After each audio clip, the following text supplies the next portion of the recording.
Getting more serious. Beverages or electronics on that table will be a 1-round penalty. This is your warning. You can put those away. Yes, sir. What about Drew?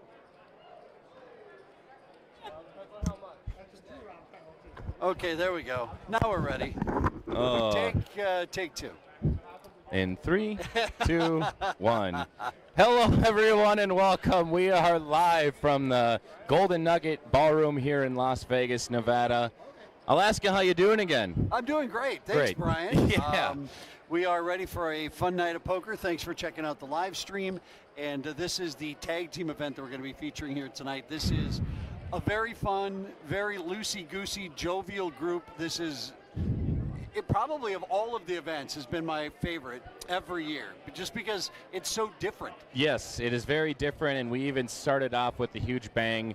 The returning reigning champions actually came back with their belts, and we did a whole grand entrance for them. We played "We Are the Champions" by Queen, and they talked a little smack beforehand over the mic and let everyone know, watch out, we're coming for year 2. Yep, I think the fighting phrase was "come get it." Come get it, So and we'll see stay if out of there's- my pots. See if there's a repeat coming tonight. I wouldn't say it's not possible, but there's a lot of players that have entered this. I think last count was somewhere in the 130 teams or so. Yeah. Have entered for tonight. And actually, it is not possible because they are out. Have they already been knocked Yes, out? Oh, well, yes. then just here, we'll just go ahead and take that and Yeah, I know, right? rip Oops. that piece up. Yeah, so this is, all about fun. This is another qualifying event for the main event tomorrow. Qualifying event number 5. And there's $3,800 in cash prizes added to the final table. So that's what we're going to be playing down to is the winner. Final. If you make it to the final table, you win some money. And it does include a $1,500 to the first place team. And we'll get the belts back here at some point.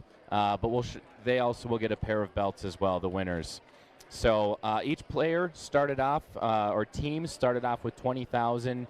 Might have been 10,000 in chips. I got to relook at that.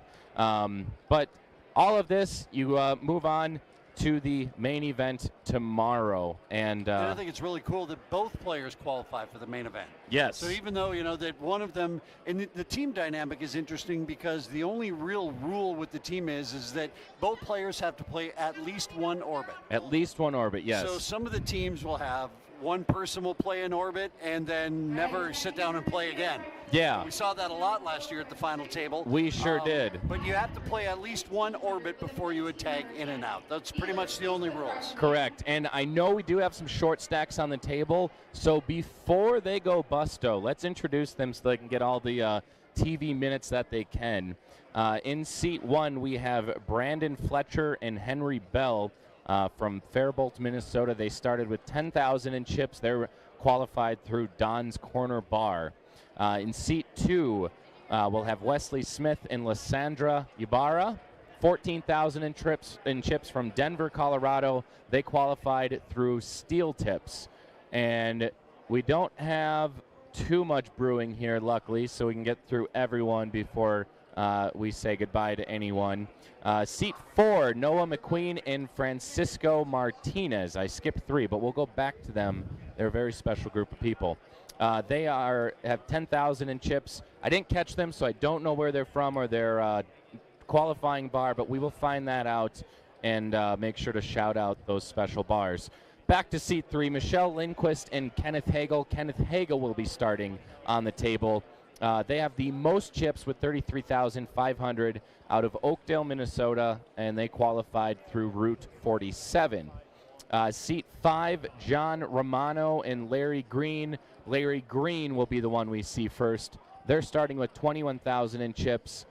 John is from Roselle, Illinois, and Larry is from Warrenville, Illinois, and they qualified through Caesars and Muggs and Manor, respectively. Seat 6, Phil Wilburn and Darren Sneed. They're starting with 27,000 in chips from Louisville, Kentucky. They qualified through Mr. G's. Jeff Yellen and Colin Smith in seat 7. We have it all in. Rodney and Jesse. First all in of the feature table. All in for 5,500. And they started with 6,500. They're from Louisville, Kentucky. Rodney, a huge proponent of poker. He has started a ton of leagues down in Louisville area. We were talking with him yesterday, and this guy eats, sleeps, breathes poker, and we are very thankful to have them in the FPN family. They also qualified through Mr. G's, so we got a pair of Louisville, Kentucky players in the mix on our feature table. Jeff Yellen, Colin Smith, seat 7. I don't know if I said that. They started with 7,000 from, what did I say, Fort Walton Beach, Florida. That. Yes, I didn't finish the letters, but they qualified through Pallet Bar and Grill. And then rounding off our feature table, Cruz Wall and Sam Wall. This is a father-son duo out of Ramsey, Minnesota. They're starting with 21,000 in chips. They qualified through Route 65. All right. So there you got to meet everybody who is there. We'll try to keep up as new players come in to the table, or when other players tap in, kind of get an update as to what's going on. But again, this tag team event is just so much fun, and this is kind of like, this is what poker is all about. This is what a lot of people learn how to play poker, is you got into the game because it was fun playing with your friends, and you don't have an opportunity. It's not like, you know, a lot of people are running a home game tournament or something you might play in where you have this format. So this format is very unique, and I think the players absolutely love it, and the buzz is always there to try to grab that belt. We have aces for the first time at our feature table, Cruz and Sam. I think it's hand 3, and we already have aces. Let's see if we get a call from anyone. And that was a reach, but they have to go over that that line to be considered a call. Fold. Starting to look like the options are falling away. All right, so no action on aces. Luckily for the people who'd be running into the aces. But there's that father-son duo. The son is playing first. That would be quite the story. Come into a tag team event with your father, and then you take it down. I want to say that in the past we've had, you know, father, grandfather, we've had husband and wife, we've had brothers. Yeah. And then there's some people who are playing in this event that they are complete strangers. Yes, they are. Might have come here by themselves, and they're like, hey, I'm looking for a partner. We did a quick Tinder swipe right on them, get them together. And so that's a lot of fun. There are rebuys and re-entries into this tournament. And so a little peer pressure. If you and I are a team, I want to keep playing, but you want to be done. Right. Now I got to go out in the open market and go find somebody to exactly. bring in.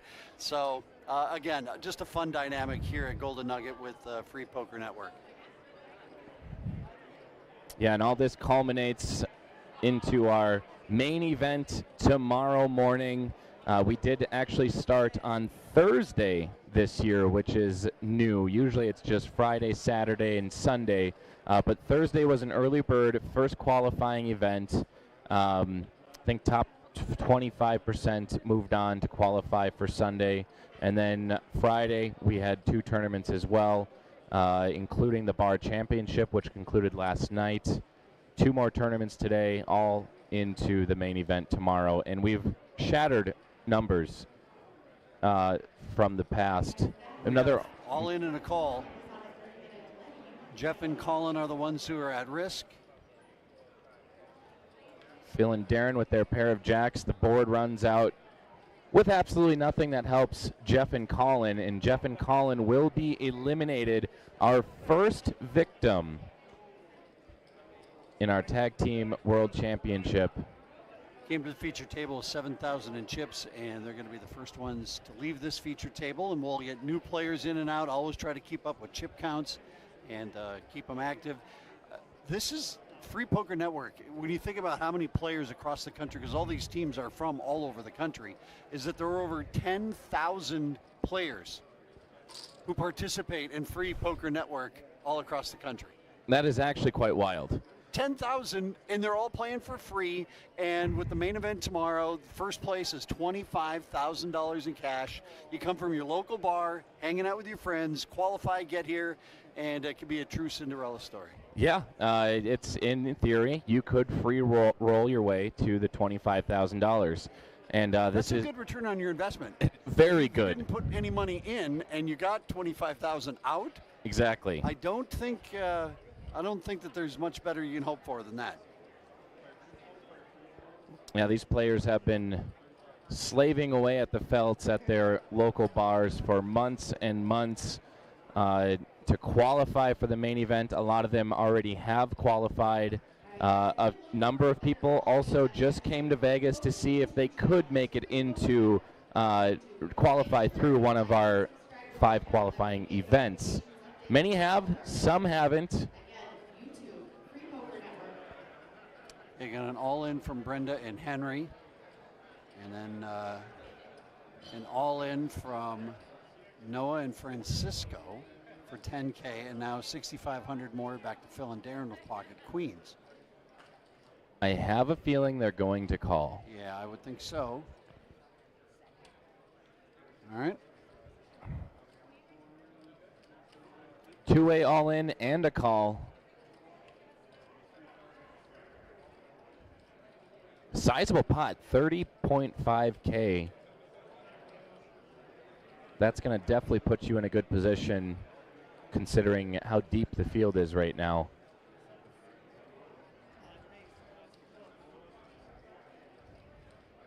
Phil and Darren, or I think Phil was a couple fist pumps there. Excited to see that he was ahead with queens. In these situations, you very often might be running into kings, aces, and a queen on the flop. That might have been where those fist pumps really came from. In one fell swoop, we have eliminated 2 more players. Brenda and Henry. And who was the other team? That was Noah and Francisco. Yeah. Wow. Our tournament director Dana's going to have to go out and pluck some new people to bring to the table. We've already dropped 3 players here just in, I think, 5 hands. So we're 6-handed now. Let's go. Moving along. We might get this done before Sunday. Yeah, before Sunday, exactly. I think that's going to be our goal, is try to get this done before Sunday. For everybody's sanity's sake. Yeah, we can only hope. But there is a very important milestone coming up for the Free Poker Network and FPN players. It's been around. We've been around since 2005. Not this year, but next year, if I'm doing my math correct, will be the 20th anniversary of the Free Poker Network. So I'm hoping next year we do something pretty big for the players, as if we couldn't outdo this year. This year has been fantastic with the number of players. The prize pool is the biggest it's ever been, and very excited to see what happens next. Well, I can say that I was there at the very beginning, is that I've known Brooke Leiter from Free Poker Network for years and years, and played in, I think, his very first year of bar poker in Fargo, and it was brand new. But poker at that time, with the moneymaker boom, was very real, and players hungry to play. And I remember going to play, and we were playing at a bar in Fargo, North Dakota, that no longer even exists. So that's how long ago it was. Yeah. And it was so much fun, but people wrapping their head around, wait a minute, so I don't have to pay anything to play. That was a super fun time. And it's funny to think of, with that handful of bars that started that back in the day, of where the Free Poker Network is now, and the work that Brooke and the entire team that you guys working behind the scenes put it together. And it's a lot of fun, makes a lot of people happy, gives a lot of people, for some, maybe, their only chance to get away during the week. It gives them a couple hours to go and play some poker, forget about what else is going on, and just enjoy the game. Yeah, and that's one of our bigger focuses this year, is really thanking the bars. Because without them, the bar owners too, without them, none of this is possible. And so that's why we did our bar championship for the first time last night, so we could just give an extra shout out to those bar owners, all the staff that they have to put up with the poker players. Well, and there's a lot of the poker that it's run kind of by the players. It is. That you have the players, that you have somebody at the bar that has to take the initiative of making sure of trying to follow rules, getting everything set up. And so, that also a big shout out to those, I guess you would kind of say captains. Captains, the hosts. Or the hosts at each location to also make that happen. Yeah, and that's kind of what really builds the family aspect or the team aspect of the FPN leagues is everyone they find a host is basically like their team captain, yep. and they rally behind him. They help him out throughout the weeks. Is that a flopped straight? No, we're missing a 6.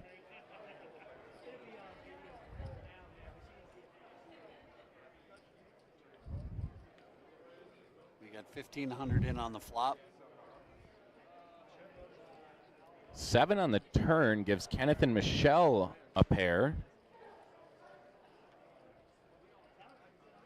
And they'll bet, and Wesley and Lysandra will fold. Looks like we'll have new players in on seat 2. That's the other thing of this tag team event that I've seen a lot of players wear shirts, matching shirts, like who they are, you know, as a tag team. And so that's, again, this event is just so much fun. Yeah, I've noticed a new buzz and a hype and overall attitude from the players this year. It seems like they're extra excited to come rep their bars. They're really proud of where they're traveling from, and to show them what's up. You know, we have the best players at such and such bar.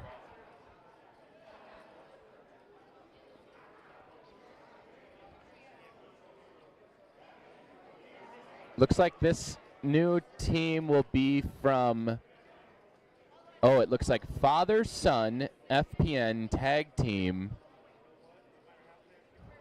I see Shriner in the name Goose and Minnesota.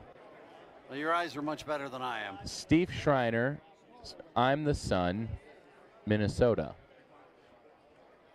So that's just a tease as to who these people really are. We have our mystery men.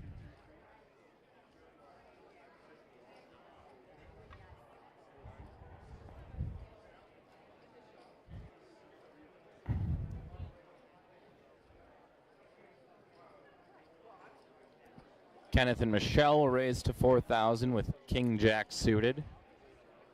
Looks like we have a Mike and Marla. It'll be seat 4.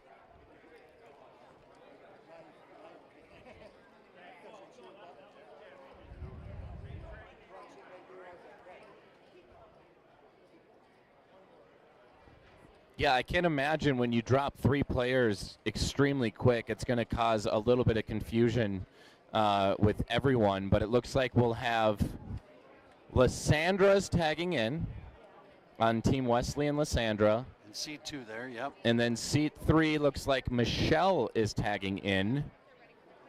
We have yet to get Mike and Marla to sit down in seat 4.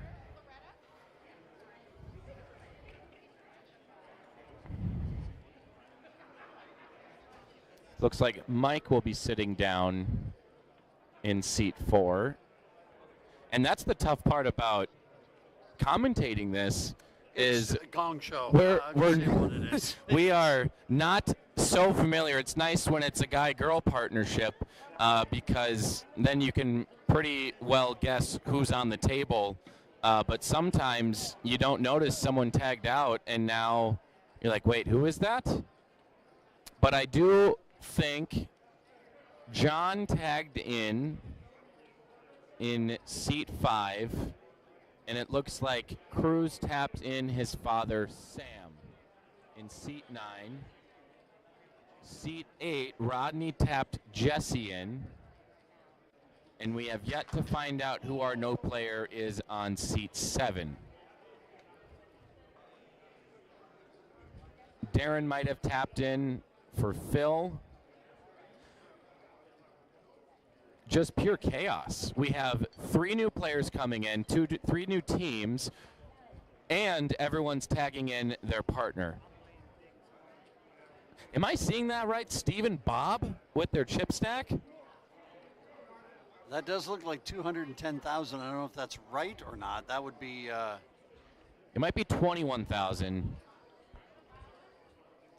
Because I think the red chips are 5s, and the cream or white colored chips are 1000s. If it's 210, they have been doing a lot of damage. Yeah. Looks more like a 21,000.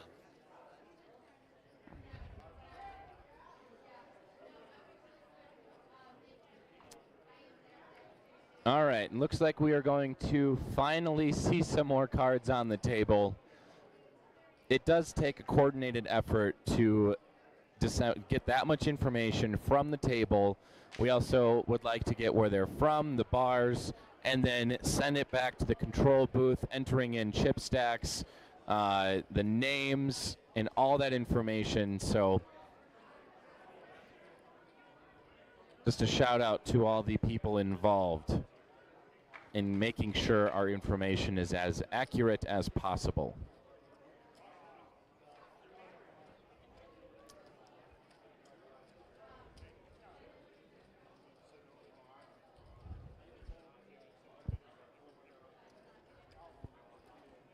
Filling Darren Ray's and got a fold, so not a whole lot happening there.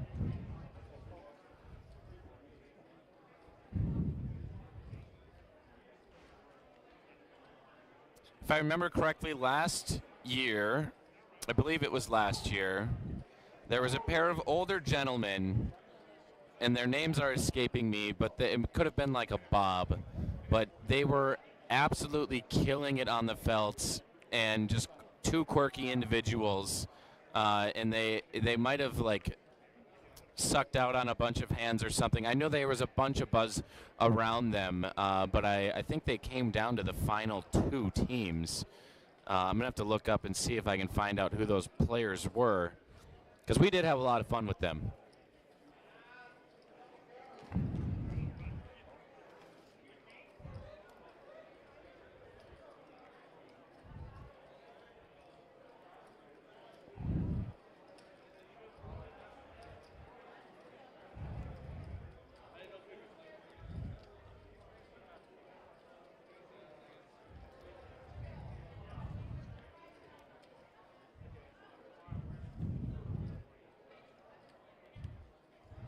Four players to the flop, and the flop really hit Cruz and Sam. They were ahead pre-flop, but flop two pair with the aces and eights.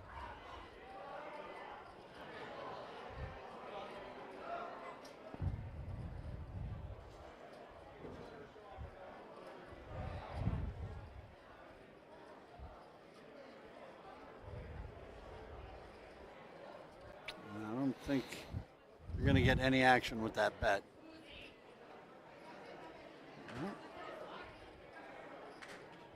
So something pretty cool about this theme, this promotion is it's not just the Vegas 100K, but we have the race car theme going on, and with in the main event, the player with or players with the most or the biggest starting stack will be in pole position, and they will get $500 instantly, just like that.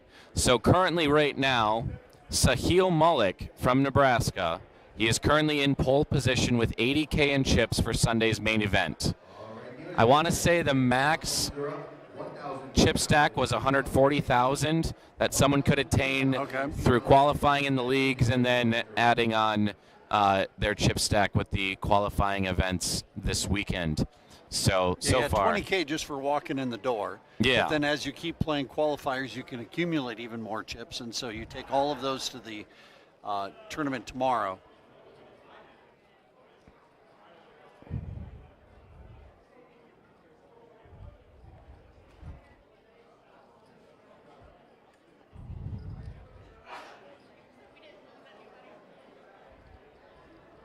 Looks like Marla is starting for Mike and Marla.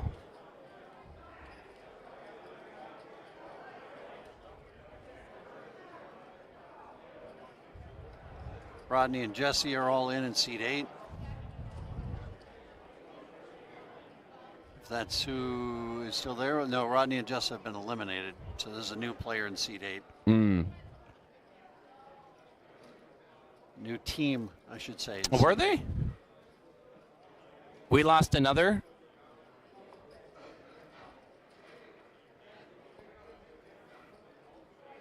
They were eliminated.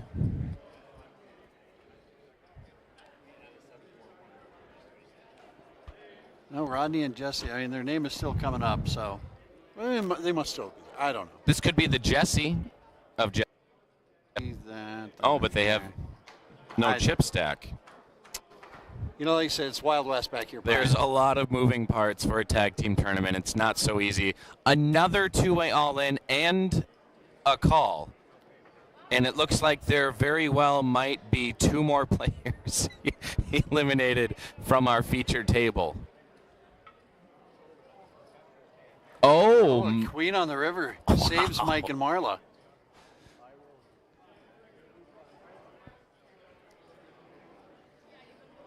So yeah, there's the.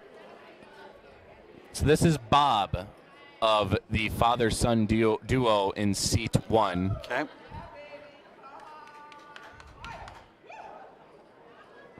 Again, the only rule here with tagging in and out is that when a player tags in, they have to play one complete orbit. So it has to go all the way around before the other player can come back in.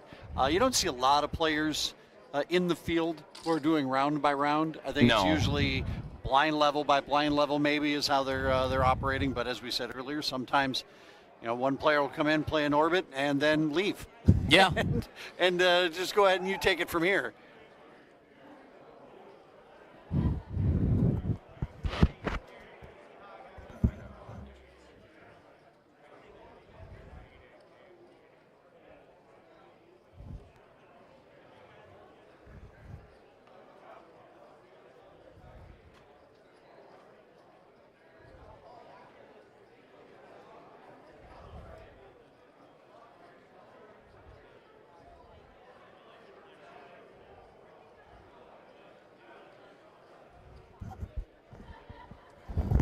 Okay, so I just ran out to check how many entries there are. 167. Wow. Multiply that by 2. We got 334. 334. Thank you. 334. The first one was an easy one to come up with. Right. I was struggling with the math too. But once you got me on the 300s, I could add from there.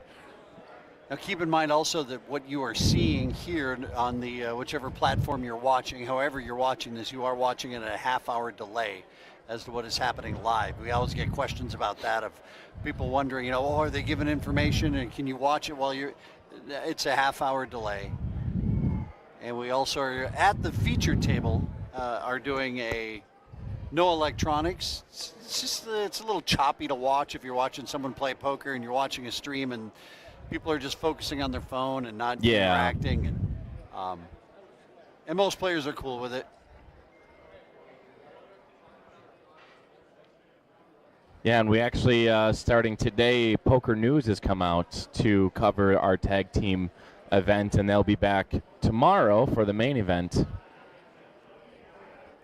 So thank you to Poker News for coming out and reporting on hands and just the news of the tournaments.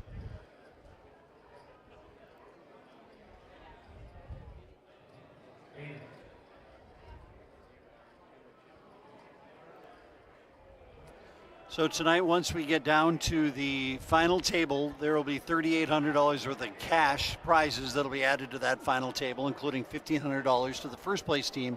And as we've talked about, you also win a pair of tag team belts.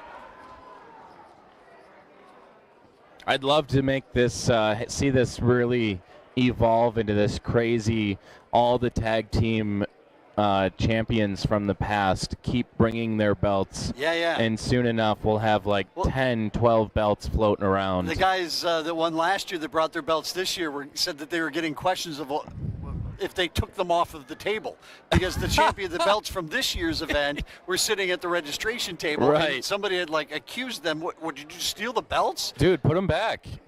Yeah, no. Look at the date on there. They're from last year. We earned them.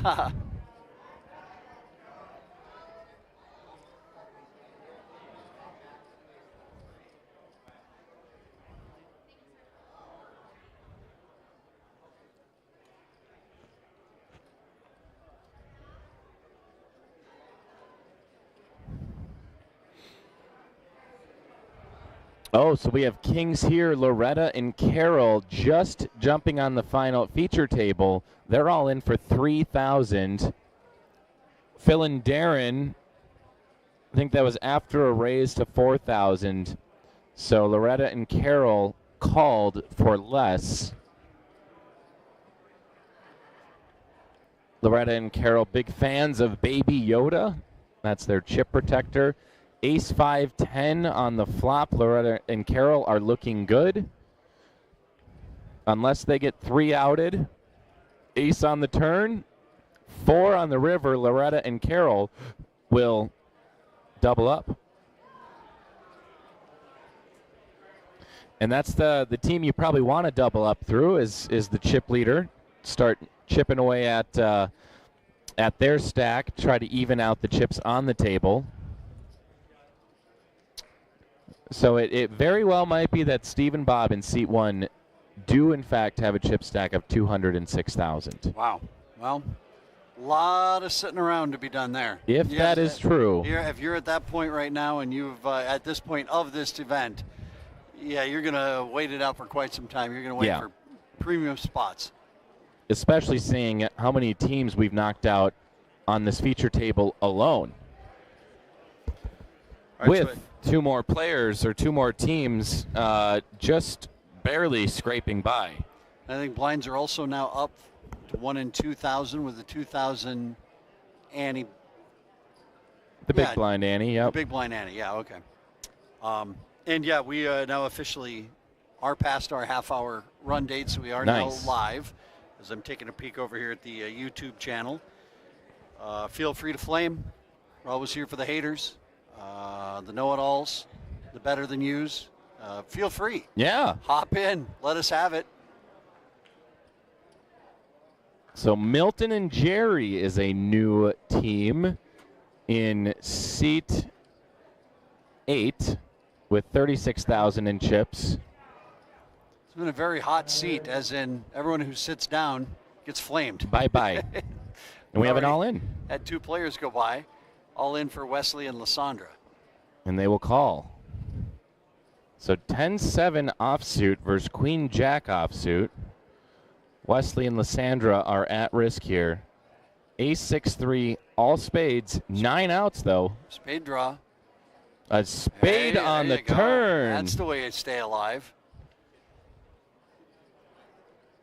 So seat 2 is going to keep breathing. Going to win a 7,000 chip pot to double up. Fufta, I think production needs a break on changing names and chip counts.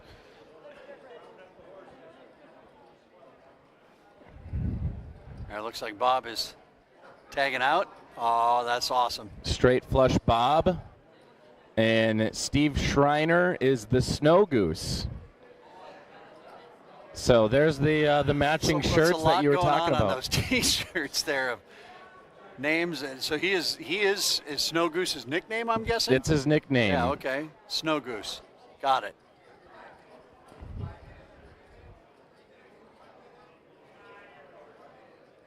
So Mike of Mike and Marla looks down at Jack 3 and will fold. This might be John of the Larry and John duo.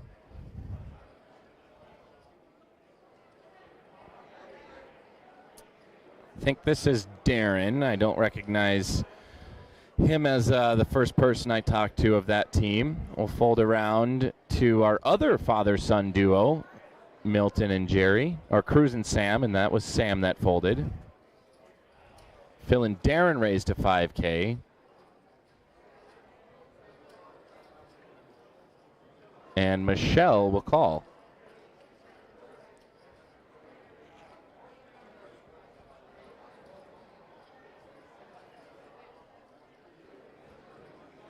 Kenneth and Michelle get the best piece of that flop with a 10, but Phil and Darren also pair the 3. We'll see how much they want to take it with the 3. 4,000 the bet. Uh-oh. Got the diamond draw now for Phil and Darren. Michelle might want to get aggressive to make it worth the money or make it too expensive for Phil and Darren to call. Yeah, the bet 8,000 now.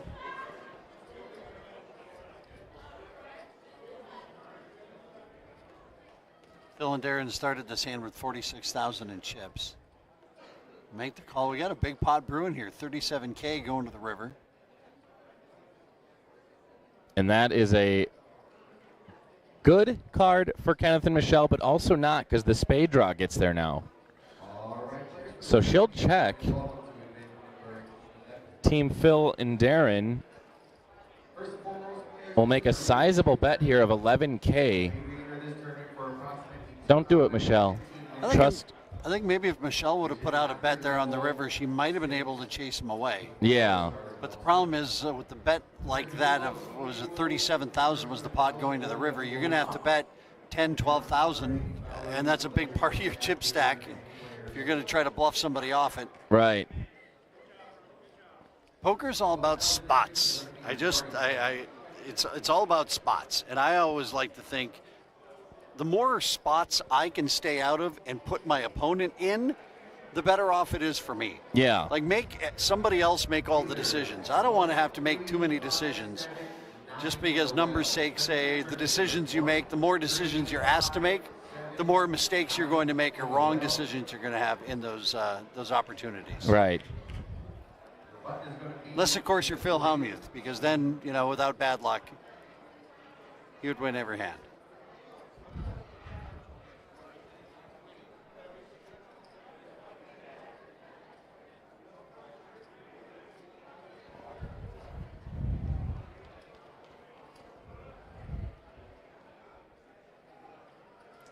All in for just $1,500 from Larry and John.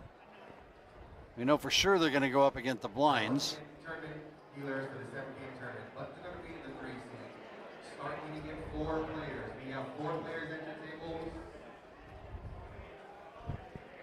Jared. Okay.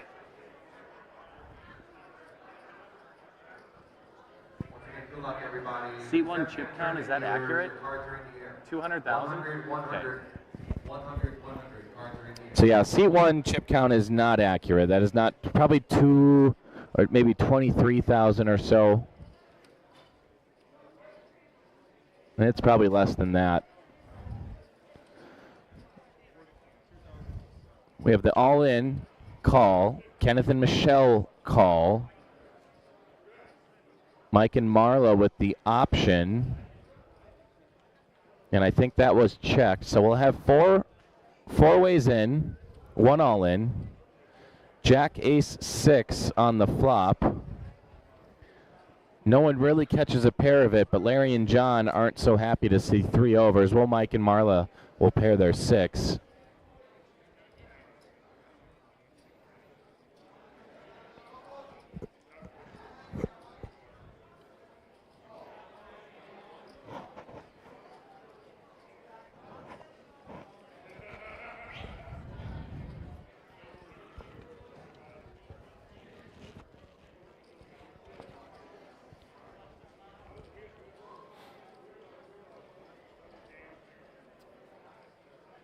Might see checks around the table.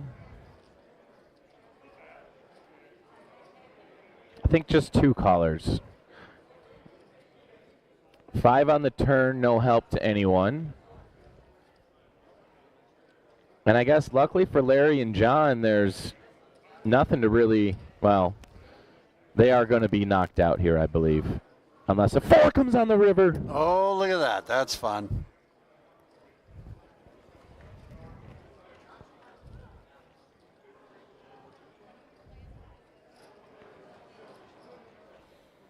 Get ready for the smile. There it is.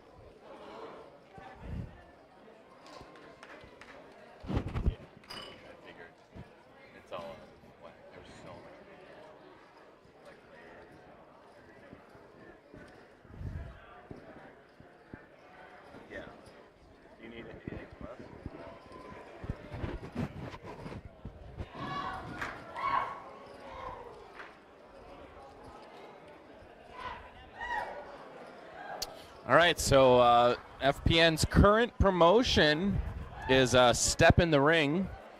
Players are currently competing for points in their free play bar leagues around the country to qualify to return to Vegas for a chance to win one of multiple $10,000 main event seats in May. At least 3. See if there'll be more. So, yeah, so we are coming back to Las Vegas. All right. In May now. Put So that on your calendar for May 28th through the 31st.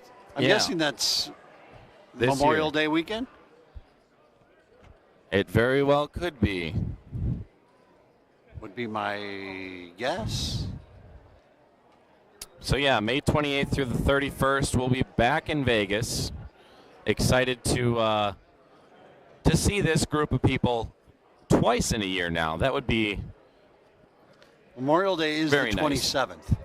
So okay. it's post-Memorial Day weekend, the week after Memorial Day. And if you find yourself watching this stream, you're checking it out, you're wondering what the heck's going on, or now you're intrigued and you want to know how to join or get involved with FPN leagues, just set up an account. That's all you got to do. Go to the website, click join or log in, and you can search for local games in your area. If there are no leagues in your area, you can start one yourself. Right? There's also free online leagues on playfpn.online. I mean, you got to be trying to not get involved to not get involved. We're making it too easy for you to be a part of the Free Poker Network family.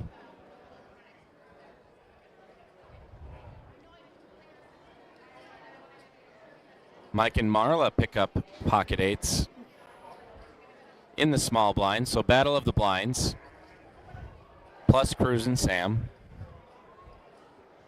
Looks like Cruz is back in.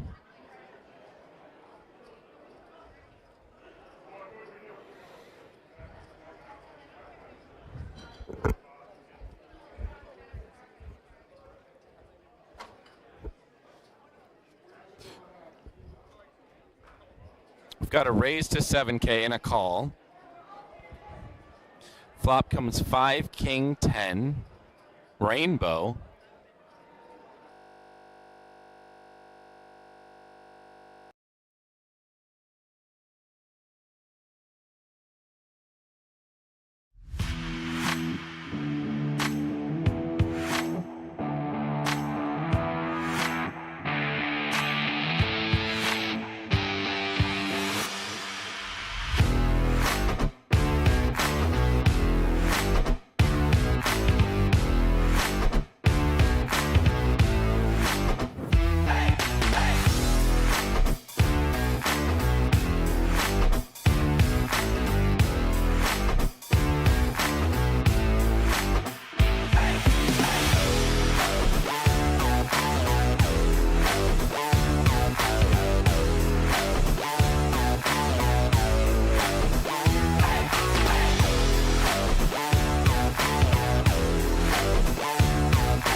All right, so sorry about the little glitch there. We're back into the action. We got a couple of all-ins here. Mike and Marlo flopped a set of deuces. All right. Again, if you're watching on the YouTube channel, I'd love to see some interaction of where you're watching from. If you got any questions or comments about what's going on, we'd love to hear from you.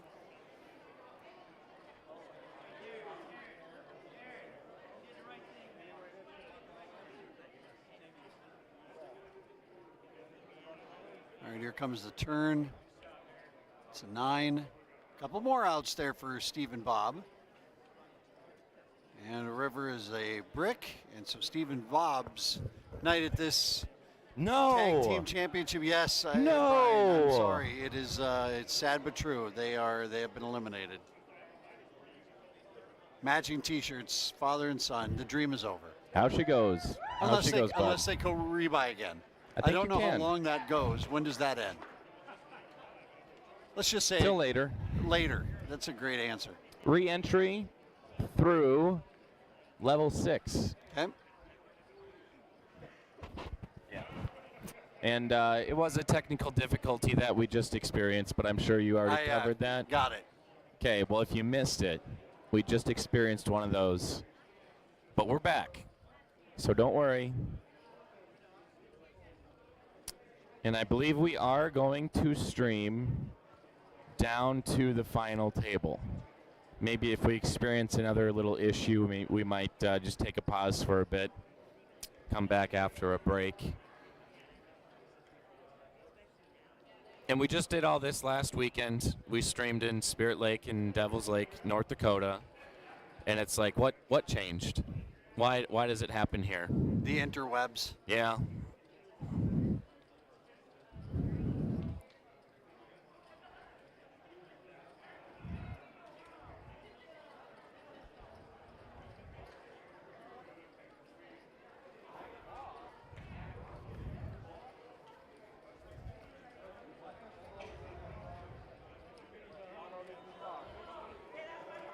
So if you are a FPN host or aspire to be a host, we have updated the website, and I believe that went into effect last year, but it continually has improvements being made.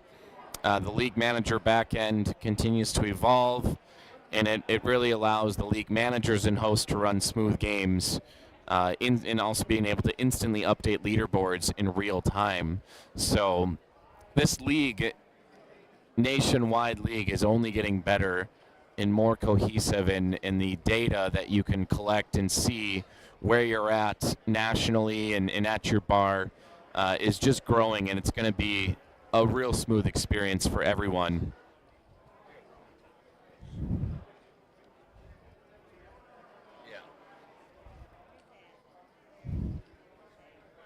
So hopefully things will be smoothed out from here on out. But yeah, it was just a little technical glitch. Things happen. Doggone technology. Yeah, that's... Oh, boy.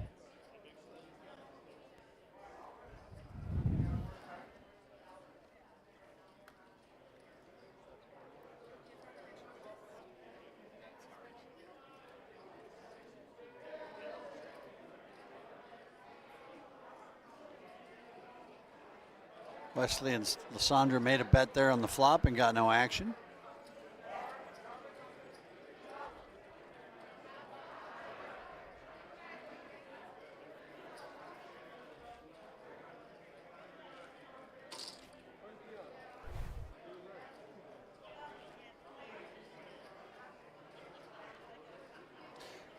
You are watching this tag team championship from the Golden Nugget in downtown Las Vegas, right on Fremont Street. Just steps outside, there is music and libations. Great time out there. But inside, it's all about this tag team championship. Playing for a couple of belts, playing for some cash, and also playing to try to get in to the main event tomorrow.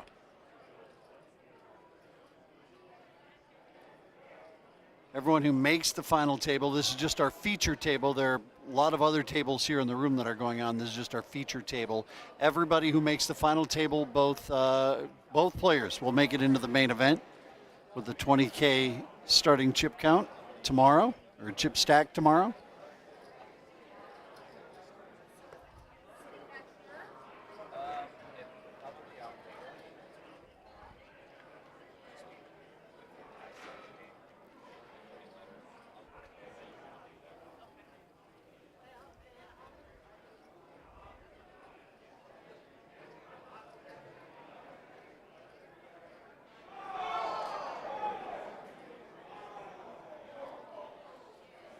So Larry and John all in and at risk. Cruz and Sam flop trip 4s. They bet 10,000 and a quick fold.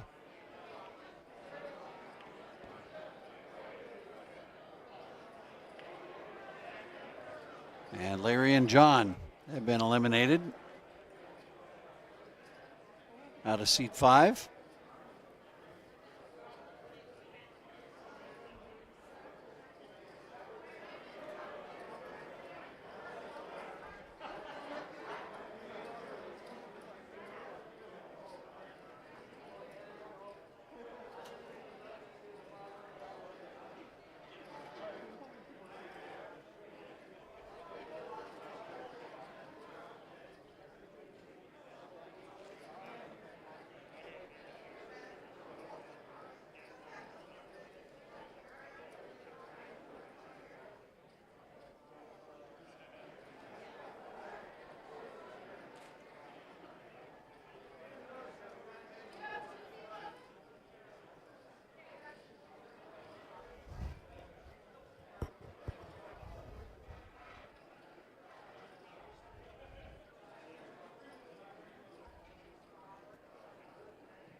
Thanks to those of you watching the live track, getting some locations going on, and shout out to your favorite players. Thanks to Dan and Element of Sanity. Jordan Does Things.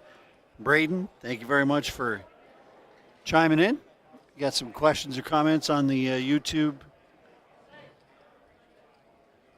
chat? Go ahead and drop them in there. We'll check that out from time to time and try to keep you updated. Wesley and Lysandra and Milton and Jerry are only 2 teams to the flop. Pocket 8s for Milton and Jerry. Bet and get no action.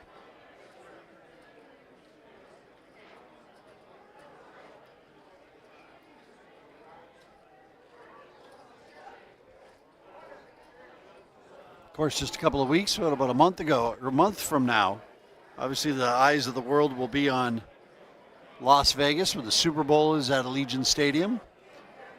This town is, it always has obviously been football crazy in Las Vegas, but now with the addition of the Raiders here, it is, it's always a party. Each team comes in every week and brings their players or their fans with them. It's just a ton of fun. My Minnesota Vikings were out here earlier this year. Won a real nail-biter of a game, 6-3. This week, the Denver Broncos are in town for the final game of the season. Either Denver or Las Vegas going to make it into the playoffs, so just playing out the schedule.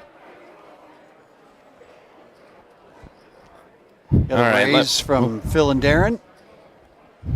Loretta and Carol fold. Milton and Jerry had folded.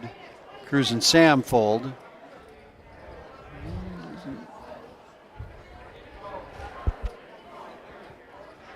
Up to the big blind. Kenneth and Michelle with Jack Deuce of clubs. Will not continue on. Folded their big blind. I was going to say, let me guess. In the 5 minutes I've been gone, we've eliminated half the table. No. It's actually, I think it's been the same since you walked away. So. Okay. We will have 2 new teams come in. We're just getting that organized out there. So we'll see some fresh faces, get to represent some more bars, some more states. and another tag team duo. So very excited to see who's coming up next. I do believe a little teaser, a team from Omaha, Nebraska will be joining us. So Omaha. Is that like a Peyton Manning reference? That it is. Here we have it all in. Loretta and Carol with ace king.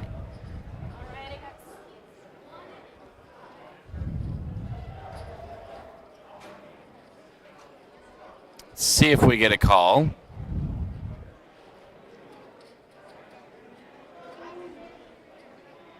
We are at level 9, by the way, so late entry is done. Okay. We'll have official numbers at some point.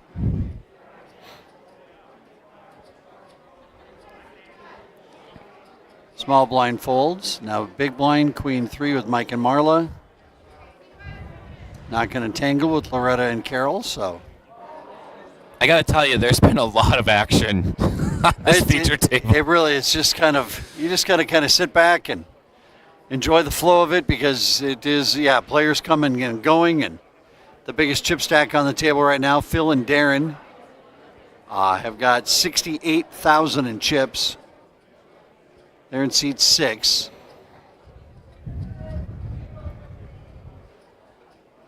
Seat 1 looks to have like a sizable stack. That's one of our new, Christopher and Jacob. So 40,500. I believe these guys are from Omaha, Nebraska.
Milton and Jerry raised to 7,500.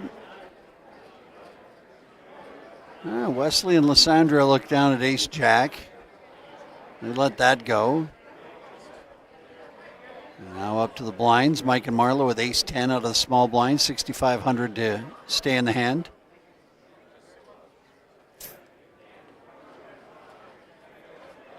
Looks like there might be some interest here out of the small blind. And indeed, they do make the call. And now Jim and Justin, brand new here to the table. 3 deuce. It's 5,000 to call out of the big blind. They already do have 5,000 in the middle because of the big blind and the big blind ante. They decide to fold. Jim and Justin with just 20,000, so they'd have been calling off another 5,000 of the 20,000 they have just to see the flop.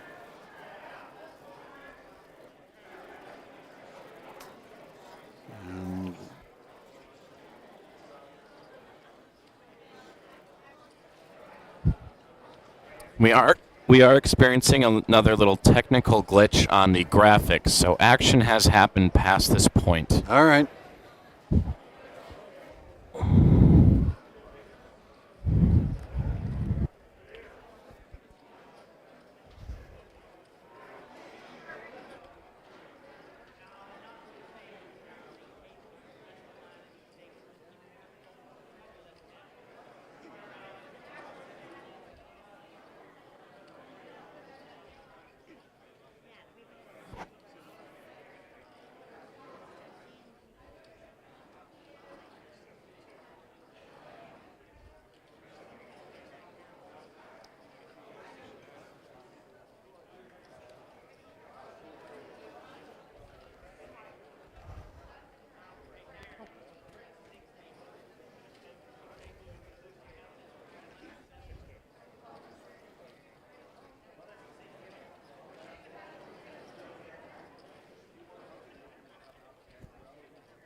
So we continue to work on a graphics issue. Is what I'm being told, a little graphic issue. You know, there's literally back here, I'm not lying, there's about 8 plates that are currently spinning on sticks, and there are 4 hamster wheels that are operating to make this all happen. Yeah. So if any one of those 8 plates or 4 hamster wheels stops turning, we got problems. Well, I was going to say, you know, we're doing this fairly big production, and you've been on poker productions. How many guys would go into a live stream broadcast of this magnitude? No less than 5. Maybe even closer to 6 or 7 or 8, depending on what it is. But with the technology that is in play today, we have cameras that are remotely operated. So we have directors back here operating the cameras that's doing all the switching of the different camera angles. Then we have somebody who's inputting in all the graphics as far as the chip counts, and the cards are all RFID, so there's some more technology that goes into it. Another point of failure. But yeah, I mean, it really is quite the undertaking. And when you think about looking at the amount of wires and cables back here, I was wondering if we're launching SpaceX out of Las Vegas. But, so we're making it happen. It is quite an undertaking, but a good quality production, and hopefully the people are watching at home get to see their favorites, their friends or family that are playing, and listening to you and I flap our gums a little bit in the meantime. Yeah, ultimately we'll be hoping to have this dialed in for final table tonight and our main event tomorrow. So there's always things to figure out, little things that went wrong, but ultimately we are happy that you're tuning in with us and watching. We're happy to get all these players some FaceTime on the camera, so they can go home and rewatch their time on the stream and get to brag to their friends a little bit and maybe fire up the hometown crowd. Like, dude, how did you get on Facebook and YouTube like that? Yeah, well, come on out and play, and this is how it happens. Shout out to Thomas Angelos, who's watching on YouTube. He's watching in Chicago. Brandon Braun is watching in Minnesota. He plays at Danny's Dugout. So thanks for watching there. If you want to put some comments in the YouTube chat, get after it a little bit. We'd love to interact with you there.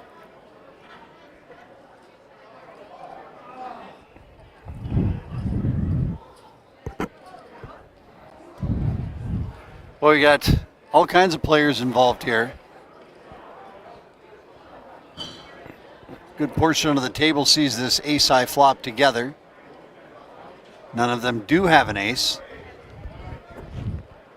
So at this point, it's between Loretta and Carol and Jim and Justin who are in the lead.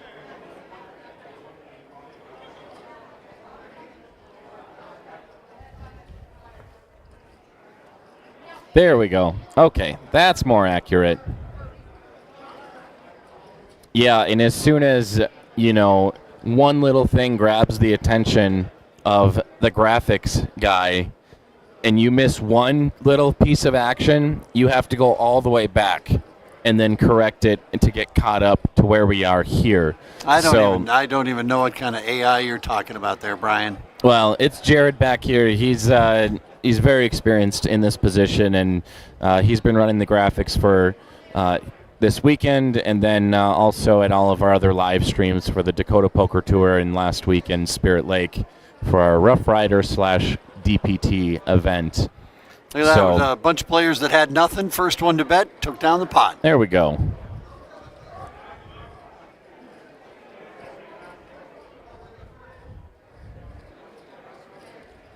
I'm already starting to think about the food that I'm going to get later on. I've already got that on my brain.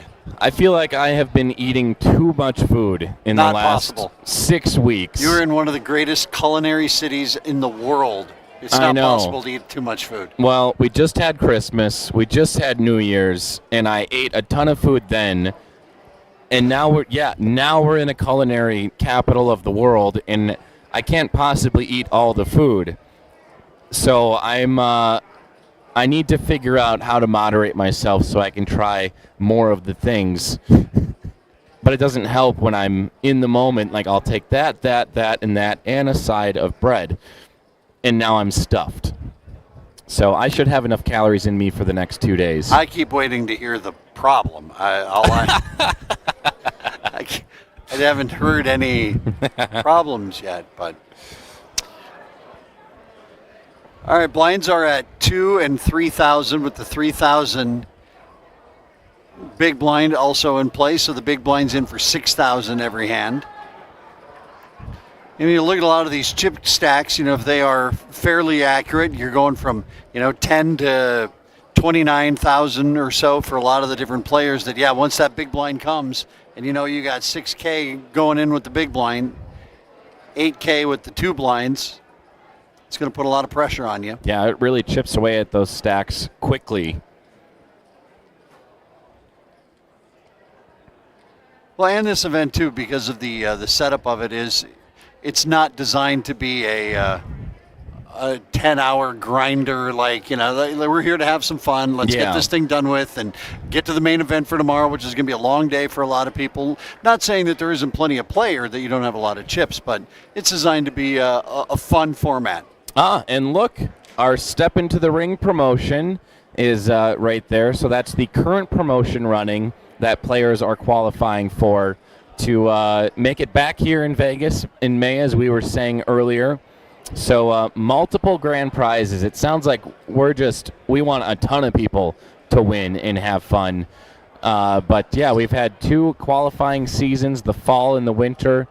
And then we're back here in May to do it all over again, crown some new champions, and make some more memories here in Vegas. And to put people into the World Series of Poker. Like now you start talking about, now you're playing free poker. It's great that tomorrow's a $25,000 championship for first place. Yeah. But now you're talking about if you get here and you win one of those seats, you could parlay that into, we're talking millions of dollars by playing free poker. So yeah, go to freepokernetwork.com and you can find poker games that are near you and support your local bars. And a lot of these bars are in smaller communities, and it's people going out to support maybe a friend who's a bar owner.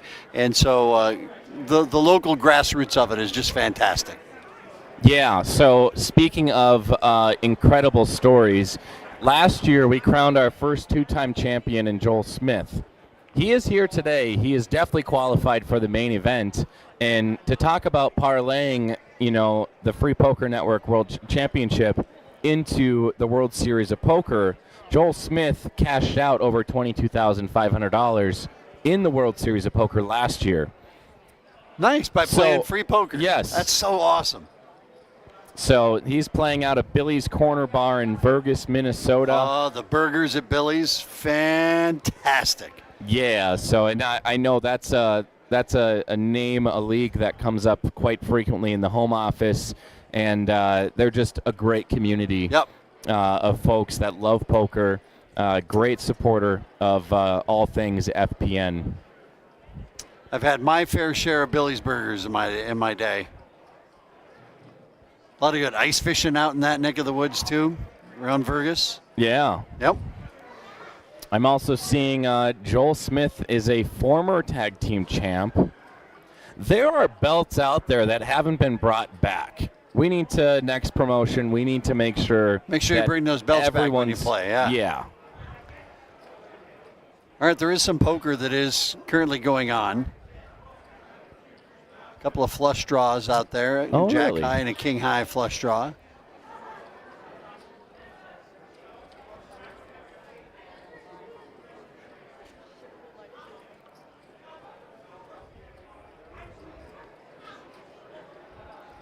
And Cruz and Sam in seat 9 are going to win this hand. I think this is a tap out. Love the peep shirt. That's awesome. Hanging with my peeps. It's like Milton and Jerry are going to swap out. If you're just joining in, this is a tag team event. The only rule with the tagging in and out is that it has to be at least one orbit is played.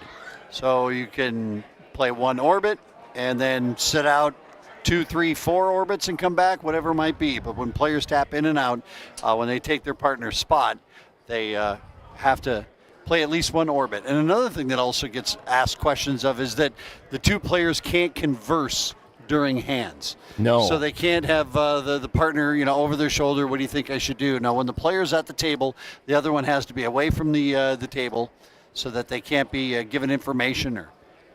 Oh, JJ's pick up pocket kings. We have an all-in. Jim and Justin are all in with 29,000.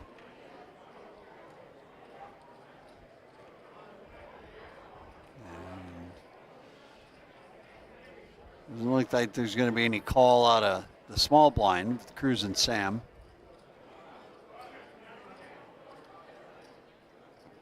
So I've learned some new things in the past tournament I was involved in. Is Cruz and Sam, they had 8-9 suited, and it's like, well, of course you're going to fold. Why don't you just throw them in right away? Well, I think it's called posturing, is the word I learned. In that, yeah, I'm going to fold this hand, but I'm going to make you think about going all in on me next time. I'm going to take my time, make you sweat it out a little bit. Maybe I'm slow rolling aces. I don't know. So that is something I just saw there from Cruz of the Cruz and Sam duo. So it's all coming full circle to me. I'm learning new things, and that's the more intricate pieces of poker that maybe you don't know unless we talk about it. Yeah, and I think there's maybe some knock that goes around about these are free poker league poker players and how good really are they, and if they're going to be up against some of the best. Well, these are just people who are playing with their peers. That I don't think there's anybody of this maybe entire event who is a dedicated professional poker player. No. Right? Like this, so they're all playing amongst their peers. Is that, and again, this is where I love the game. This is how I fell in love with the game, playing in a bar for free in Free Poker League and getting involved with doing some TV work, fortunately enough. And so I'd like to see more of this. Yeah. Watching the pros play and swap, $100,000 pots is a lot of fun, but when you watch people who are playing a game that they love, that they're not trying to play it as a profession, there's something very awesome about watching that. Yeah, there's you just get to see a little bit more of the raw side of the game. Yep. And how does the average Joe or Jill kind of handle the intricacies of poker? There's the bluffing aspect involved and disguising your hand, and you still have to try to read people, and some people are better at that than others. Some people really like to control their body movements at the table. Others are a bit more animated, and the animated ones are definitely a lot of fun to watch. This could be disaster if we see a heart on the river.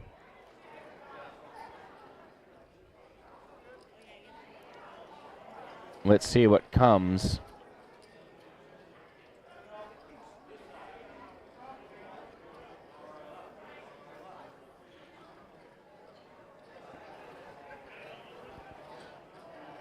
So Christopher and Jacob will bet 9,000. Mike and Marla to call. I think she has folded already, yep. Be about 25% of their chip stack, and on just a draw, not really what you want to do. So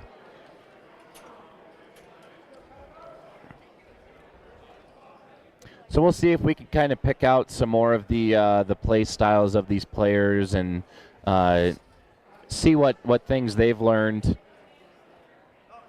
to try to throw their competitors off their game and disguise their hands. And it's the mind games that you play that always fascinates me in poker.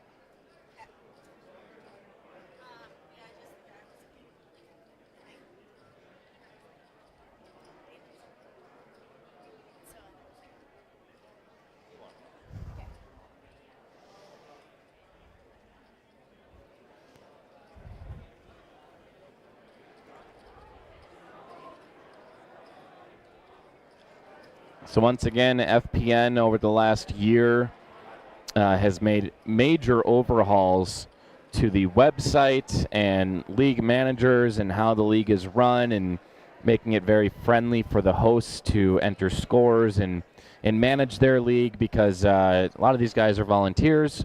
Yep. And it's just, make it easier for everyone, so it encourages more people to want to participate in the Free Poker Network.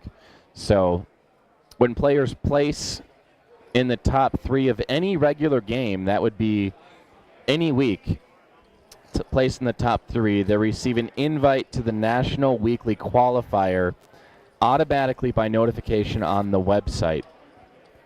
So I believe that's you place top 3 in your live bar game.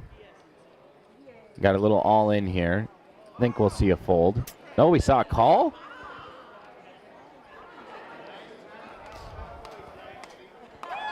Oh, wow, all in and a call, but it was just for not much more. So Kenneth and Michelle will double up through Phil and Darren. Nice. It's not an elimination. But as I was saying, you place in the top 3 of your live bar game, and you'll receive an invite to the National Weekly Qualifier through the website to play online. Also, hosts now have a support ticket feature, so they can communicate with the league headquarters in resolving any and all issues. And going a step further, the sponsors now have the ability to manage their FPN League subscription through the website back end. So that would be the bars being able to add more nights if they want to, or change the time, or whatever else they might want to do. Maybe throw in some, some drink bonuses, or food deals, or whatever it might be.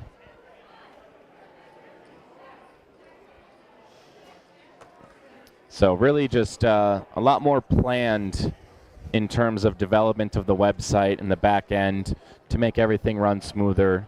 And our goal is to create the very best poker league management system on the planet Earth.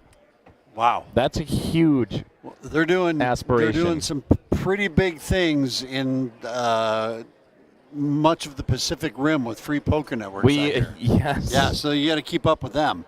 It's unbelievable the stretches we have. I also would be lying if I said that I wasn't with one eye watching the football game up here in the corner, what essentially is a playoff game with the Houston Texans and the Indianapolis Colts. The losers out of the playoffs, the winner is in the playoffs. Wow, yeah, both teams 9-7. Yep. And I also maybe need just a 3-point win from Houston to complete a parlay. I mean, that's just saying. Yeah. Maybe that's, if you hear me oohing and awing and grunting and at inopportune time as compared to what's happening on the screen. Then that's what's going on. Of course, by the time you just heard us talk about that, the game will probably already be over. So you will, a half hour from now, the game will be over, and you'll be watching saying, what are they talking about? Well, we are on a half-hour delay with the stream here from the Golden Nugget in Las Vegas.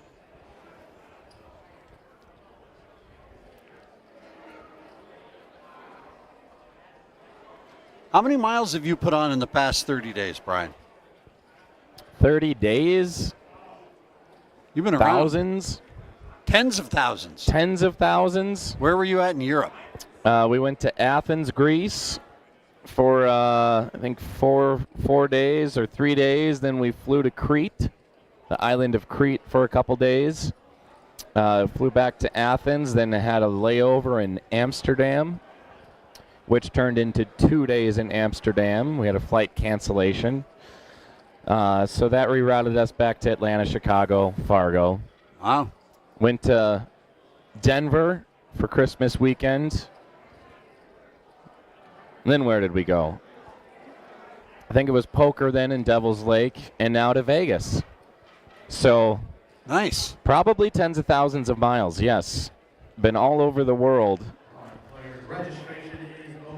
So this is a great way to round off the pleasure, the fun, and then back into the work part of it.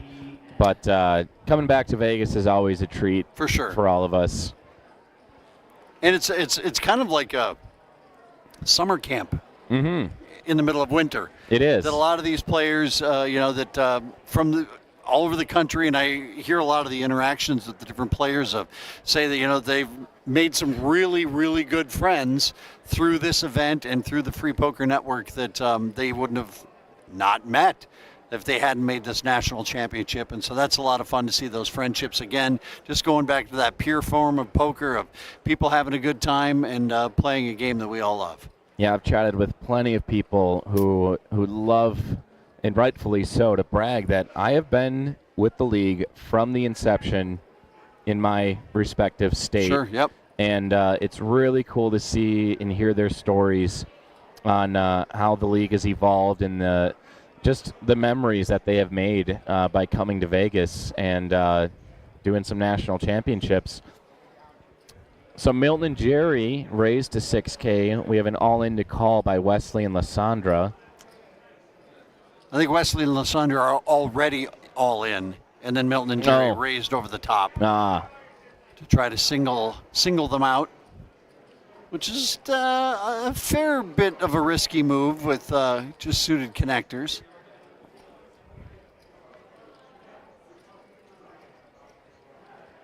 But probably that if somebody comes over the top of you with that bet, that they're probably going to have a pretty strong hand.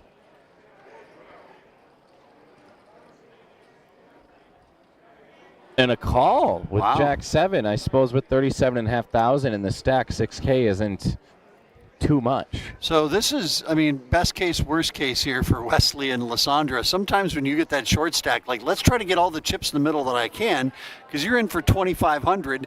If you win this, you're at 10,000. Yeah, and a good flop if that ace of spades was not held in someone's hand. But Wesley and Lysandra do pick up the flush draw, which of course would be outflushed by Phil and Darren's ace-high flush. Of a side pot that's going on. They all checked that flop. Yeah, Milton and Jerry pick up the open-ender.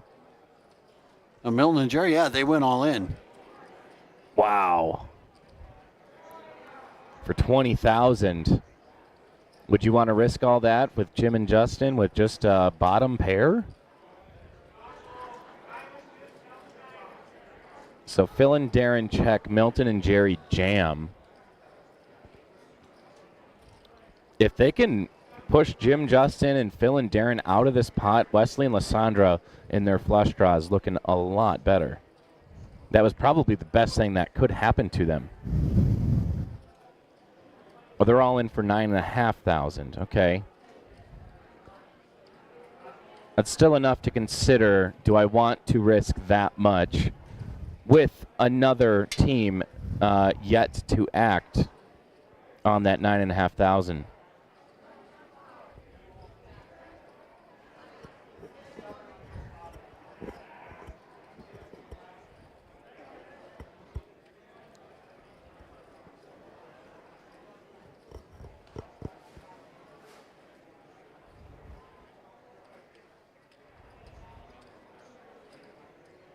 So Jim and Justin go all in for 37.5 with just a pair of sevens. No.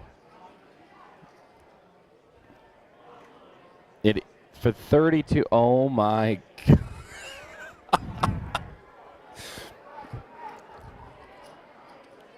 All right. Some action. 3 all-ins. Phil and Darren to call for over half their chip stack, almost 2/3. And they got 40% equity here to get the turn in the river to try to make that. And heck, maybe even they might be thinking the ace might be live, which we can see it definitely is. So, I mean, can you imagine a call from Phil and Darren spikes a spade and we eliminate 3 people? When the glasses come off, it's a big decision. It does look like they have a pretty good chip stack in front of them, so they wouldn't be empty here if they make this call, that's for sure. Well, and a 40% favorite to win, despite Jim and Justin having the best hand. Yeah, that's because of those draws. You got the nut flush draw and the aces live. Heck, even running threes would get them there. So what I'm saying is that there's a lot of ways that Phil and Darren could win this hand. Oh, and they're going to let it go. Don't be too upset, Phil and Darren. It's not a good, it's not a bad fold. Well, until the ace comes on the turn. Right. Or the spade. The queen of spades. All right, so 3 players are all in. And Milton and Jerry, Wesley and Lysandra are the ones that are at risk.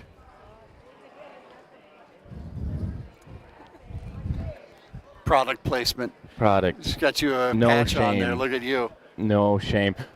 A deuce and a 9 on the turn in river, and we are still going to eliminate 2 players. Jim and Justin with a pair of 7s take it down, and I guess now at this point you have to be, if you you folded that ace 3 of spades, you made the right call. That was a huge jam by Jim and Justin. Can you bottom pair, and we're going all in against 2 other people that are already all in? It's a bold move, Cotton. Let's see if it works out for him. Wow.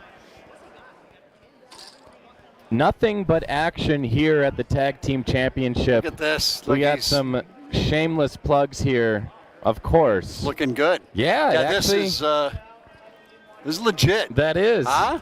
Yeah, I really love. So my uncle gave me this shirt last year. Did he give you a free bowl of soup with that shirt? Just no, he gave me a bowling ball as well, and a deck of cards.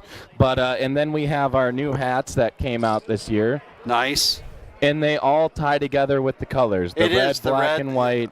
So I didn't even notice it until someone pointed it out. Like, wow, you are coordinated today. And usually I'm the guy that's going to wear plaids and stripes like it was in fashion. So we have a little shout out here on the YouTube chat. Jim Bunger from Kearney, Nebraska. They've got 5 games or 5 sites down in that area, and they hope to be more involved, so we definitely look forward to that. Cool. Just joined a league mid-quarter last season. Jim Bunger does live events, and sometimes weird stuff happens. Let's hope it's poker related. All right. We got, looks like I got a raise coming here. Yeah, a raise to 15,000 from Phil and Darren with Ace King. Back to Cruz and Sam.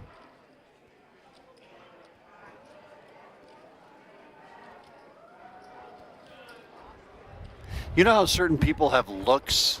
This is definitely a look in C9 that I could not pull up. That motorcycle kind of, like racing look. It's badass. I mean, it is. It's very intimidating, and I'm not even playing against it. There are just certain looks that I can't pull off, and that I think is one of them. Yeah.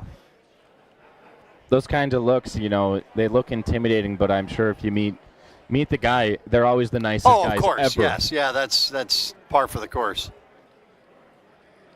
Again, at the Golden Nugget in Las Vegas, we are playing down to the final table. Every player that makes the final, or every team that makes the final table, both players get into the national championship tomorrow. Now, there are some players that are playing today that have not yet qualified for the national championship. Yes. Either they didn't qualify for the bar, or they came with somebody else who had already qualified, whatever it might be, of trying to get in. And this is the last chance to get in to that tournament tomorrow. So there is, for some of these players, there's that added pressure of, yes, I want to get to the final table and I want to get some cash tonight and I want to win a belt. But at the same time, the bigger prize, I want to get in tomorrow's tournament to have that roll at $25,000 for first place.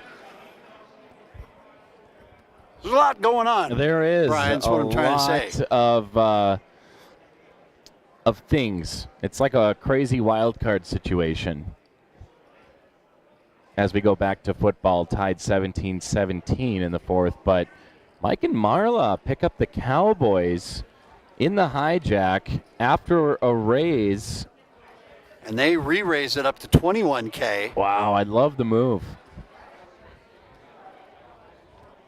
Great great raise, and if anything, you just steal that 8,000 from Kenneth and Michelle, because Ace-Jack can certainly call this off. And the 3-bet to 21,000 leaves them with just 10,500 left in their stack. You either jam, I feel like. A call is, I mean, I don't know. We'll see. Depends on what Kenneth and Michelle decide to do. This looks to be Kenneth of Kenneth and Michelle. I think they just tagged out.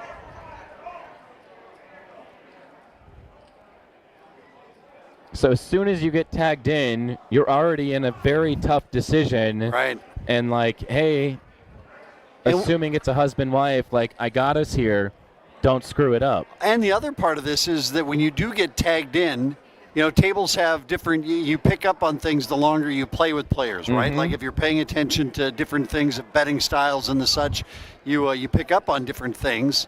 And now you're sitting down cold and like, well, I hadn't been playing for the past 20 minutes. I don't know what they've been doing or whatever it might be. So that's yet another element to this, that picking up some of that stuff for the players can be a little more difficult. Yes. I just absolutely love this event. To be truthful with you, if somebody had said we're looking for a partner, I would have loved to have gotten into this event. I can hold the fort down back here. Well, it's too late now. It's far too late. It's far too late now. Many blind levels too late, which, curious as to what the blind levels might be. I think I saw 3 and 6 is where we're currently at.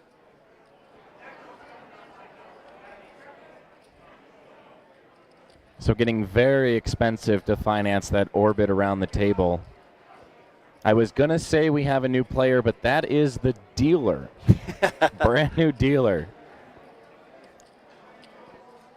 Which is also still noteworthy. We have a new dealer. Yeah, and then you have the component of the players continuously swapping out, and it's still don't know what that player's play style is like. Yep. I'm sure many of them teamed up as like, I'm going to be the aggressive one, you're going to be the more conservative one.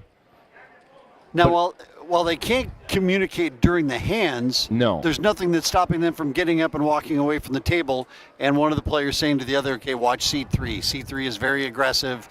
They've made a couple of big laydowns. They might be ready to make a call in a bad spot. So you can share that information away from the table as you are tagging in and out. But as far as while they're at the table in the middle of a hand, there's no contact between the two players.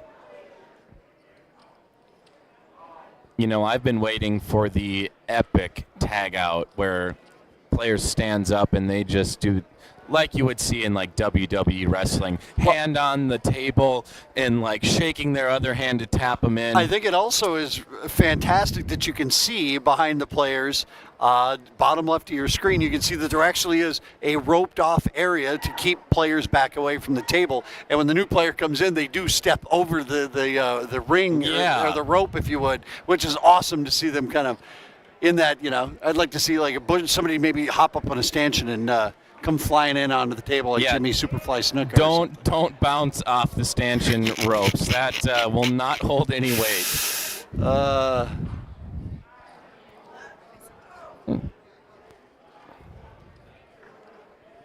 All right, Houston just took the lead. I like to see that. Of course, if you're watching the stream, the game will probably already be over by the time you hear me just make that comment. Oh, and he missed the extra point. Oh, that could be big. Oops. Kai Fairburn pulled the extra point. Very costly there. So now 23-17 in that game. We were over at Circa at the giant video board earlier today, and it's probably the busiest I've seen it. I don't go over there. I'm not there all the time, but there was a really cool buzz in the room of watching all the different games, college basketball, NFL going on, and that was special. Head over there tomorrow around 10:30. You'll really get to see something. Yeah, when NFL games are kicked off here tomorrow. Mike and Marla will raise to 14,000.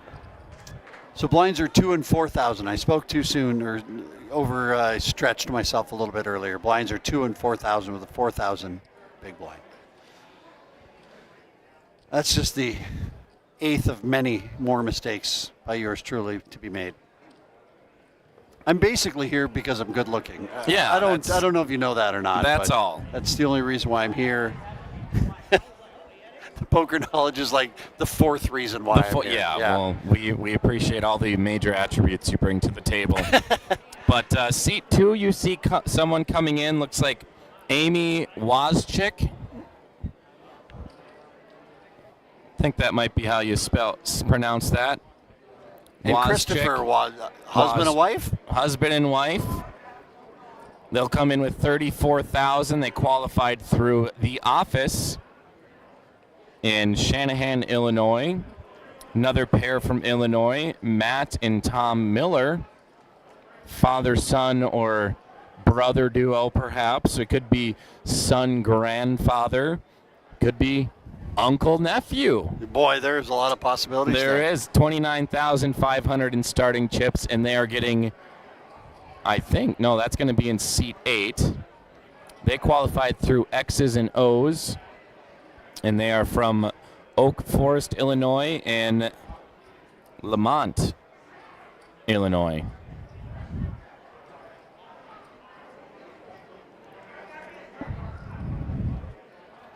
I really do love the family aspect of having the son and father duos at all age levels. I just love that dynamic. Come out here and make some memories with the family. So Jim and Justin, ace 10. Kenneth and Michelle, also ace 10.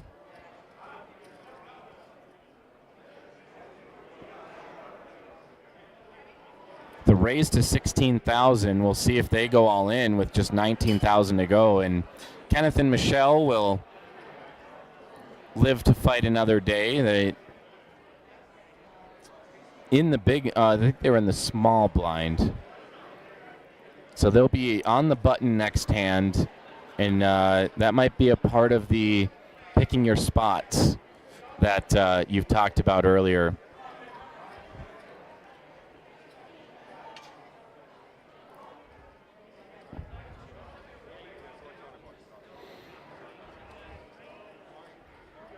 So we see the folds around, and our Jim and Justin duo will pull in a blinds and antes style pot.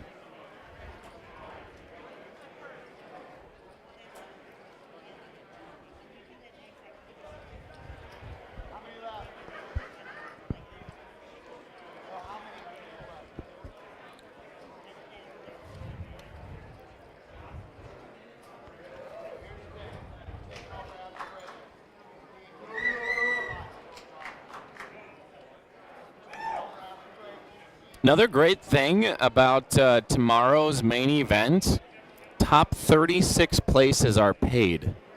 Awesome. It's a nice, deep prize pool, so you can at least walk away with some money back. With that first place prize, again, being $25,000. And there's $10,000 in mystery bounties as well. Knock somebody out, you could win yourself $100, $500. Nice. Yeah. A little extra walking around money, buy you dinner money maybe.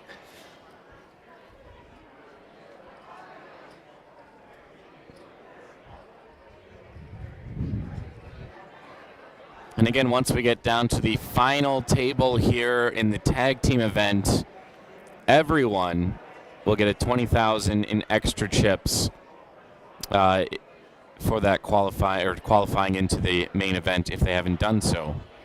Haven't said hi to some people like KJ Money, cheering for Jim in Kearney, Nebraska. We got Jim also in Nebraska. Brandon Braun. What platform are you using, Switch or Black Magic? Jim was, he does all the live event stuff in Kearney or knows a lot about technology, so...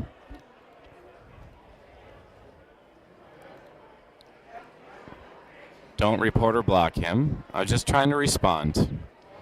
But Jim, we are we're using X-Mix. X-Mix. No. No? Oh, Sounds gosh. good to me. That's why I'm behind the Or is microphone. it VMix? VMix, that's the one. I'm smart. I looked at the computer screen. Yeah, X-Mix. I'm also a DJ sometimes at night, and that's a style of remixes that are released. So, yeah, the brain is fried. This is 6 weeks straight of traveling on the weekends and during the week. So, and we're in Vegas, so sleep is not really in the vocabulary. Did get a nice power nap in before we started with our tag team championship. That certainly helped.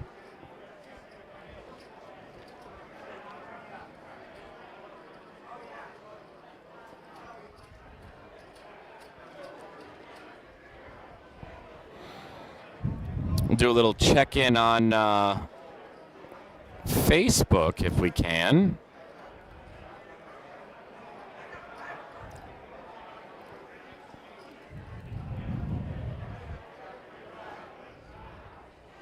We have an all-in by Loretta and Carol, newcomers to the table. I think they're in seat 7.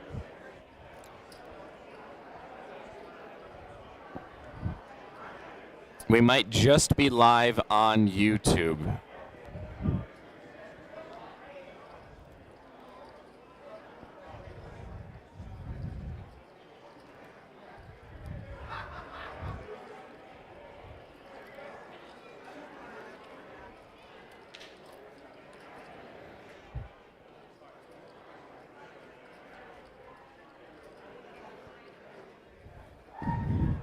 Mike and Marla, 5K to call. And they will.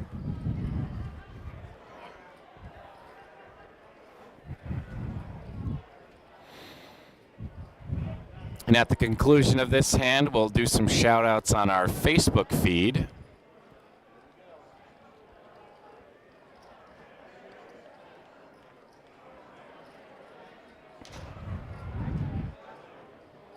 Flop comes 7-3 Jack Rainbow. And just one of the teams is at risk. And they check that flop. King on the turn. Not good for Loretta and Carol. No, they're going to need that ace on the river to stave off elimination. And we got a bet of 7,500 from Mike and Marla. Offering up a little protection here. So an ace and only an ace will save it for Loretta and Carol. Otherwise, their tag team event is going to be done. They don't get it, and so Mike and Marla will elimination. Knock out another team. How many more tables are out there? We can't see the rest of the field from where we're sitting. No, I will go look, but we're going to give some shout outs to our Facebook peeps. Dalton Daltone. Cheering for Wesley Smith long ago and Lysandra Ibarra long ago. Ed Edible Cavachuti. Hashtagging is 302 Poker. Miranda Hall, thank you for tuning in. Starlin Salemi, wishing good luck to Carol. Jim Bunger on the Facebook feed as well. Wow, he is super active. He really wants the interaction that Jim does. He got started too late in the season to earn a seat to this one. Jim, if you make it in May, introduce yourself. We'll see what we can do to get you a small interview.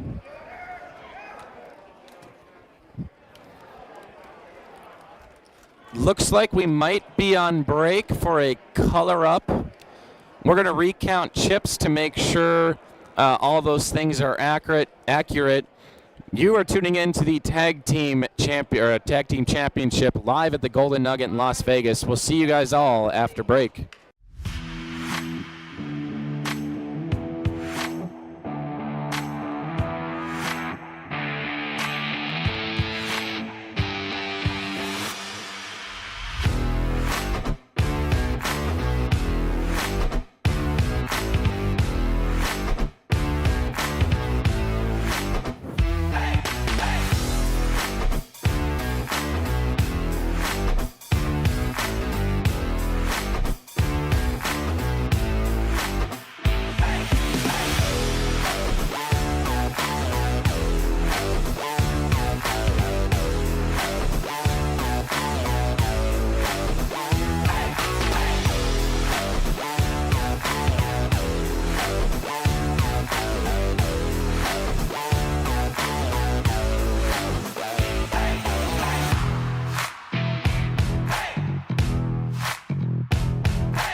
Welcome back to Vegas at the Golden Nugget for our tag team championship. We're down to 4 tables, which is great. It's great news. Things are moving quickly here. 4 tables, including the feature table. Yeah, we're very excited to see who will be crowned champion here tonight. And actually, it will be a pair, a duo, a dynamic duo of players.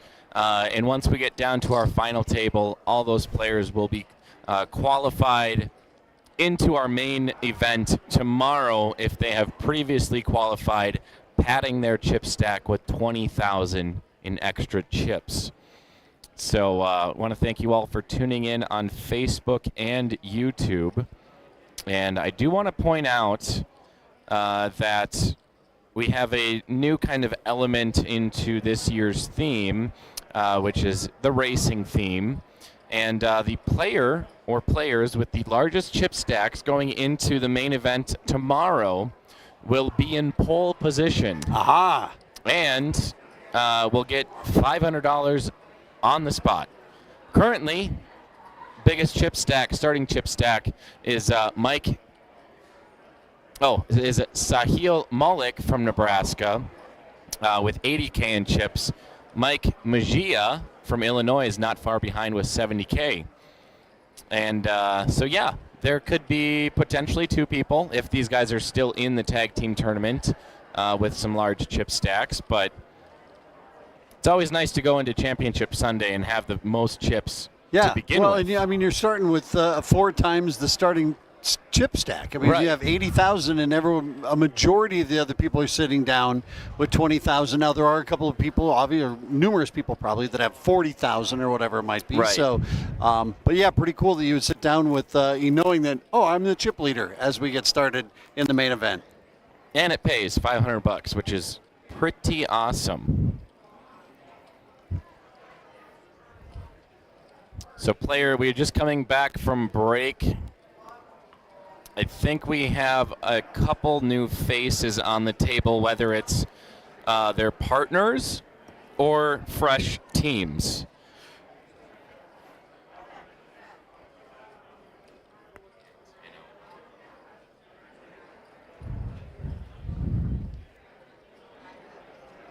Seems like the team that's been here the longest is in seat 9. That was Cruz and Sam, I believe. Cruz in the bottom right corner. I think part of our graphics lag was the fact that we had that extra window on our computer that was messing with the graphics component to all of this. So we don't get that immediate call on where people are sitting and who's new at the table. Like my late father always said, it's always something. It's always something. It's always something. Just when you think you got one thing figured out, it's always something. So Christopher and Jacob, that seems new. Okay. Blinds, by the way, up 3 to 6,000, with 6,000 coming from the big blind for the Annies. So every time around the table, it's 15,000 chips through the blinds. I'm curious as to what our average chip stack might be. I'm going to guess it's up in that 50 to 60,000 K range. And we did color up the 500 chips. So there's cream chips and then there's baby blue chips. Very easily discernible from the live stream. Yeah, very easy to see which is which. It's going to be tough to do a little eyeball of chip stacks.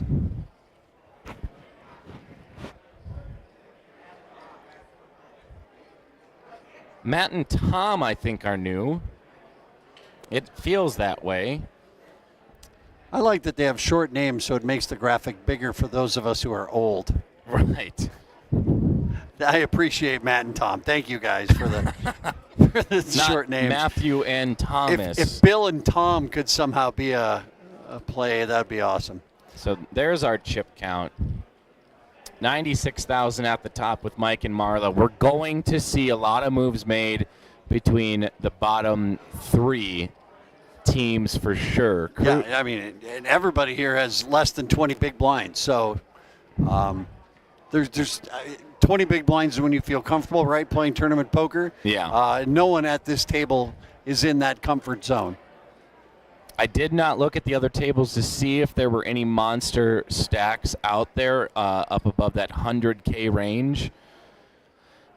So it'll be interesting to see as players get busted out here, who gets moved over, and who knows, maybe there's one with like 200,000 that just comes on the table as a monster. Christopher and Jacob fold.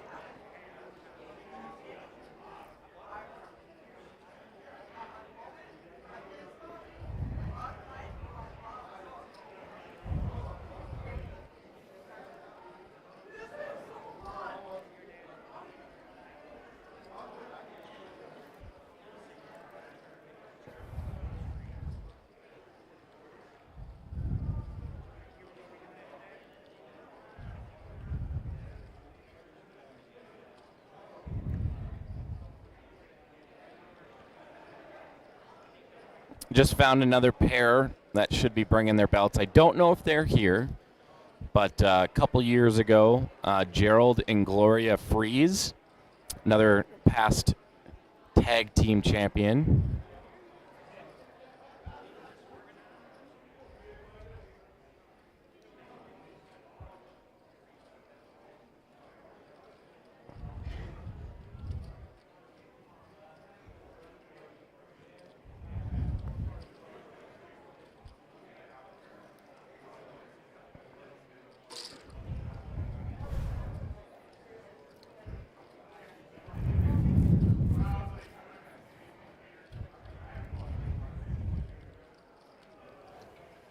Everybody tonight that makes this final or makes the final table, we're watching featured table action here. Everyone who makes the final table will get into tomorrow's main event. Also, we got cash and prizes added, or cash prizes added to the final table. If you get at the final table, you will take home some cash. So this event was $200 to enter. So each player putting in $100 hypothetically to play tonight. And this is the last chance to get into tomorrow's main event. So I'm sure you have some people that just haven't gotten there yet and would love to get in to be part of the field tomorrow to play for $25,000 for first place, and $100,000 worth of prizes will be doled out. The World Championship main event. Here we go. Amy and Christopher picking up pocket queens. And they are all in for $34,000. This might be a time for Kenneth and Michelle with just the ace. Suited ace isn't terrible, depending on where they're at in the blinds.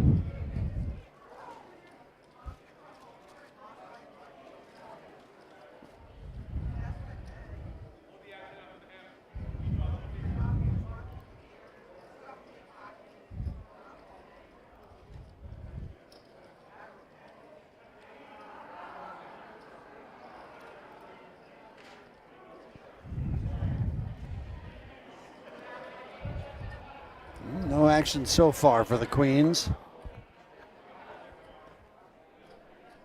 Which isn't so bad. You scoop up some blinds and antes and basically finance that next trip around the table.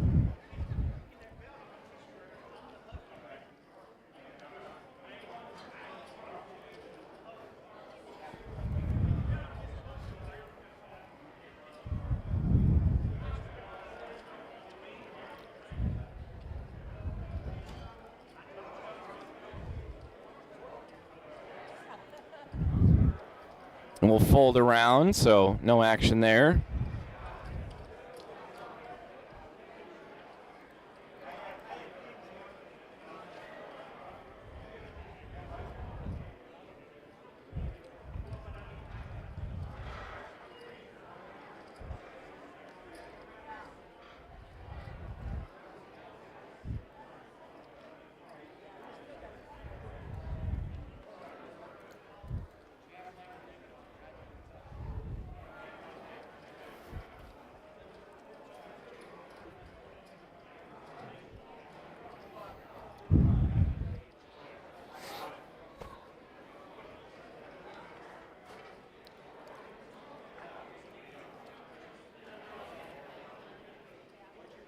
trying to find last year's information. It's proving to be more difficult than I imagined.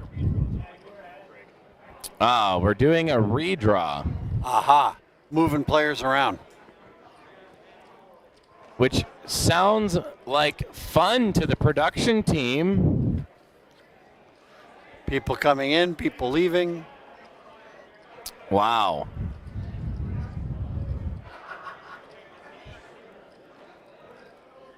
I did see someone out there with the FPN tattoo. Steve Cowart of Illinois. I saw it in person earlier this weekend. We're going to take a break. Looks like we're going to take a break for the redraw. We'll get all the players' names and chip counts and all that fun stuff. We'll be back very soon.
Welcome back to the Tag Team Championship here at the Golden Nugget, live in Las Vegas, Nevada.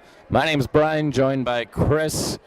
We're down to 3 tables left, which is very exciting. That happened quick.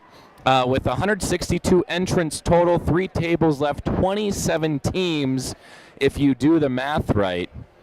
We'll introduce our players.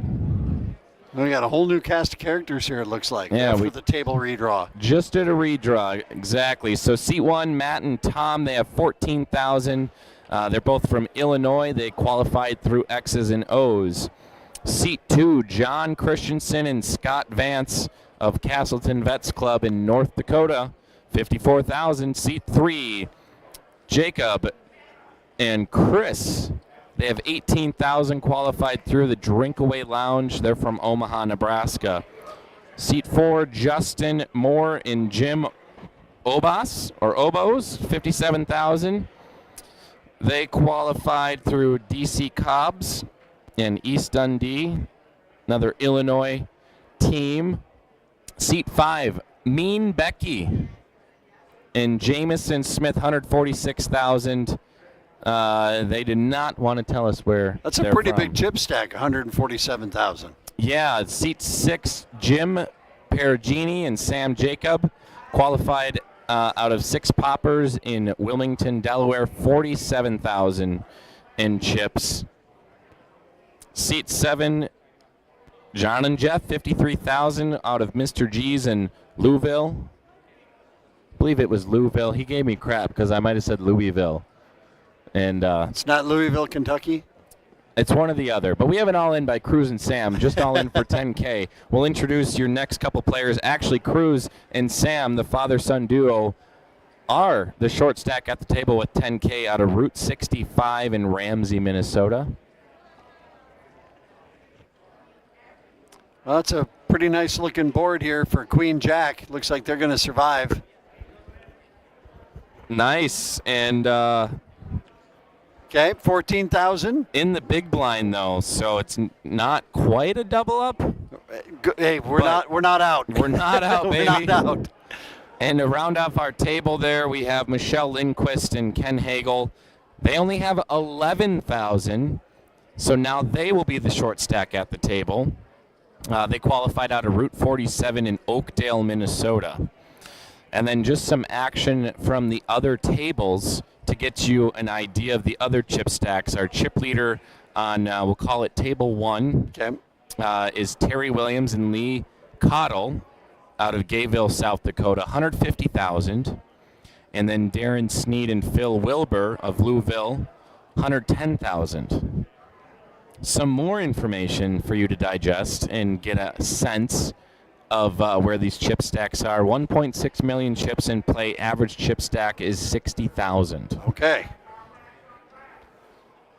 And blinds are at 3 and 6,000 with the 6K big blind ante. So your average chip stack has got 10x. Yeah, and Michelle and Ken are all in on the blinds, luckily, with Jack King offsuit.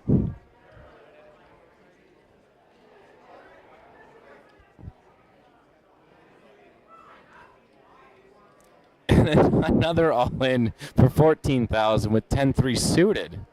We got a lot of short stacks. So something tells me we're gonna dwindle down quite a bit to 2 tables.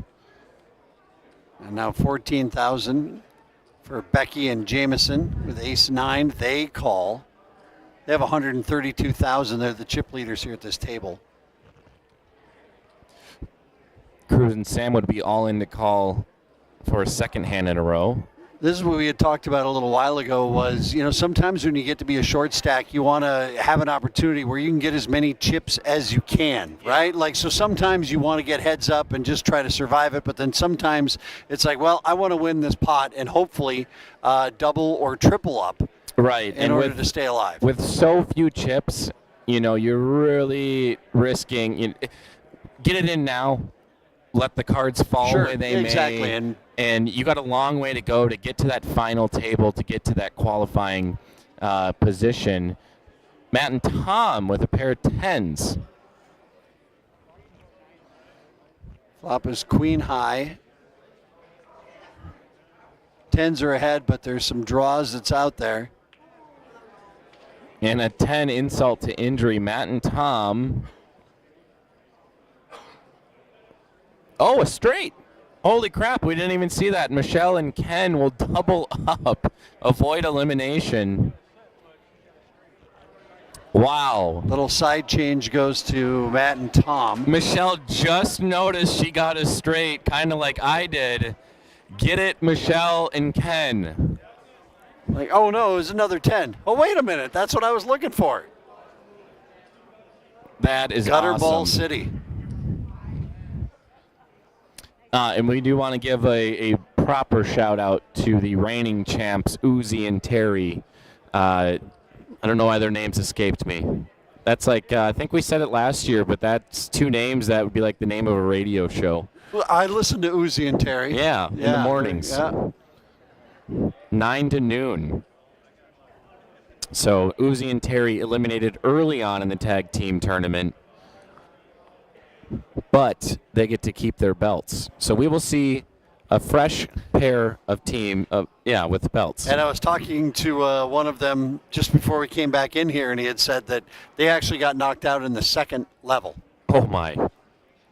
That they got it in good and didn't work out for them.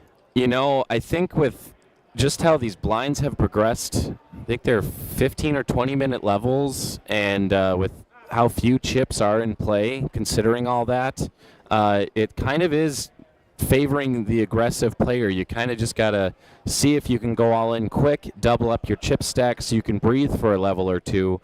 But it just kind of shows the climate of the tournament on what it takes to win the tag team championship. A lot of bit of luck, but getting it in when it's good. So Michelle in the small blind, looks like she'll call the all in.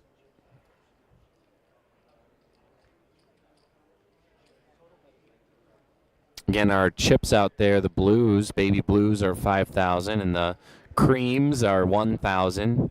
It's up to you at home to figure Decipher out which is which. Yeah, because we can't.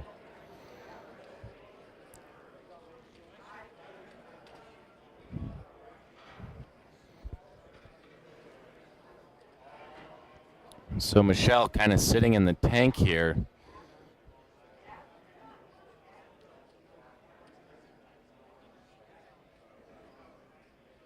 I mean, I would say now isn't the time. You just got these chips. You'd be left with just 5,000 left. But here, we'll call, and I don't mind it.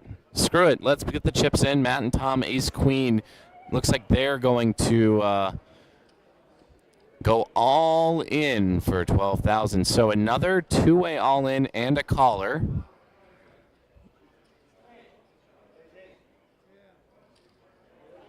No ace, but kings come on the board. Michelle and Ken could be looking at a double elimination. Yeah, Michelle's a little sheepish on showing that she called there with king 9. That'll raise some eyebrows.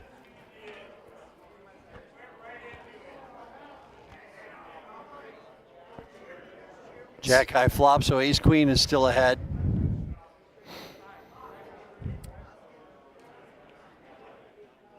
So Matt and Tom will eliminate Jacob and Chris and triple up through Michelle and Ken.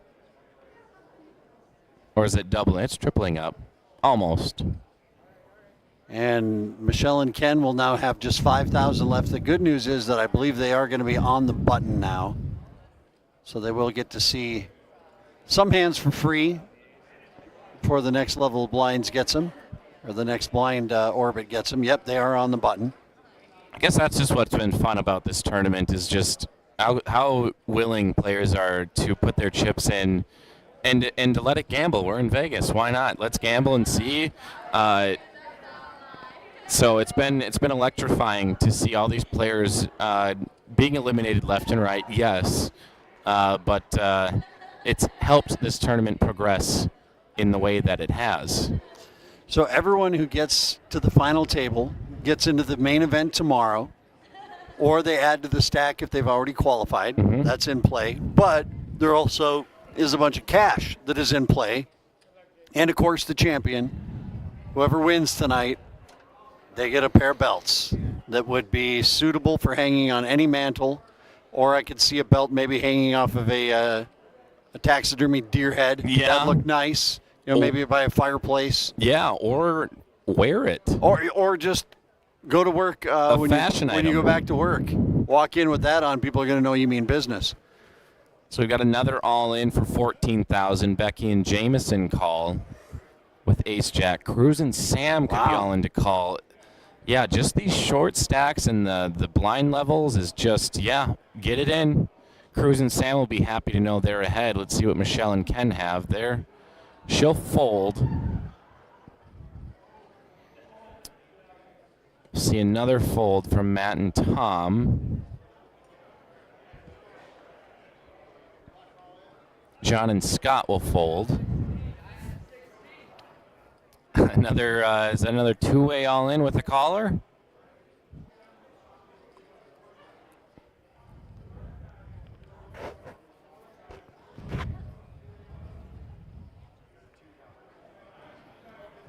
So there's the ace-4. That's Jacob and Chris. Okay.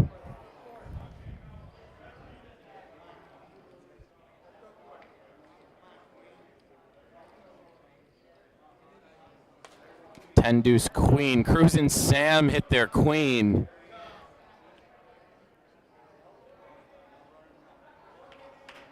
And a 6. Cruz and Sam will eliminate Jacob and Chris and double up through Becky and Jameson as well. So look at that. Now they just, went up 37,000 chips just a couple of seconds ago. Yeah. It was not looking good. So, you get hot at the right time, try to stay alive, accumulate chips when you can. But as we said, the average stack is somewhere now in that 63 to 65,000, maybe just under 70,000 number. So most of the players that are at these tables of the three that are left are under the comfortable 20 big blinds. Yeah. So when your average stack that's when you're going to see a ton of action and start to maybe see some of the chips being funneling to some of the bigger stacks. Yeah. And you never know. Final tables are weird. I've been at final tables that will take 20, 30 hands. I've been at final tables that have taken 200-300 hands. You have no idea. Now, obviously, tonight, these blinds are designed that they're going to keep going up as they're 4 and 8,000 with an 8,000 big blind right now. So, I mean, it's there is a little bit of luck that's going to come into play. That's for sure here towards the end. Yes, you have to have some skill to get yourself in good positions, but there's going to be a little luck that's going to be played in here as the blinds keep going up every 20 minutes.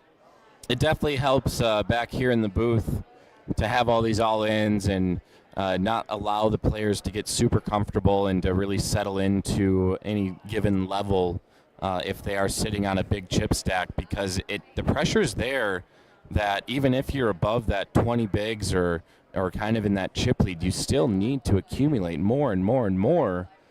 You feel that way because the next blind level is right around the corner. It's now 20K in chips to finance that one orbit.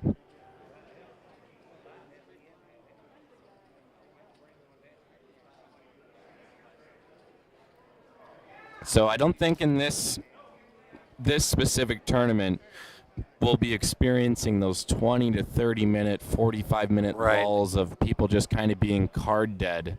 Something else I'm going to keep my eye on is players tapping in and out as we get closer to, towards the end of it. Right. Is that, especially for the people who are going to get to that final table, will they be going round for round, or will one player maybe is seeing the ball a little bit better than the other and say, hey, you just take it for the rest of the day? Or that'll also come into play. The only rule is that they have to play one full orbit. So when they sit down, they have to play one full orbit before the partner can tap back in. I would assume most players or teams at this level have done the tapping in and out in the spirit of the tag team. Right. But there's definitely a couple teams that said, I'll play my first orbit, and then I'm going to go play in another tournament somewhere else. Win it all, buddy.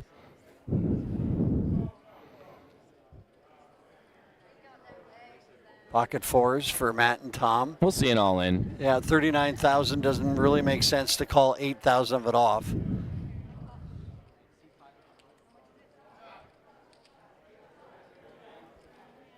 Yeah, there's a call.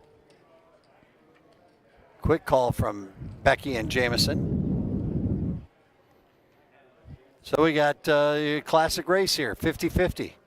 Ace King versus Pocket fours.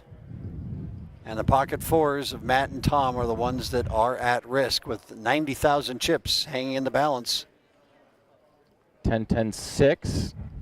Becky and Jameson pick up a pair. All right, 11 outs now going to the river. Oh, counterfeited. Look at that, got counterfeited. Pocket 10 or pair of 10s and a pair of 6s counterfeited. Matt and Tom and their Pocket fours. So Becky and Jameson's ace plays. 3 pair sometime is no good, Brian. Yeah. Especially if you have the lowest of the 3 pair.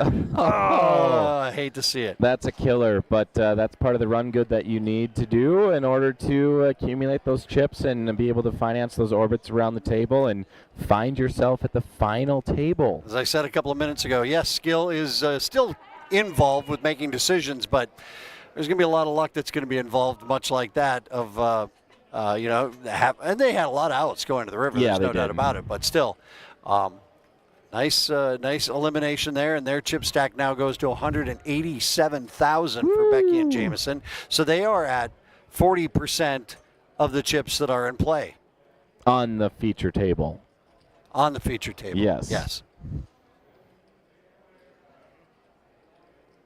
Cruz and Sam will fold. Michelle and now.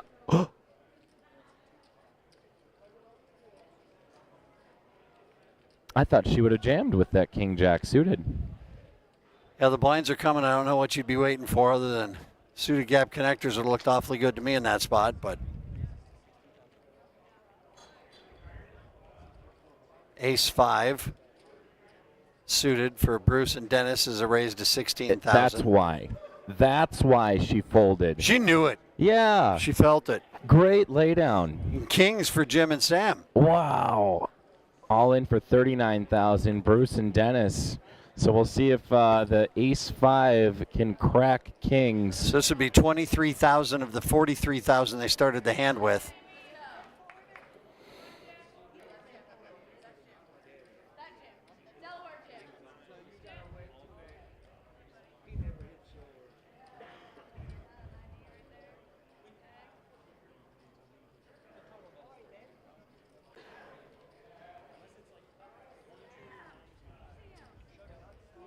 Does make the call.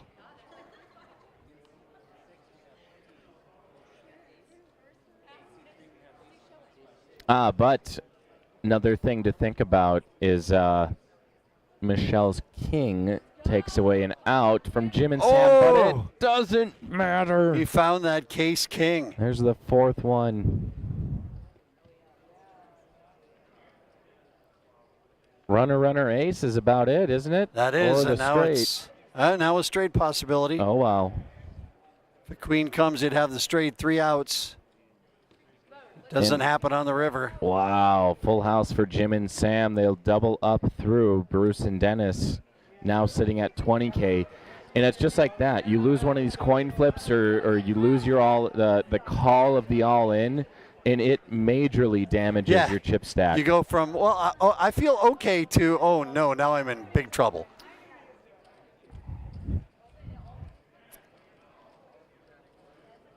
And you want to keep as much as you can, you want to keep the chip stack scary. Yeah. Right? Like if the blinds are 4 and 8,000 with an 8,000 ante, and you've got like 20,000. If you bet 20,000, if you go all in for 20,000, you're going to make the blinds are going to have to make a decision. Right. If they want to put in another 12,000 just to eliminate. But if you have, 14,000 or 10,000 and you jam, well, now you're probably going to get called by one, if not both of the blinds. Exactly. So it's a treacherous situation. Blessing and a curse because it allows you to triple up. But also means you're facing 2 other hands that could potentially eliminate you. But random hands. But in random hands, Random yes. hands, right?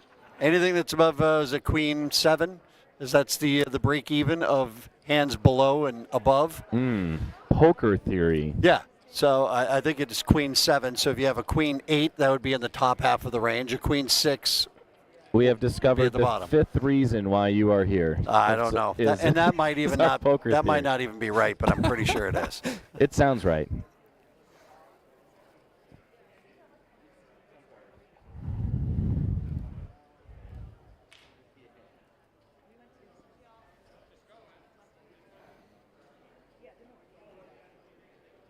Cruz and Sam will pick up the ace-3 but fold. Michelle and Ken fold.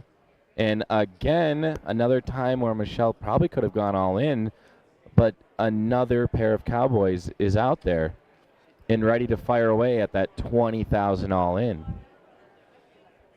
So Bruce and Dennis get them in with 20K. And that's, like I said, a 20,000 chip stack. It's not going to be an auto call from people. You want to keep that chip stack fightable. John and Jeff, this will be in your top right corner, I believe. Sorry, bottom left.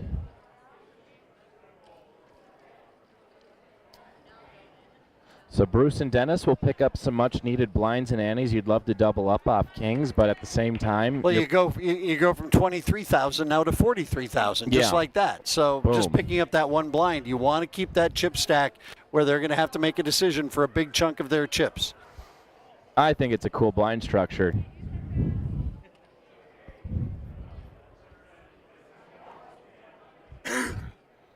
I think going to say seat 5, but no. Seat 6, I think we just saw a tap out. I think that would be of Team Jim and Sam. So Sam's one of those names that can be for a guy or girl, and a gal sat down. So I'm assuming her name is Sam. All right.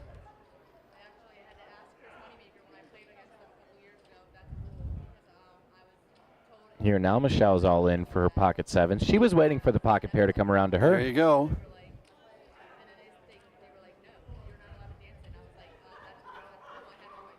Classic coin flip. Yeah, got a race on her hands here. So she wins this, she'll win 22,000 with those blinds and antes. Flops 8, queen, queen, and that's in a bad spot. Needs one of the 2 7s to hit on the river. Doesn't happen. Well, I think we thoroughly enjoyed having Michelle on the table. Thank you so much for playing in the tag team tournament. We'll see you tomorrow, hopefully, if you guys are both qualified. I'd assume so. And now she's out of chips, and so it's going to be time to leave. Enjoying the last couple of moments of the feature table. So Sam and Cruz will accumulate some much-needed chips. This is the father-son duo.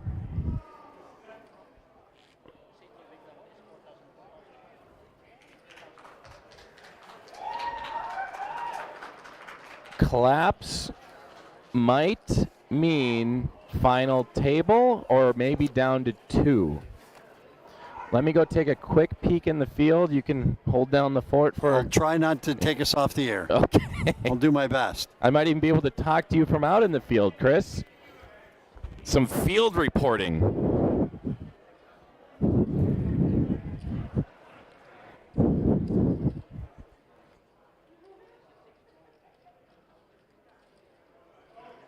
Becky and Jameson raised to 25K. I'm guessing this is Jameson of that pair. To Cruz and Sam. Fold the small blind. And John and Scott with 8, 5 in the big blind. And the ante, we'll let that go.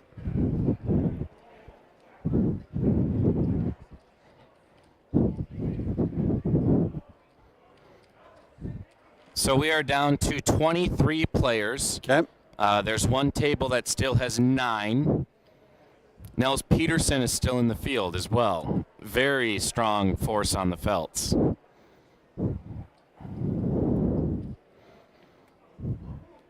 So we will see a new team joining us on the feature table very shortly.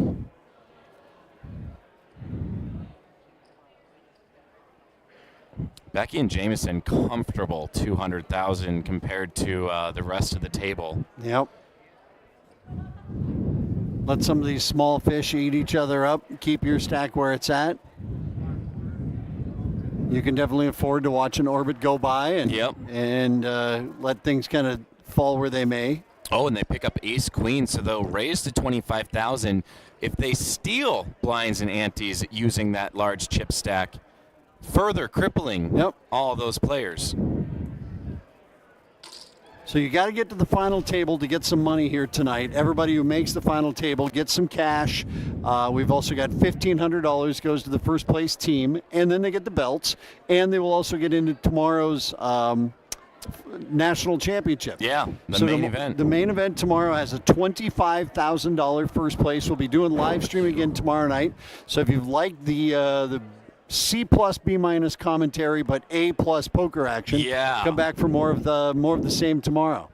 Speaking of, I haven't even checked in on our live streams in quite some time.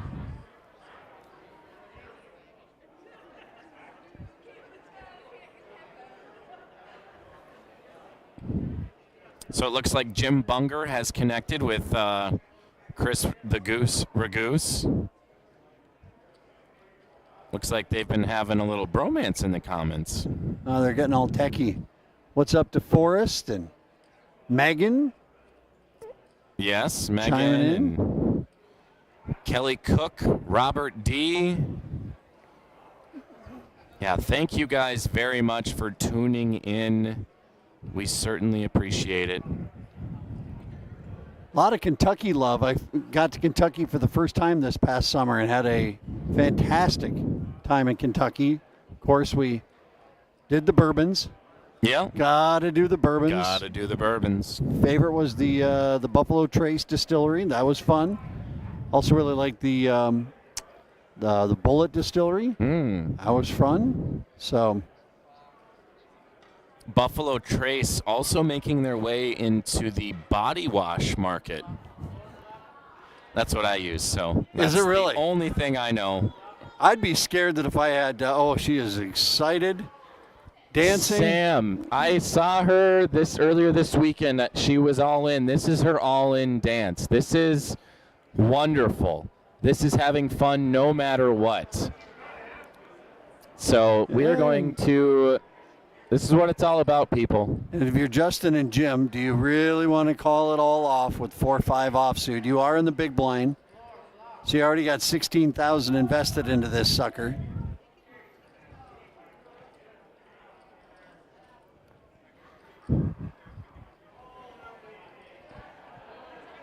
I want to see a whipping nay-nay, Sam. Let's go. Dance like no one is watching, except everyone is. We all are. Oh, so no one's even called. She's just... Yep, she's just dancing for the mojo sake of it. Wait, that's really gets in your head. Because whether you're all in with nothing or a good hand like ace-queen, you're more distracted about someone dancing behind their chair. Can you pick up a tell from a dance? I don't think so. No. It's never been done, I don't think, in poker history. I have to ask Joe Navarro if he's got any books on picking up tells from dancing. If you ever want to up your game as far as tells go, Joe Navarro is one of the absolute best. He was a FBI interrogator. Oh, gosh. And has written numerous articles and books on the topic of body language, and some of the things that he has talked about I've used at the table, and they have absolutely worked of things to look for. I'll give you a free one of a player checking when they have checked with their hand up, like, kind of knock their knuckles with their hand open and up. It is a very big sign of weakness, as in I am giving up. Like, please, I give up. Micro expressions. That's just something to look for. It might mean something, it might not mean something, but That was one that I used in a tournament that I actually won in Colorado a few years back, many years back now, but anyway. King, queen for John and Jeff. The J team is all in.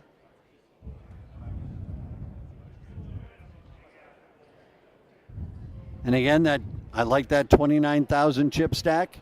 It's not an auto call from anybody, unless it's going to be one of the short stacks. You're going to have them covered anyway then. It's like here now, out of the small blind with Justin and Jim. You got ace-8. The tournament could come to an end if you make the call here. You're going to get the button, so you know you got a couple more free hands coming. But will you see one better than ace-8? 400, 800, 800, ante, 7 p.m. tournament viewers, call return the air. 400, 800, 800 ante.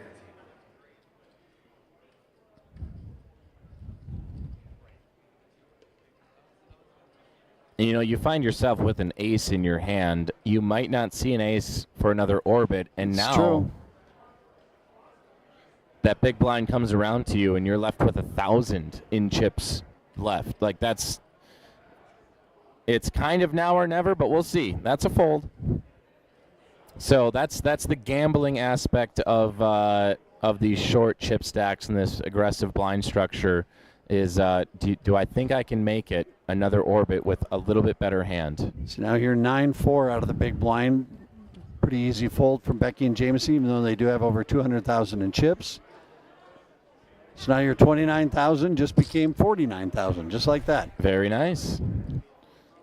Oh boy. Poker wants you. Yes, this is from the Speedway, or this is from an event, and it was before a Speedway event. And probably my best little tagline to date is, we'll see you at the Speedway. And I did a little vroom vroom, pointed at the camera. Boy, Brian, that's a tough look there. That beard, yeah. That's nightmare fuel. That's single Brian. Now that I have a girlfriend, there is clean-shaven Brian, much more presentable. Wow. I don't even know you anymore. No. You changed. I'm wearing purses and... I think I was actually at that event, if I remember right, at the Speedway. You were at the main event, yes. That was the one prior to when that happened, prior to the Speedway. But yeah, I think we called that. That was a DPT championship. Ooh, Becky and Jameson picking up aces. Looks like we'll just see a raise to 25,000. And because they have that large chip stack, they don't need to go all in as the raise. And that was on the button, so stealing 20K in chips from the rest of the players is pretty nice.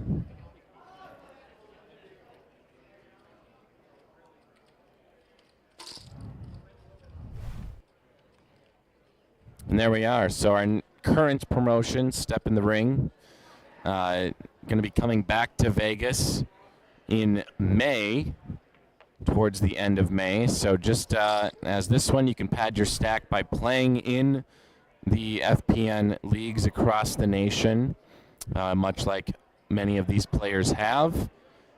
You can qualify and then qualify again, and maybe even qualify again.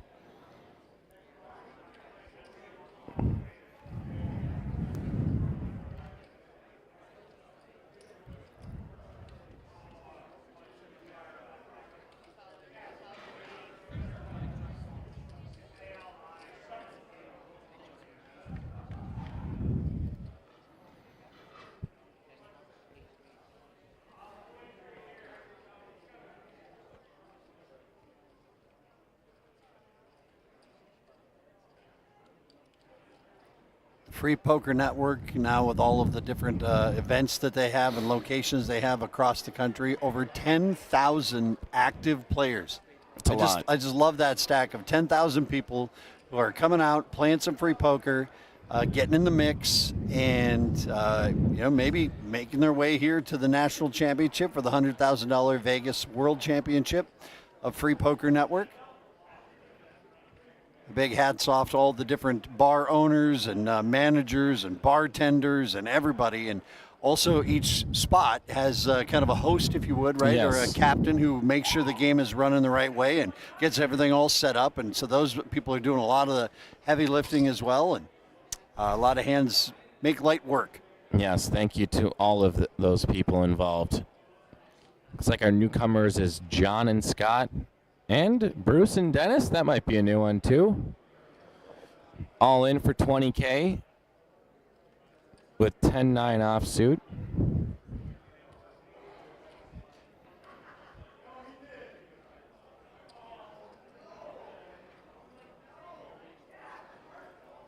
Looks like we'll get a call from John and Jeff for just 15,000 more. Big blind has 10K to call with 9-5 suited. And Catherine and Teresa. Oh, John and Jeff went all in. Catherine and Teresa folded. Newcomers to the table.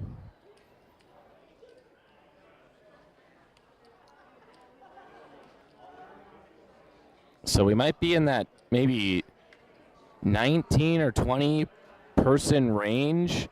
An ace on the flop. John and Jeff are most likely going to knock out Bruce and Dennis unless they catch a 7. They got picked up a few more outs, a jack or a 7 and a queen. No, what's on the river?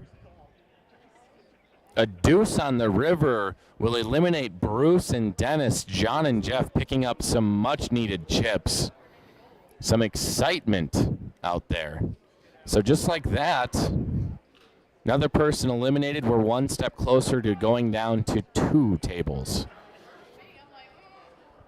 Speaking of 2 tables, going back to our current promotion, there are 2 seasons for this promotion, fall and winter.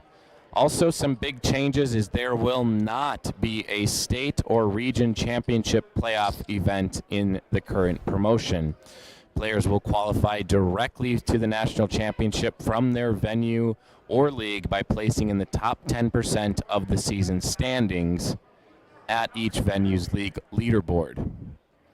Players who qualify multiple times will earn a starting stack bonus in the final up to 4x prior to coming to Vegas. We do have another all-in.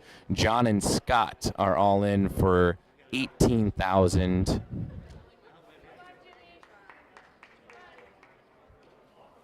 $10K to call for Justin and Jim.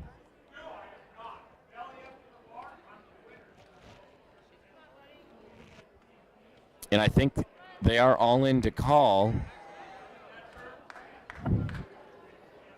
We'll see folds around the table unless Catherine and Teresa in seat 9 decide to call. If they do, they are ahead.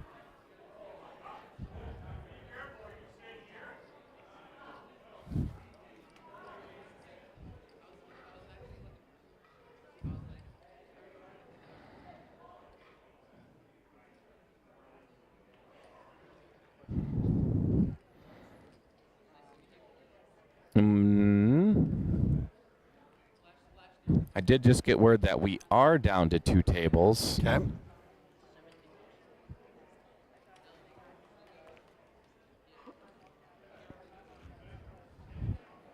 All right, so Catherine and Teresa will get out of the way.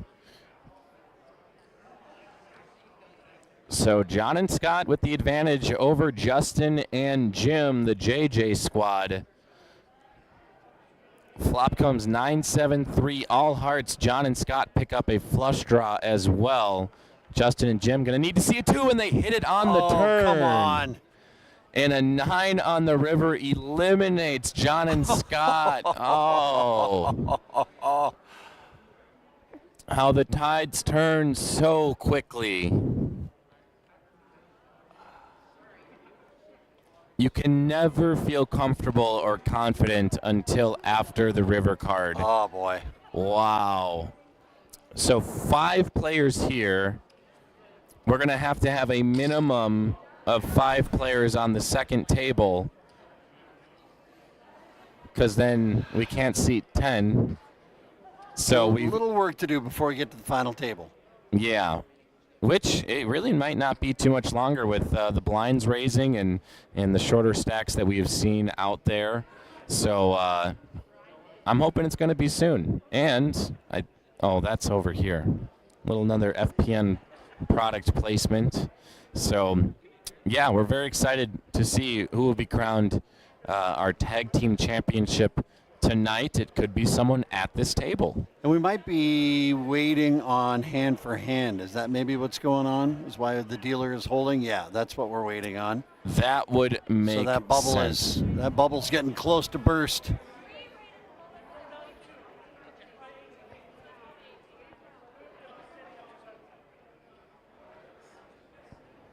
As we're waiting for that hand-to-hand, some other highlights of our Step in the Ring current promotion is a Tournament of Champions will be held at each venue.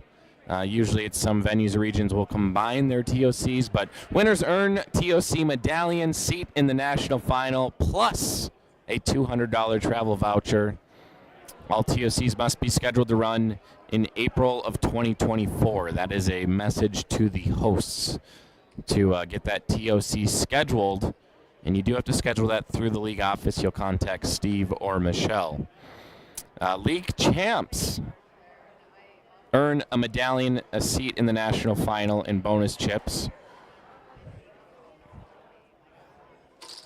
Tentative dates in late May 2024, May 29th through the 31st, back here at the Golden Nugget in Las Vegas. And there are multiple 10K main event seat packages to be awarded, plus cash. It'll be at least $50,000 in cash and prizes. And depending on participation, might grow up to $100,000. One of those things, right? Like if you're a poker player, you dream of, boy, what if?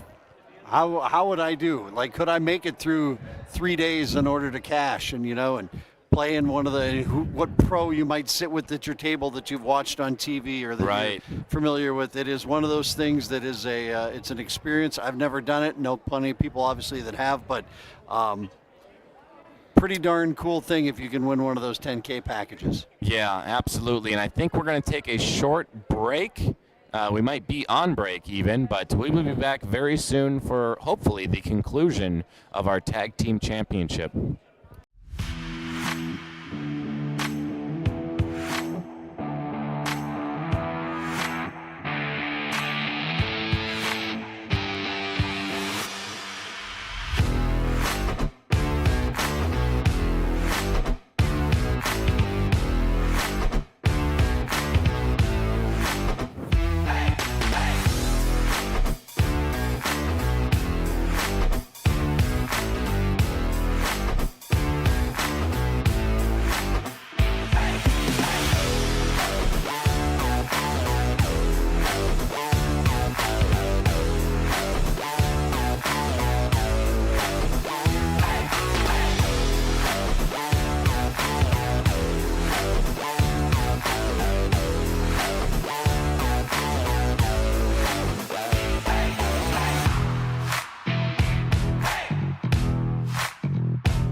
back to the Tag Team Championship.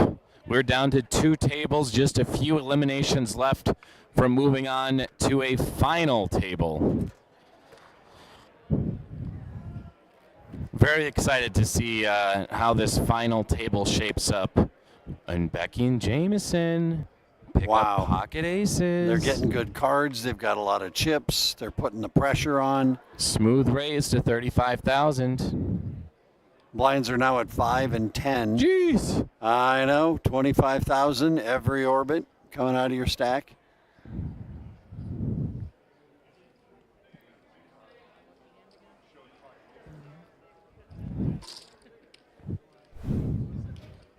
There it is. The belts. They can be worn as a fashion accessory, but yeah, I didn't tighten mine up very well. But this is what these players are playing for here tonight. There's that nice little focus. So nice. We had to get our hands on these belly belts before the players did. Otherwise, you wouldn't be able to see what they are playing for. I think this is the preferred way of wearing these, I think. I feel like a WWE wrestler right now. They're heavy. They are heavy. Darn thing weighs like 5 pounds. Some real weight to them. Well, the next people that put these on will be winning some cash. Becky and Jameson pick up another pocket pair, and another one's on the... Nels just joined us. Tyler and Nels of St. Cloud, I think, or somewhere in Minnesota. John and Jeff call with Big Slick.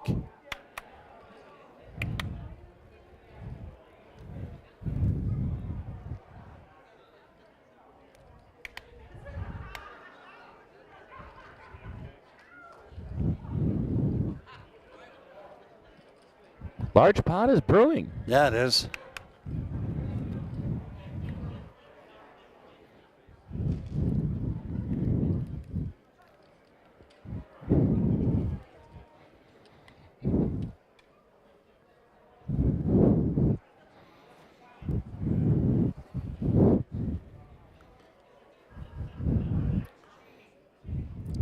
Just fold Justin and Jim. It's not worth it.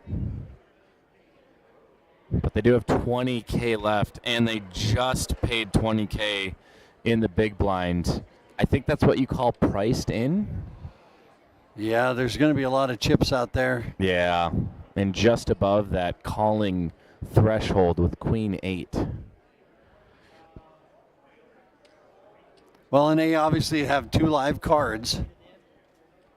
Is that there's a pair of pocket 4s, pair of pocket 5s, and then ace king. So, I mean, you've got 2 live cards. You can hit either one of them to take the lead. And I guarantee you that's exactly what they're thinking about right now.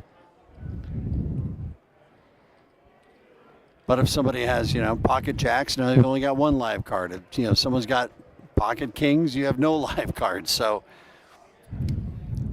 this is that luck portion of the game we were talking about. You got to make the right decision at the right time. I think he's talking himself out of it. There it is. Yeah. Smart fold, even though you only have 20,000 left. So Becky and Jameson can definitely afford this of calling 41K. But now you got to wonder what John and Jeff are going to do, because they're not calling 41K. They're either pushing or they're folding, one or the other here. I don't see them calling to leave 18,000 behind.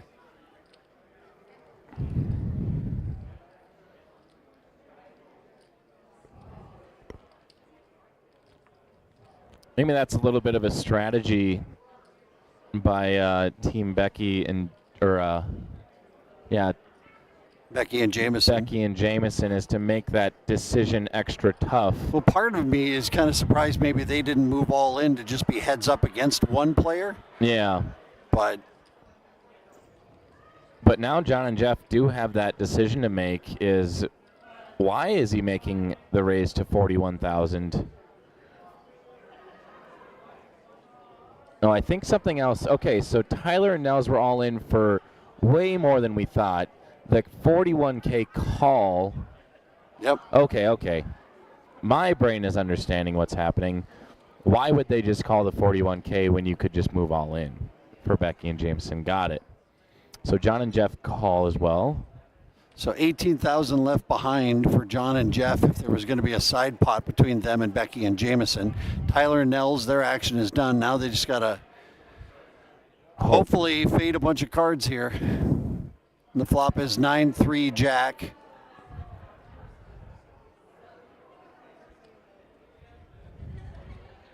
The pocket fives sitting pretty, but there's the all-in from John and Jeff. I don't know if that's going to get rid of Becky and Jameson. Yeah, it does. Yeah. Wow. And so now it's going to be 2 more cards to come. John and Jeff need to find an ace or a king to stay alive.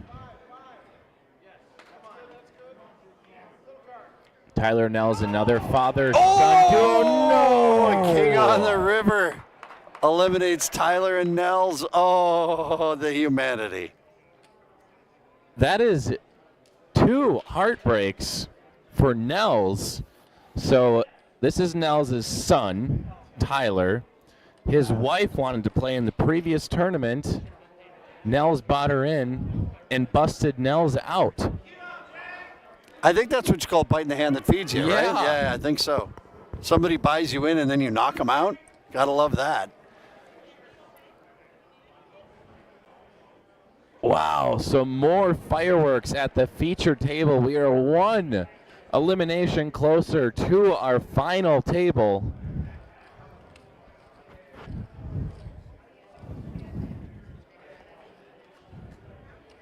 This is everything you could have wanted from that feature table and from a tag team championship. Tons of memories to be made, whether they're good or bad.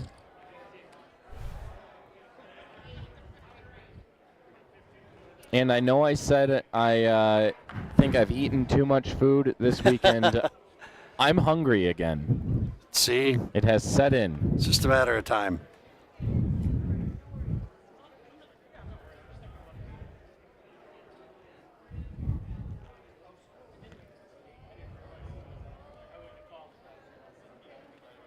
And this whole weekend, including our tag team tournament, culminates into one big main event tomorrow. Top 36 places paid. First place, $25,000 in cash. In addition to that, $10,000 in mystery bounties. Yeah, tomorrow's going to be a fun day of poker. There's no doubt about it.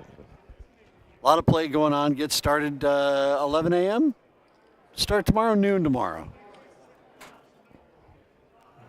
We are going to You're more in the know than I am, I think. cross-reference information. 10 a.m. 10 a.m., even earlier than I thought. So 10 a.m.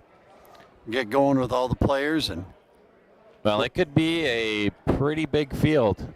First night, we were well over 200 entrants. Thursday night, first chance qualifier. And they just keep coming to Vegas, the people from all over the country. And some are choosing not to play in the other qualifying events, saving their stamina and energy for the World Championship main event. So we'll see what kind of numbers we get tomorrow, but 162 entrants in the tag team tournament, assuming that all those players are already qualified. It's over 300 yeah, big day players tomorrow. already. Big day. Well, we still got some poker to be finished up here tonight. We will be playing down to a winner. Everyone that makes the final table gets some cash. $1,500 in cash goes to our winners tonight. And, of course, the 2 championship belts that we showed you a couple minutes ago.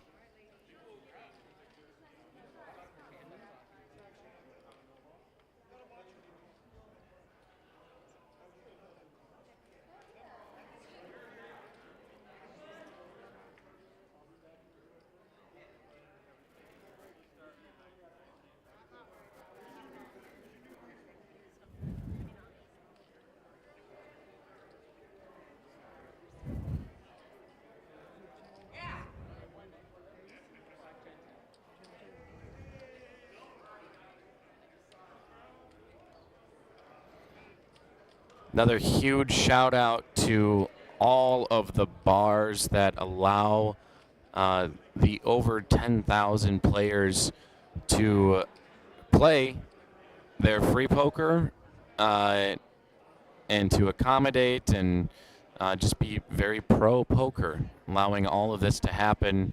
So huge shout out to all of our bars across the nation. Yeah, without them, obviously this doesn't happen. So it's a grassroots movement, always has been.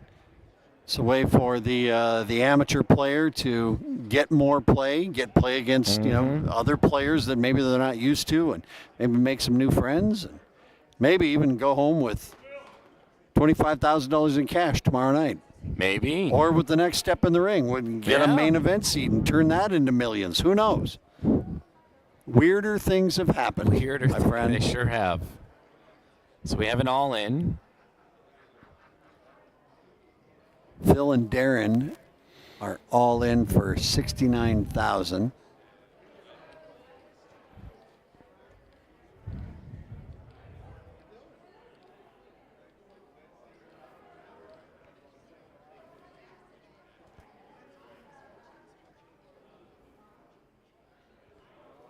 See if Catherine or Teresa can find a call here. I feel like they've been in a number of situations where they have folded a good hand pre-flop. Little do they know, to their benefit, they've folded and a better hand has been out there. I think folding king jack suited when there was pocket kings in front of them, yet to do their action. Well, you make the call here if you miss the flop. Obviously, Phil and Darren, they're already all in, so there's going to be no more decisions to be made. This is the last of them.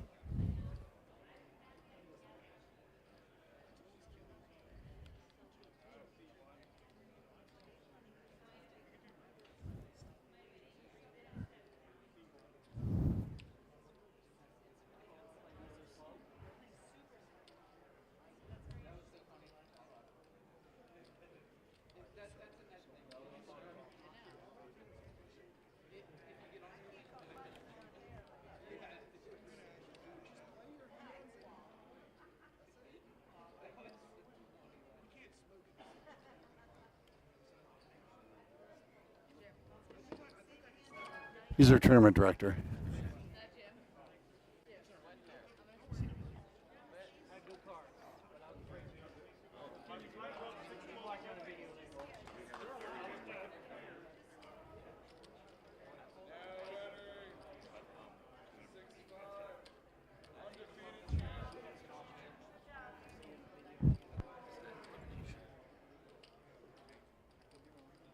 So I think we just saw a fold there.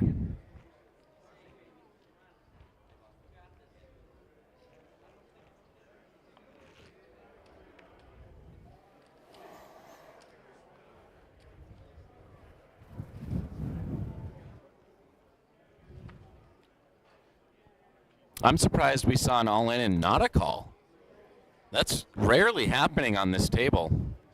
But I think that bubble, being on the bubble, perhaps. Yeah, that's right there in the back of people's minds, yeah. Let the other smaller stacks go all in, Justin and Jim. All in for 15,000. And again, Catherine and Teresa. Fruit flies back here? What in the heck? Yes, look at that. What is that thing? Get it out of here.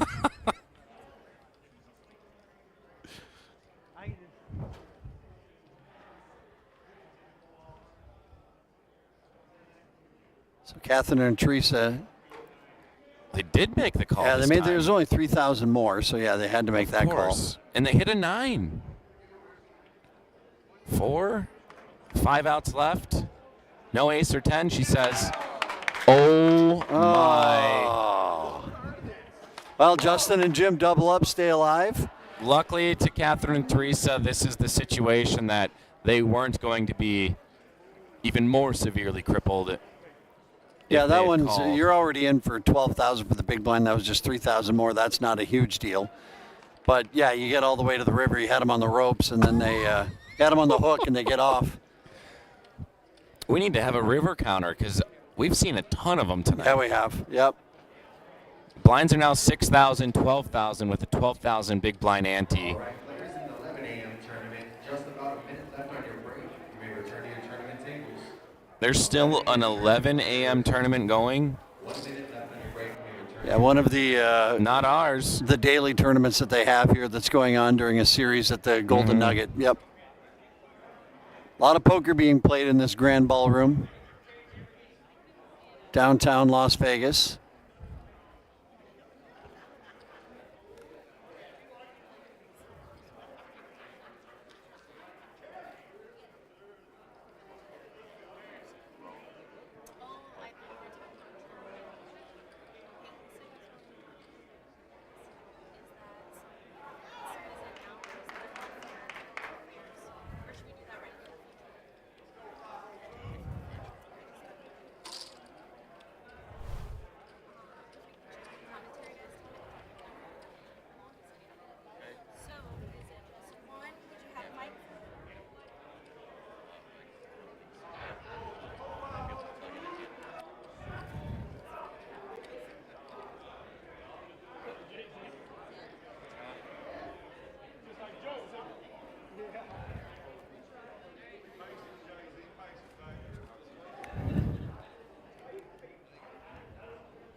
Probably.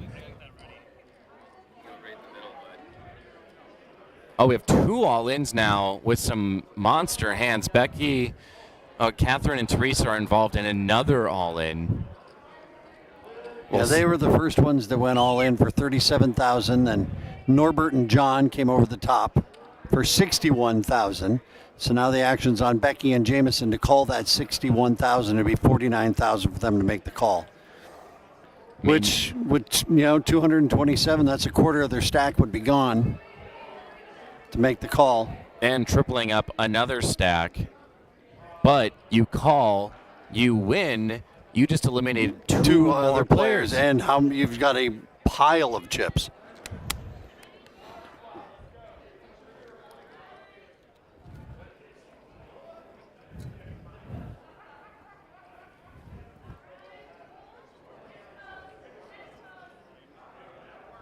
Tough decision here for Becky and Jameson.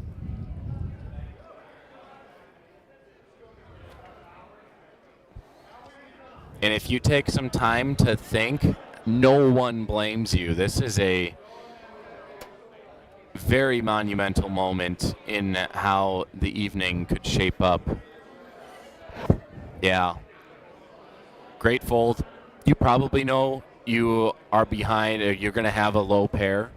And you're going to be facing 2 overs, essentially. Well, that's the thing. When you got that pocket pair, you're not drawing any longer. No. You're drawing very thin to try to set up. So I'm fine with that fold, especially if it would be a quarter of your chips that you're going to be calling off, too. So Robert and John, Catherine and Teresa are all in, and Catherine and Teresa are the ones who are at risk in the 9 seed. Oh, they hit their queen. No 10 or ace. No 10 or ace. And they double up. Wow. So Catherine and Teresa now to 104,000, and Norbert and John down to 24,000. I am loving this up and down swing between these two. Catherine and Teresa are just, they're not going away. No, I mean, picking the right spots, getting a little luck, getting some cards at the same time. I think a lot of that goes back to that king-jack suited that they folded, and the kings It turned out to be the right decision. They would have been gone. Yep. So I'm loving this. Catherine and Teresa, of course, very excited. perhaps one elimination away, maybe two away from cashing, final table, and padding their stack for tomorrow. So there is a lot on the line, and a lot of implications leading into tomorrow.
Pop that, and we are now live, baby.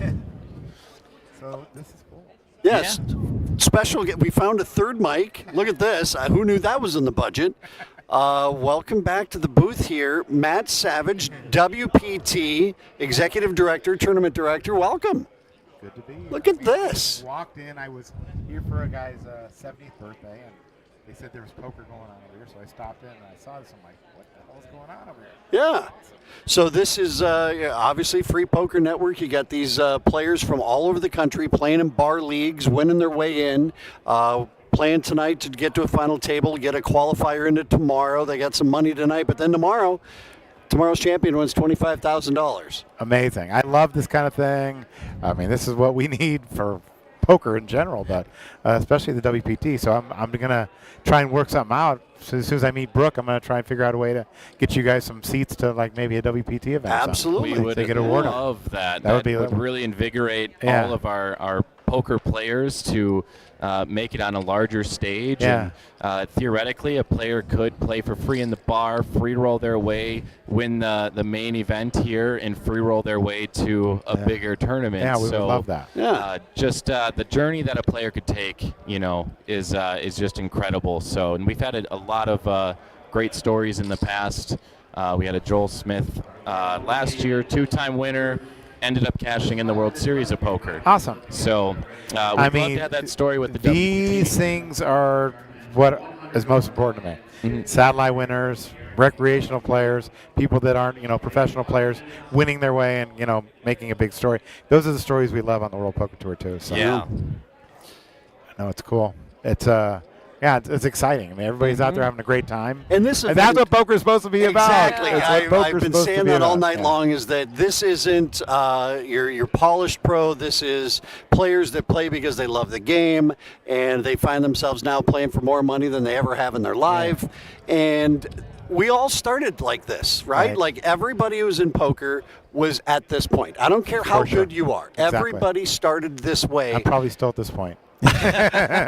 Truth be told, I'm probably even further behind that. But and that's what I love about poker, that I think people get so caught up in the nuance of, this is the the GTO, this is how you have to do it, this is But these are the people who are all at the start of their poker careers, and it might not go any further than what they're doing right now, and that's great. No, that's fine. And like I said, that's why I was just happy to see all these players here that I've never seen before. Every time I see new players that I've never seen or met before, I just think that's great for the game, and so I'm excited about stuff like this. So this is Matt Savage, in case you missed the intro, with World Poker Tour. How many events now does World Poker Tour put on during the year? So many. upcoming, I'm going to France, and I'm going to Slovakia. We have a cruise coming up. Then I'm at Thunder Valley, which you've been to before, right? Yep. So, there's just so many things going on the World Poker Tour right now, as we gear up towards, again, the season-ending World Championship at the Wynn. And it's just so much of this is important to us. Like, the fact that we had such a huge event in December. And, again, I saw so many people there I'd never seen before. So this type of thing is what's important to me and important to the World Poker Tour and important to poker. Part of this company is a big thanks, you maybe don't even know this, to World Poker Tour. Brooke Leiter took second at a Caribbean Adventure way back in the day. Yeah. There's fantastic video of him back in the day with his flowered shirts, the protectors on the cards they wouldn't blow off of the table. Yeah. And that win kind of propelled him in life and in business to really move the needle forward. So that was, for us being from Fargo, North Dakota, and Brooke was a guy that we have known our whole poker lives, to see him win that kind of money was amazing at the time. Yeah, was that in Aruba? Yeah. Okay. Yeah. I ended up going to Aruba, being part of Aruba, like years after that, when Ultimate Bet was there many years ago. But yeah, it was, for us on the World Poker Tour, Mike Sexton and Vince Van Patten were there, and they loved it, and I loved going down there too. But those kind of stories are what's important to us. And here we are. Fast forward later now that 10,000 active members around the country are playing in FPN events at different bars, or VFW clubs or whatever it might be. I had no idea. I love to see that. Yeah, we've partnered with a ton of other existing poker leagues around the nation, Louisville, Kentucky, here in Vegas, and they're aggressively expanding their leagues and jumping in on the FPN. So we're growing every year. I believe this year we've definitely shattered a bunch of numbers in attendance, and the first tournament well over 200 people, and definitely shattered expectations. So we've seen nothing but growth here at FPN in the national championships. I think this is our 4th year now doing the live stream broadcast. We've been down in Vegas multiple times before I joined with the company. But yeah, we're only going up with the poker, and love to see these stories being made from our players. Absolutely. Tonight's a tag team event. Tonight's I see people standing out there sweating their partners. Yeah. I love tag team events. And that's something that, a lot of players, you don't have an opportunity to play an event like that, so you have some that will played one orbit and then they left. And then you have some that are orbit by orbit. So I love it. So we got our belts here, and we do have an all-in, but Catherine and Teresa, again, on the hook to call. They just won't go away, these two. And I love that. They've waited for the right spots. It's worked out for them so far. But they have that stack, as we had talked about numerous times. You got to keep your stack dangerous, right? In relative to what the blinds are. And 92,000 is still a very dangerous stack. If you fold here, you're just fine. You still have 92,000 to fight with. She's going to lay it down. I could see it. She has surprised us with a number of her calls or folds. And the other great thing is that your teammate is probably standing right over there looking at you. Yeah. And, that they're not supposed to influence one another, but... I just saw sevens beat King Jack on the other table, so this is kind of the same situation. She wants to call, but I don't think she will. Nope. She has all the telltale signs of folding. She's got all of them. Well, that's the other thing with the tag team event. You don't want to go busted because your partner's sitting there watching. So it's a lot more pressure on you. Like if it's her own money, she might just say, okay, I'm going all in. But we're doing it. But there's also, we're almost on the bubble as well. So those things these players are thinking about. And she folds. And the world will never know. What would happen? She just accumulated these 92,000 in chips, so she doesn't want to throw them away immediately. And the only way you get any money out of this event is by making the final table. So everyone at the final table gets some cash. How many teams started in this event? 162. Wow, 162 players. I mean, right there. Per entry. Team. That's amazing. So that's crazy. Over 300 players here playing this event. Many of them qualified for tomorrow, and players who win this event here will add to their chip stack as well. And I was asking some questions out there, and people are saying you couldn't buy into tomorrow. You can't buy in, which is amazing. Yeah. I love that. I love that. Yeah, you have to qualify through one of these 5 events on the weekend, Thursday through Saturday, or you qualify in your bar, depending on where you finish. I was going to call Phil Ivey and say if he wanted to play tomorrow, but I guess he can't. Yeah, no, I'm sorry. Phil Ivey, you're out. Sorry, Phil. You're out. You know, you You're had out. to get here this week. You had to qualify. I love it. That makes it so much better. Players also qualify through our online platform as well, so just many ways for everyone to play poker and to qualify, and that's what we want, is a lot of people to get here with whatever chip stack they have, because that's what we're looking at this year is with all the players that have showed up is we've qualified more people than ever, and it's proven to be bountiful for the Golden Nugget and for us and for the players too, with a nice prize pool. Yeah, it was over the poker room on the other side. It was packed, full of people. It was, it's always great to see when events like this, support the poker room and the casino as well. And it looks like everybody out there is having a great time. That's the main thing. Good partnership too with Golden Nugget, and Golden Nuggets. The only place downtown now you're playing poker. Right. I mean, think about across the street that main event used to be over there for years and years. You think of all the history up and down. I just Fremont, posted a picture of my wife and I who's sitting out there right now, and we met each other 22 years ago. Wow. In that room, in that casino right across the street at the World Series of Poker in 2002. So a lot of history for us too. Yeah. But yeah, downtown Vegas, many times after we get done with the night, we'd come over to the Golden Nugget because, it's casual and cool and kind of get outside of the poker realm. But it's a lot of fun. This is a great casino, and looks like they've become a good partner for you guys, Yeah, too. for sure. Where do you see poker going in the next 5 years? I don't even want to say 10. Well, I tell you, if it's things like this that are the base of poker, you will see the players in this tournament this weekend will be at some of these final tables, and that's what's exciting for me, is that these people that are just playing the game for fun start to take it a little more serious, and then they make the next step. Maybe they win a satellite, or they're way into one of these tournaments, make a final table, and make a real name for themselves. And like I said, I think just that's the most important thing for the game itself. So it is growing. I think there's more and more people are playing live now. And with all the stuff going online right now, who knows? Yeah. Live might be the way to go. And for me, it's always been about live poker. So, you want to be able to look at your opponent face to face and say, I know who I'm playing against. And, they're using their real name and stuff like that. So that's what's important to me. So I love to see stuff like this, Well, we do take this live stream mostly in North Dakota.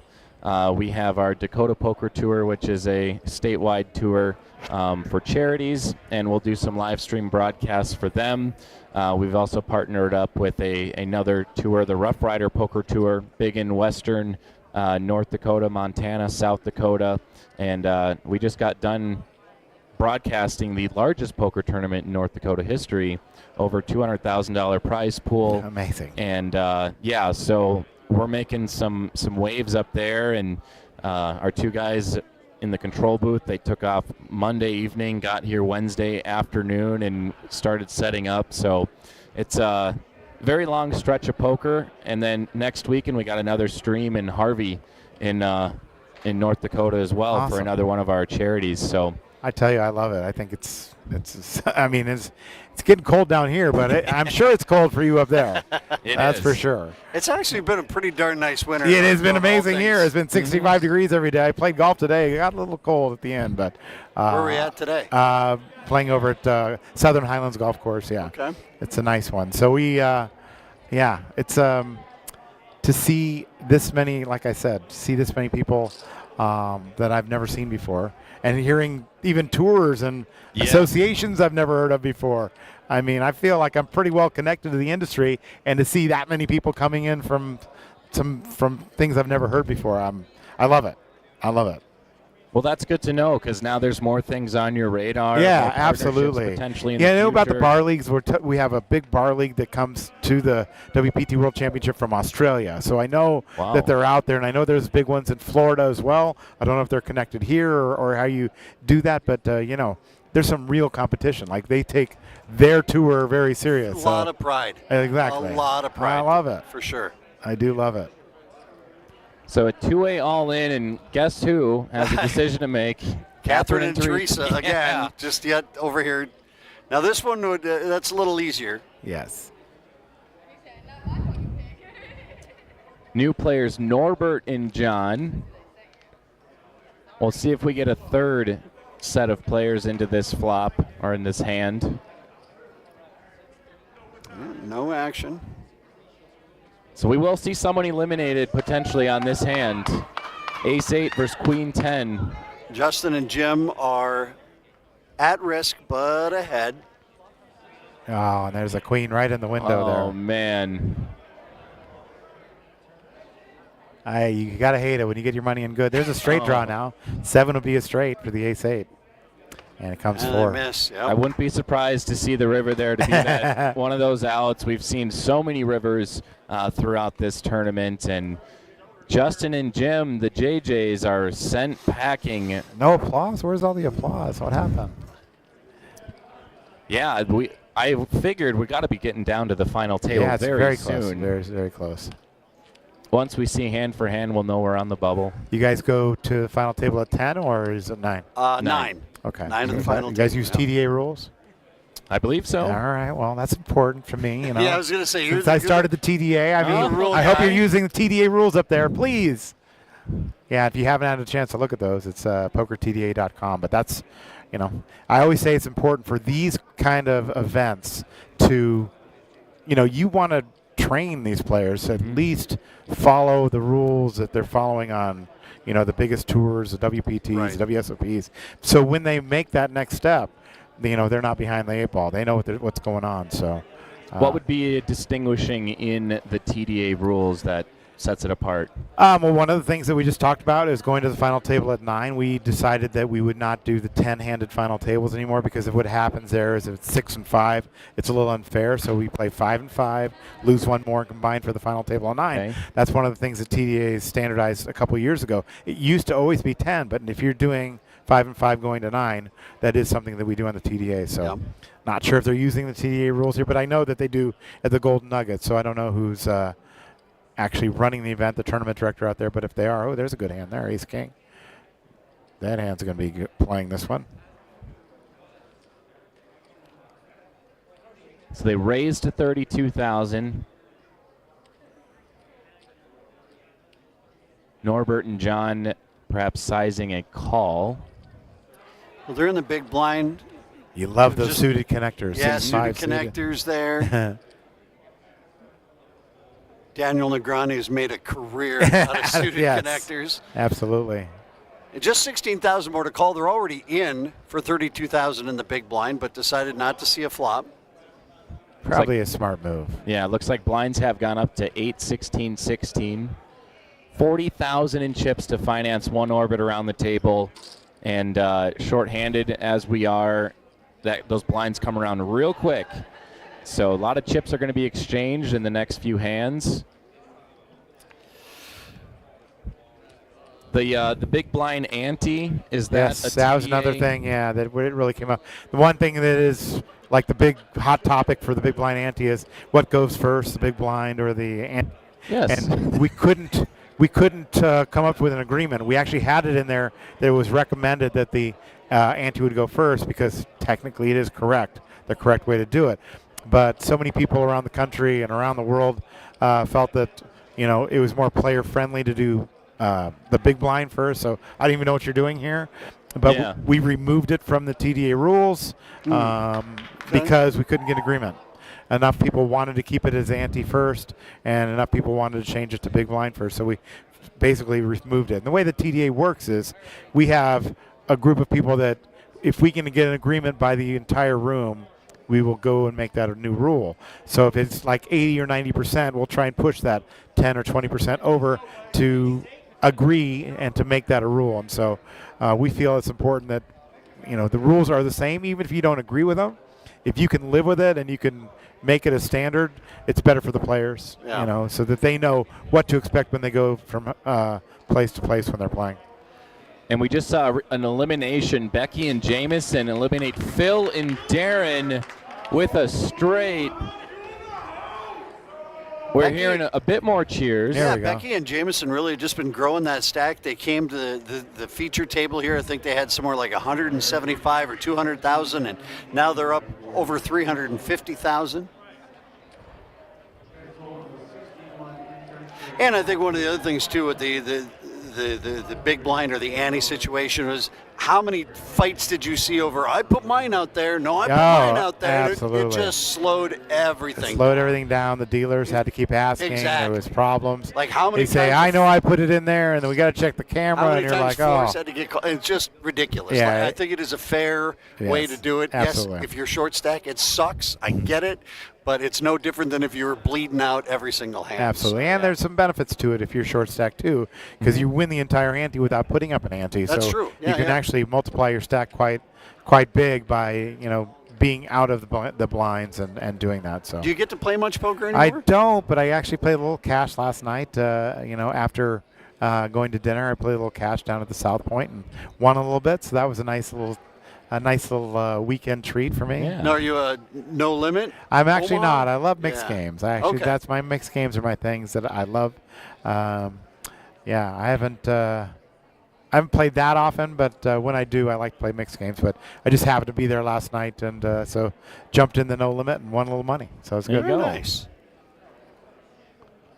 I believe within the last 5 years, the league in the bars has adopted the big blind ante. So that's why I good. That sparked my jogged my memory on. That's a good thing, especially in that kind of place where you're at and you're playing, and you might be having a couple cocktails, enjoying yourself. Yeah. You know who has the ante. You don't have to worry about it. You don't have to worry about the dealer tapping on the table. So are your games self-dealt, or do you actually have dealers that deal? Self-dealt. Self-dealt. Yep. Yeah. So each location will have a host who kind of runs the game for the night, anywhere from one. We've seen up to 5, 6 tables at a site, and they'll just let the tournament run out, and I believe the top 3 players each night will get a invitation to our weekly to another online tournament. We're gonna have some action here. Oh boy. Got all in 60K, and then my favorite hand, Jack 10 suited.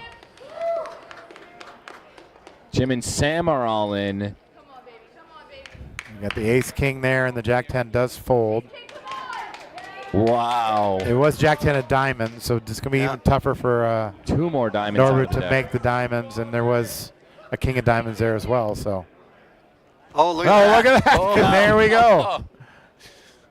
That Jack 10 of diamonds would be looking pretty good on that flop. And a king on the turn.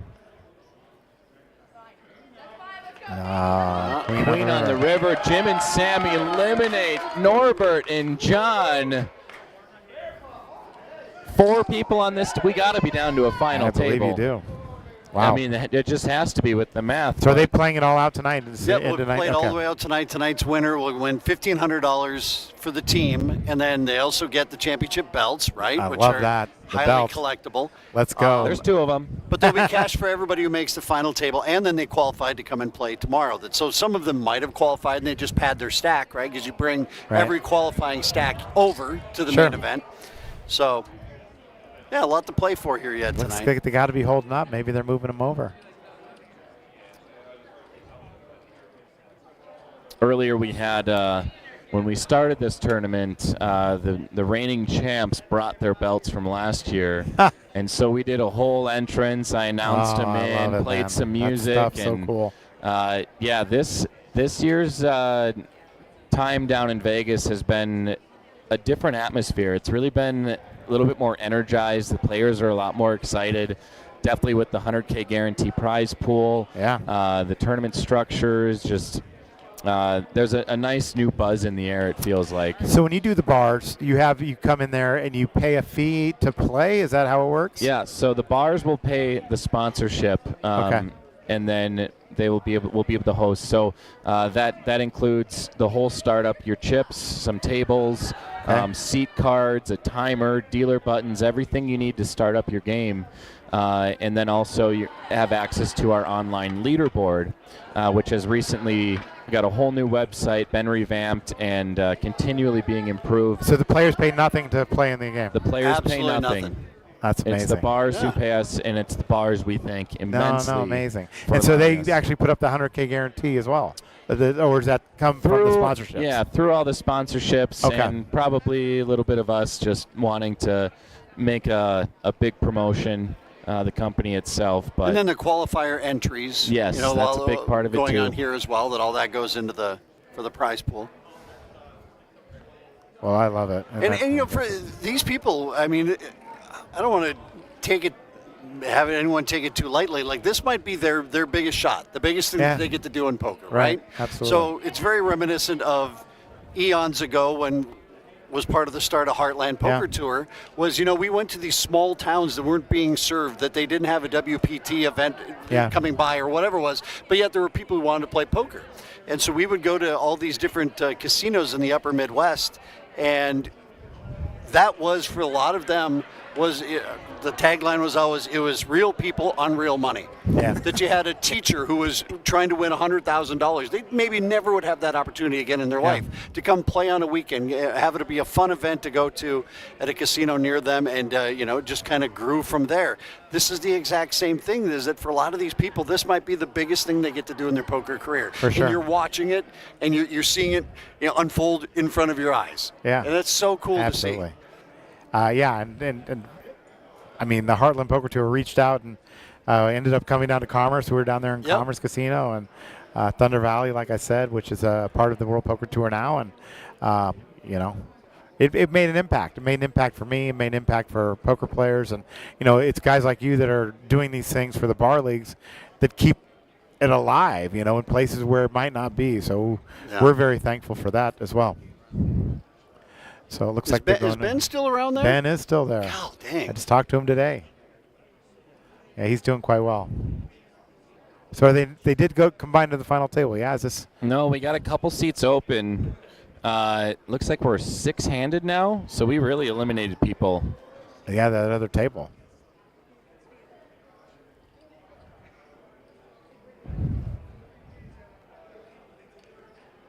Yeah, there's just something magical. I mean, it's one thing to watch players, you know, play $100,000 cash pot. That's one thing. Right. But this is a whole other thing. Yeah, there's a passion here, which is again, stuff we like to see. We love to see the passion. This isn't their job. This is the side thing. We go enjoy it once or twice a week. But they're taking it serious. Yes. They're absolutely taking it as serious. you should. Yeah. No goofing around here. It looks like they're taking it very serious. The sevens are looking good with a 6 tray deuce flop.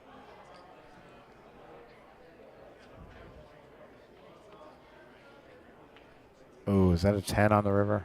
Might have been a 10, yes. And they check it all the way through.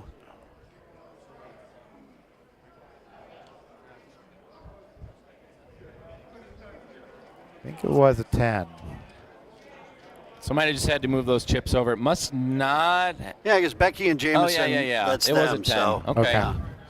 So, yeah, and another thing, just kind of talking with the players, is this league has been around for 24 years. Oh, wow. Next year will be 25, and there's a lot of people that have been a part of it since the inception.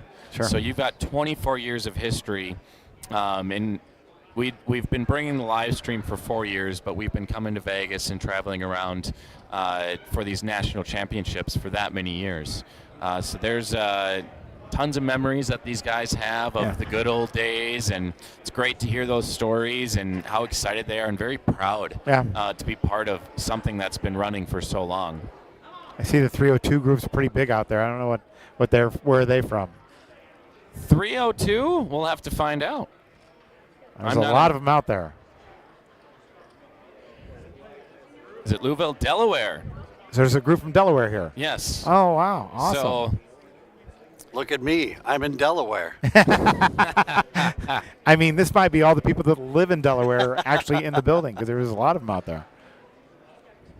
So tons of bars in Minnesota, North Dakota, South Dakota, Kentucky, Delaware, Florida, Oh, there it is. There's Nebraska, Colorado, Arizona, Florida. A ton out of Illinois that are here this week. Yes, Michigan, Wisconsin. So you can go to freepokernetwork.com, look up the regions to see how far-reaching the league really is. I'd love to see that. I'm definitely going to check that out because, like I said, and there is some in Nevada as well. Yes, here in Las Misfits Vegas. Poker League. They joined up and. Are they from Las Vegas? Yes, they Oh, are. okay. So Yeah. local poker club, and we're glad to have them.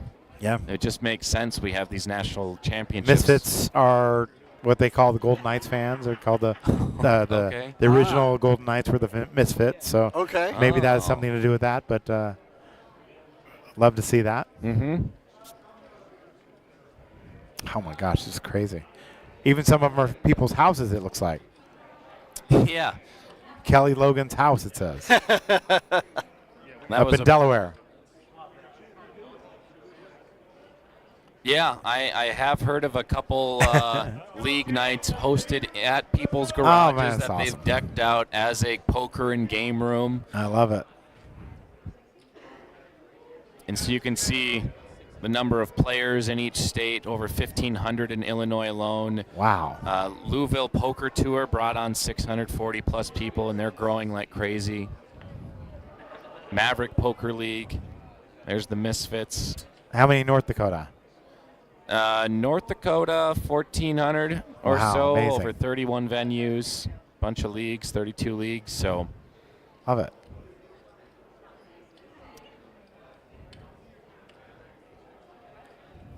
Really off to left Yeah. field, but how cool is it of Las Vegas becoming a sports town? Oh, it's crazy. Isn't that nuts? I mean, it's crazy because everybody said it would never work, and that's the thing.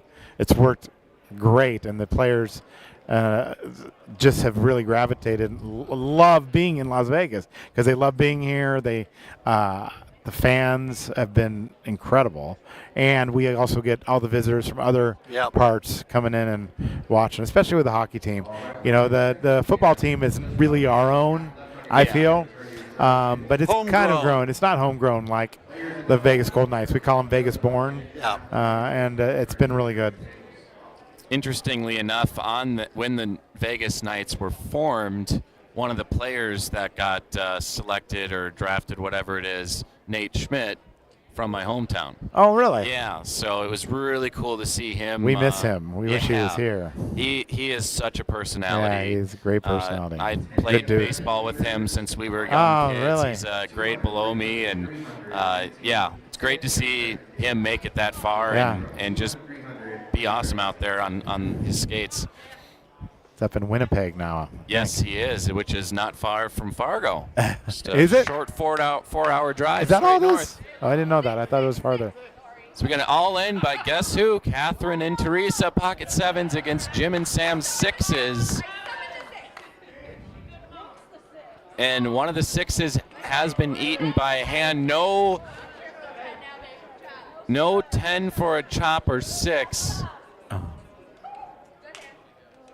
And a queen gives Catherine and Teresa the check mark.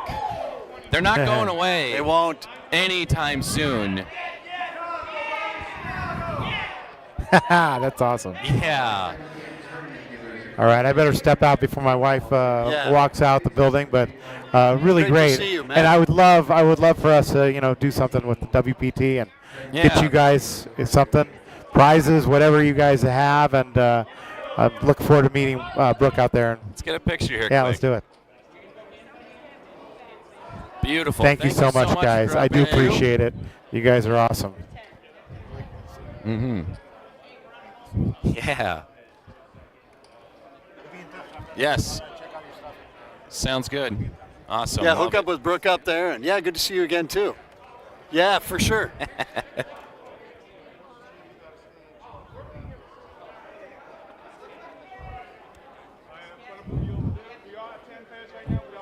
So we just keep working our way down here. It's just slowly but surely trying to get to this final table. Yeah, originally I heard so-and-so's here from the Rogue Poker Tour. I'm like, The what? the Rogue Poker Tour. I'm like, okay, I'm not sure. And then, World Poker Tour. Okay. Yeah. Get him back Yeah, here. Matt Savage has been in the game for a heck of a long time. Very highly regarded in the poker community. That, yeah, really, really good dude. Mm-hmm.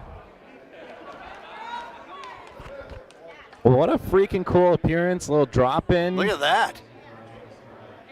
Is that down to 9?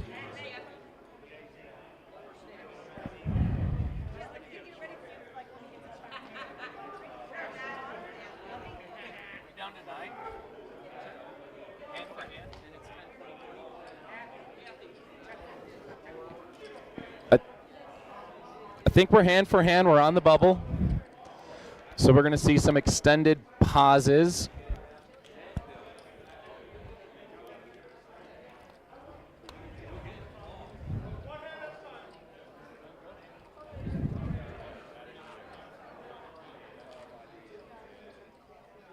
It is 10:30 local time here in Las Vegas. We are at the Golden Nugget.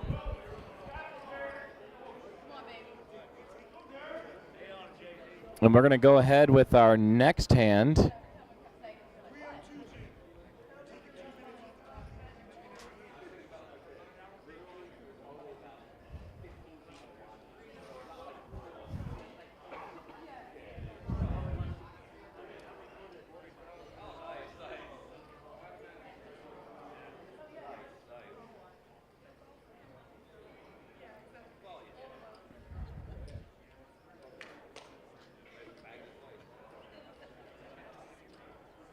I thought the stream froze for a second. John and or Jeff. Just a heavy pause. Yeah.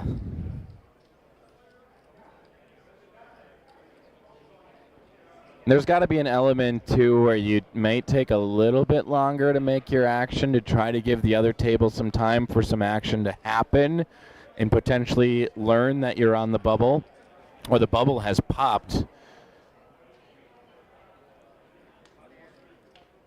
So that looks like Connor and or Chad. Little do you know, you have Catherine and or Teresa sitting next to you. But they're coming to the table with a 240K chip stack. Blinds are up 10, 20, 20. Whoa.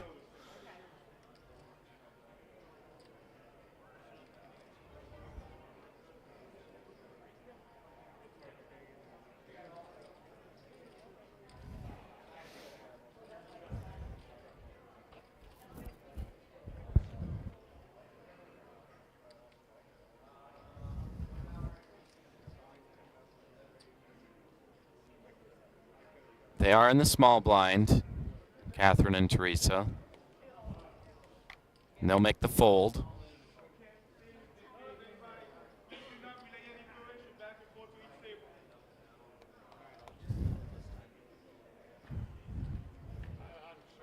Over to Becky and Jameson.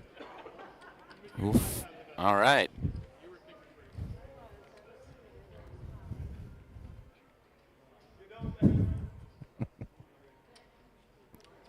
Do you know if they have any slap contests going on this weekend? You looking to get involved? No, it'd be fun to go watch, though. That was the first thing I looked up. Oh! Something's happening, folks.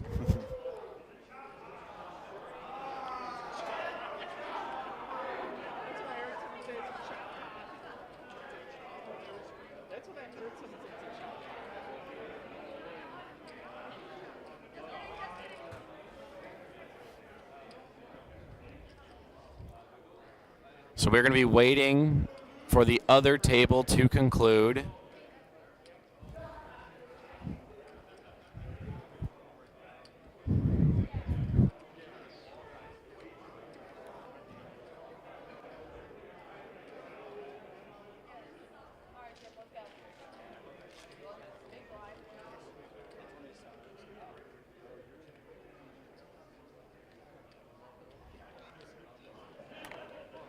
So there's our shot of the other table.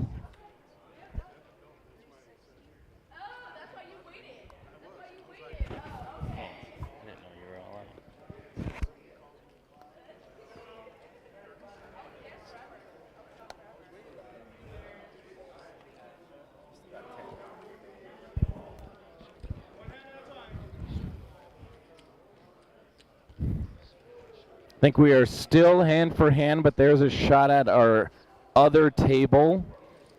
And it's very tough to see what's going on because the crowds are massive.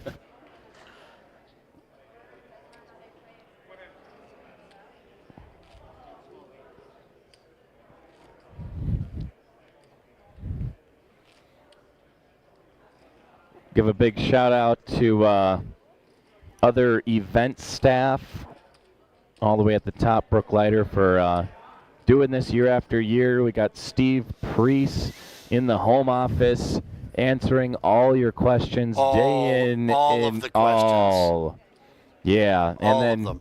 just being a great resource for for when I answer the phone and I have no idea what to say. Steve's there with an answer. Yep. Michelle Meza, instrumental and passionate about poker. So thank you to those two. Reina Martinez, she's got the photos out there. And also that friendly voice answering the phone at the home office. John Kolb also answering your support emails. Probably missing some people, but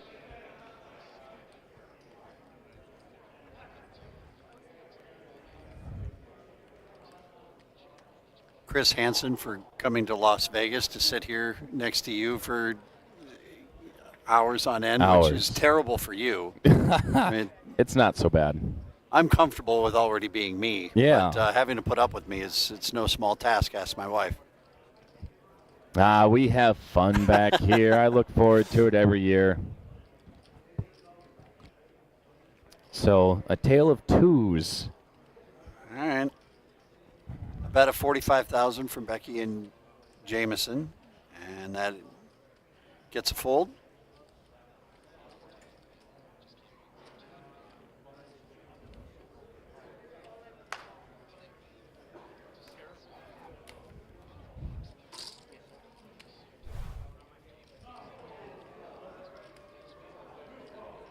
Yeah, all eyes on the second table. I heard a no way, so either someone sucked out and is still alive or someone got eliminated.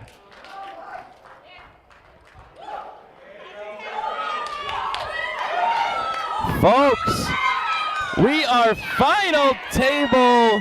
We are going to take a quick break to get chip counts, names of the partners. We will be putting belts around waist when we return. See you very shortly.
Welcome back, poker fans across the world. We are back for our final table on our tag team event. I tag you in. Let's go. This is what it's all about. Winning this event. I was just talking to somebody outside. It's like, that is the coolest thing that you can win a belt.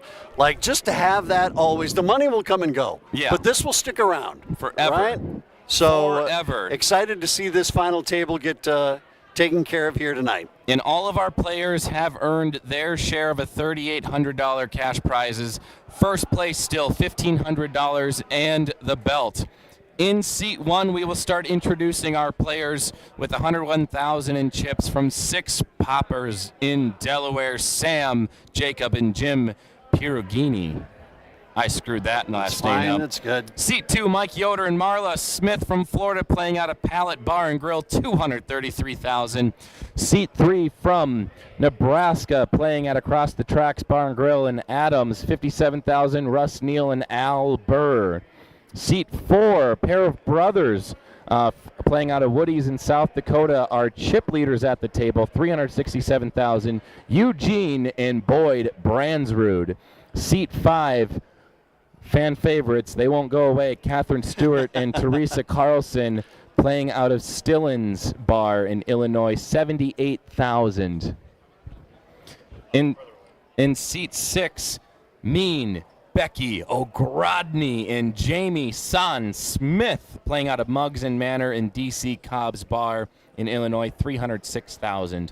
In seat 7, Phil Wilburn and Darren Sneed of Kentucky playing out of Mr. G and Joel's Older Than Dirt Bar. Imagine that Love name. it. That's awesome. $74,000. Short stack, second smallest stack at the table. Seat 8, Connor Richards and Chad Holloway. Poker News guys, by the way, from Las Vegas, $333,000. And rounding off our table, John Zellick and Jeff Kokersperger. Long name, playing out of Mr. G's as well in Kentucky, $93,000. So Kentucky and Illinois showing out in force. Represented well here. Wow. I was just actually talking to Chad Holloway, that I've known Chad for years and years and hadn't seen him forever and ever. And he was one of those players that I'm like, so I didn't even know you were playing these. He goes, I played 3 rounds and then I went to dinner. Oh. And that Connor has been playing the entire time since then. Playing his face off. Yeah. And so I said, well, are we going to see you tap in and get to play? He's like, this is his. He's going to do it. He's running it out. All him. Wow. So the rule with the tag team, if you're just getting into this, is that you have to play 1 orbit. So when you tag in, your partner has to play 1 orbit. You can't stand behind him. You can't influence and talk about a particular hand while it's live.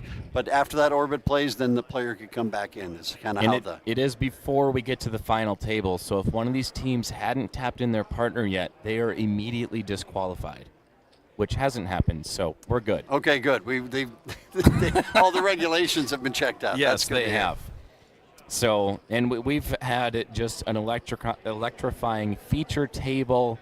Now down to our final table. Blinds are at 10, 20, 20. No one has more than 20 big blinds. So a lot of all-ins is what we're going to see.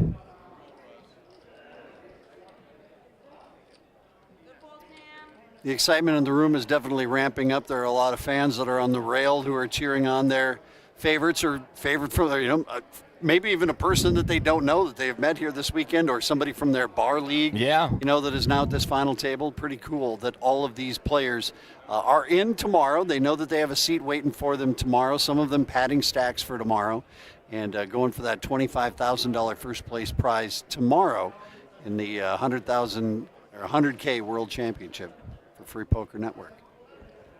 Catherine and Teresa, here we go. Yeah, all Pocket the players during break, they're wondering if they have enough time to go to the bathroom quick, and it's like, yes, go, and you have a few minutes.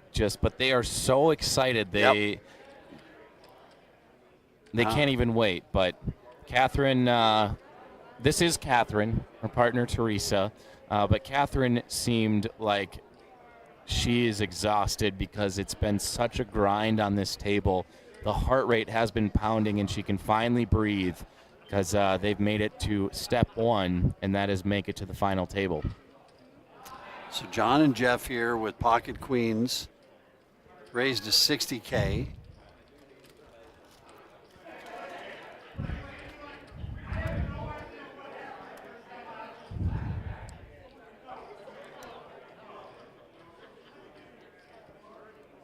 So I see a lot in the chat of hashtag 502. That is that Louisville. I'm going to cover all the grounds there. Yeah, there you go.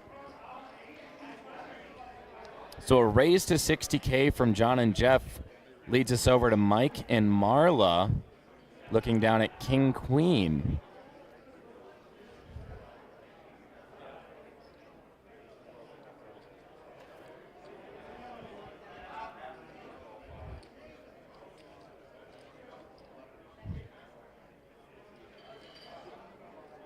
Coming up on the 11 p.m. hour. I said we were going to be done before Sunday. I'm sticking to my belief. We're going to be done before Sunday. Okay. At least Pacific time. Local time. Yeah.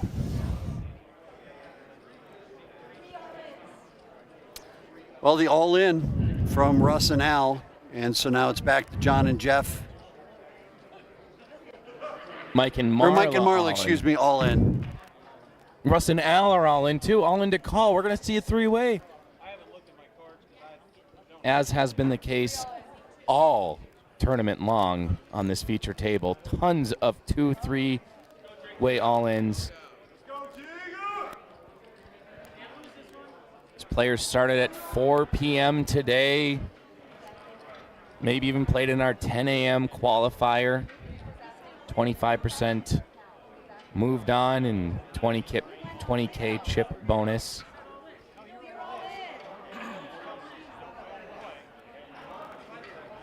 Before we have an elimination, do you have a favorite to win? I'm going to put my money on the Connor and Chad team in Seed 8. Okay, I'm Team Catherine and Teresa.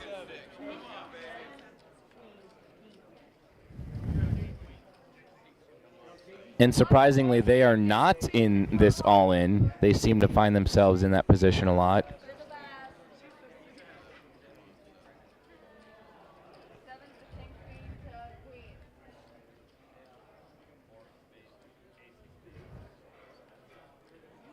I think we're just getting the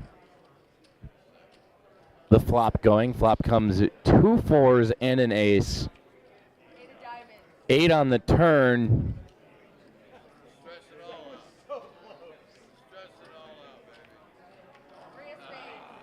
And a 3 on the river. John and Jeff eliminate Russ and Al. And put a beat down on Mike and Marla.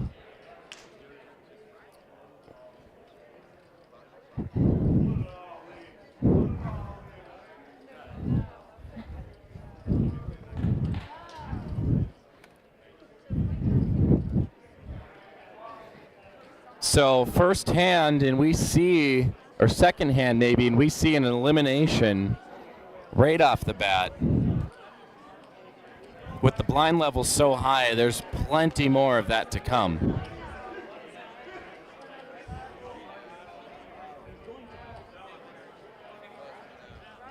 So now 8 players left, 8 teams left. Mission accomplished. I mean, get to the final table, you get yourself some cash. You get the qualifier into tomorrow, pad your stack, or get your last chance seat in. Mm-hmm. So I mean, there's a good feeling of getting to the final table, even if you are the first one was eliminated. Getting there was mission number 1. So.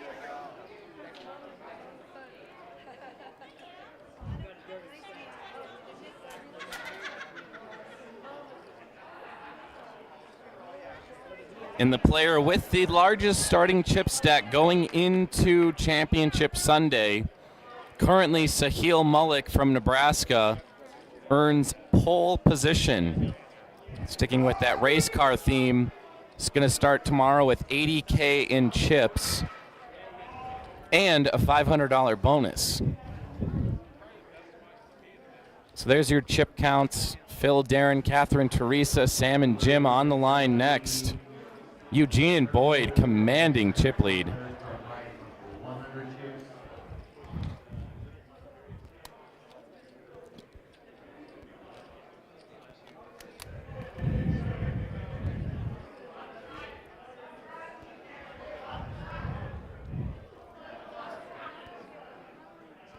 You know, with that elimination, I'm going to be excited to see that sportsmanship really continue on. The whole table clapped for them, and it wasn't, yay, you're out. It's job well done. Yep.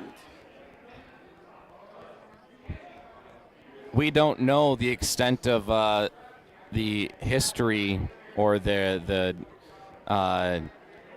career that these players have had necessarily. In many of them, this could be the top moment for them in their career, with hopefully more to go tomorrow. Phil and Darren all in dream hand. Will they get a call?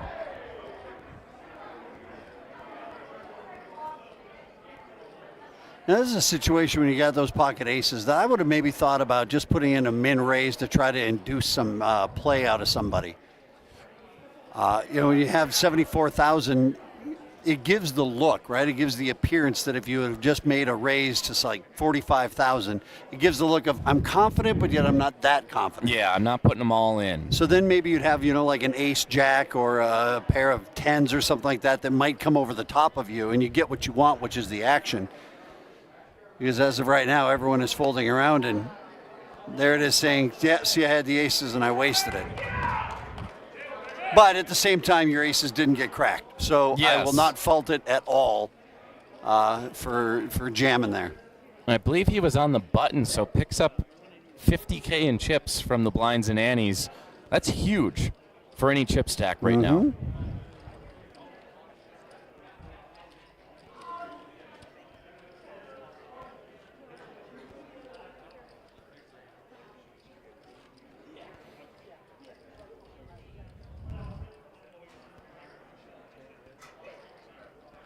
No one has tagged in their partner yet.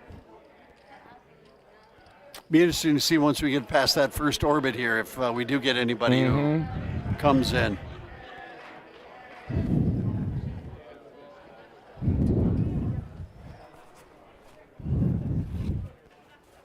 I can't remember last year if they provided a security guard for our feature table, but this year, with the commotion and the hype, a necessity we need to have. So things are going to get rowdy.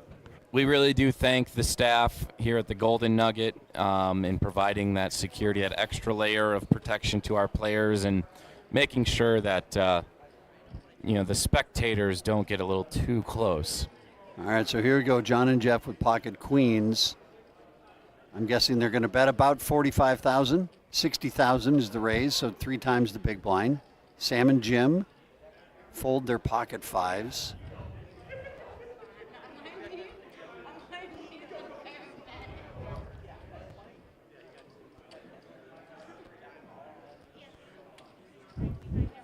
Catherine's all in. Is she? Is there's chips just to the left of her. I think that's a tag. Nope, it's a drink. Phew.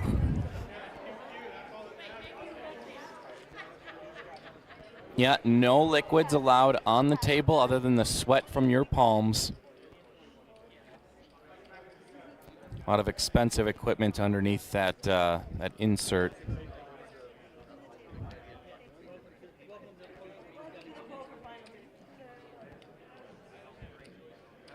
You know, I'm really hoping to see another all-in from Sam, because then we get to see the all-in dance. That was one of the highlights of the feature table. That was kind of fun. I'm here for it.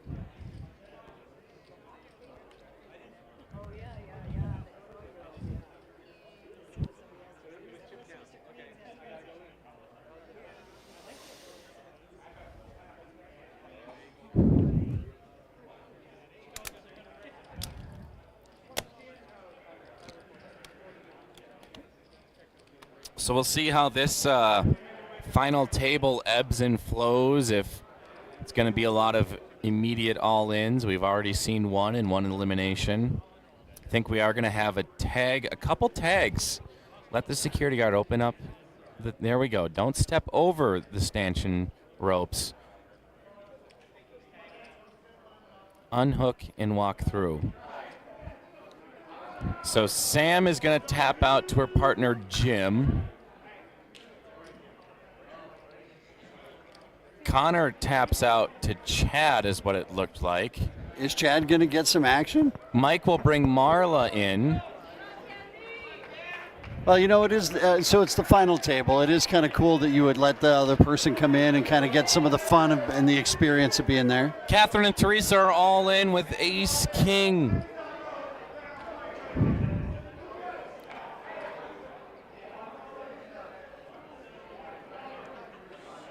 And a 3-bet to 75,000 to isolate Eugene and Boyd out of there.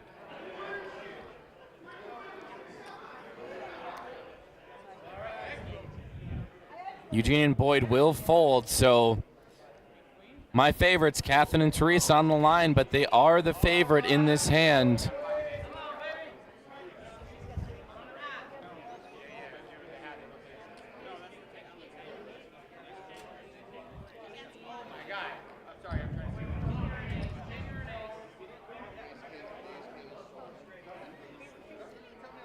Mean Becky there looking on, hoping to see another elimination to get closer to that top prize and a belt.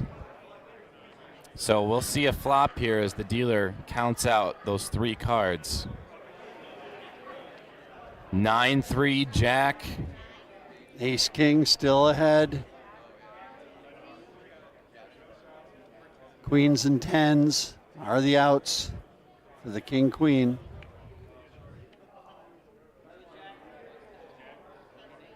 Turn is a deuce of hearts. Come on, girls. And an 8 on the river. Catherine and Teresa will double up. Chip stack up to 116,000. Avoids that elimination. Mean Becky playing it nice. Going to tap in Jamison Smith. 2 groups from Illinois sitting right next to each other. Catherine and Teresa, Becky and Jamison.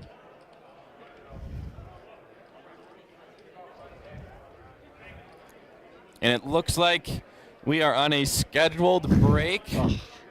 We will be right back. We will crown a champion and give 2 belts away. Stay tuned. We'll be back.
Welcome back, poker fans across the world. You are tuning in to the FPN 100K Tag Team Championship, an official qualifying event into tomorrow's main event. We are down to 8 players left, and it's been fireworks all the way through. Yeah, and some new players here tagging in once they got through that first orbit. And so we'll get to see some new faces at the table. Which is always good to get that experience. For sure. You double the experience of the players. You know, it's not just 9 people getting that final table experience, it's 18. Some shorter than others. Yeah, and some we might not see the players tap out at all with their partners, and some might do it, every orbit. It'll be interesting to see how the rest of this final table plays out. $1,500 cash to the winning team and the highly sought after, coveted, much talked about and ballyhooed championship tag team belts.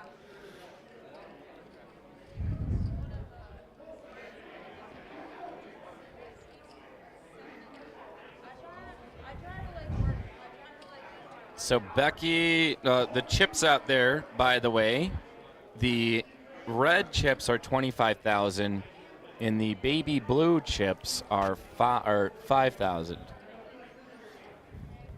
So that looks like a raise to $90,000 from Becky.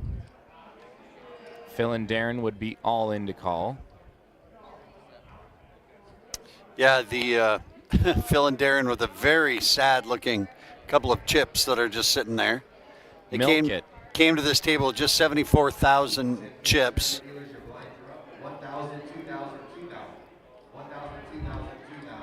Which has been chipped up now, so we got rid of the thousands. So the chip stacks are looking smaller, and the smaller ones look even smaller.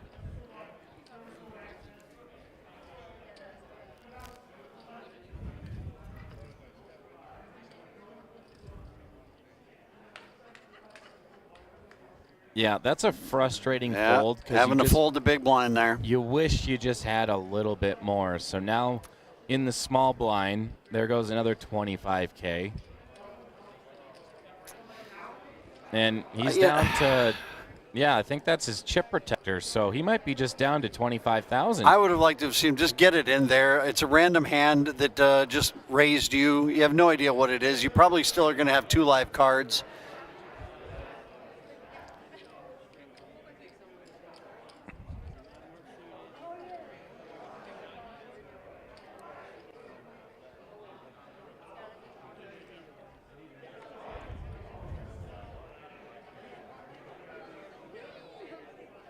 And if you love the stream tonight, just wait till tomorrow, where we will crown a $25,000 winner and a potentially new, here it is, the all-in we've all been waiting for from Sam of Sam and Jim.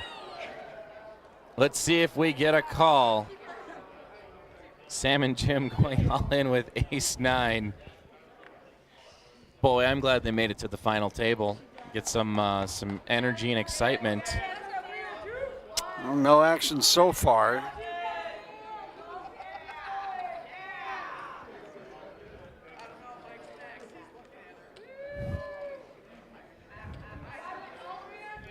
Catherine and Teresa will fold. I think Becky and Jameson are going to be calling here either.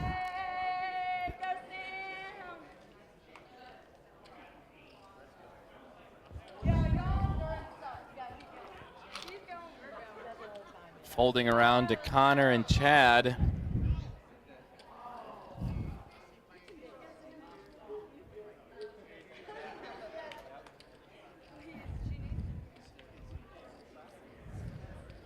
Didn't get to see their cards, but they did fold, and it folded through. There we go. So Sam will pick up the blinds and antes, which might be in the big blinds next.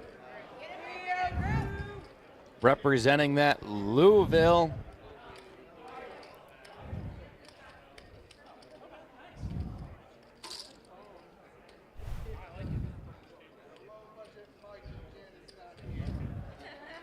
Oh, also want to give a much deserved shout out to someone I missed earlier, and I am so sorry from the bottom of my heart.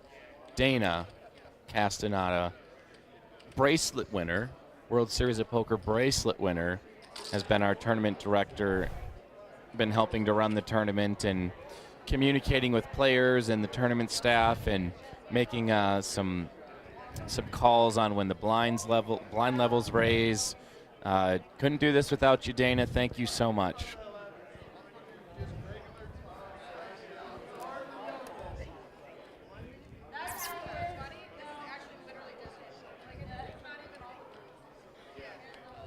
No all in this time from Sam.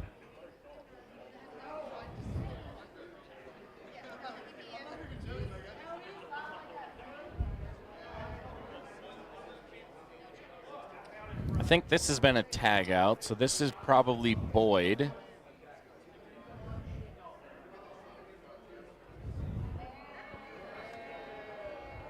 Raised to 60,000.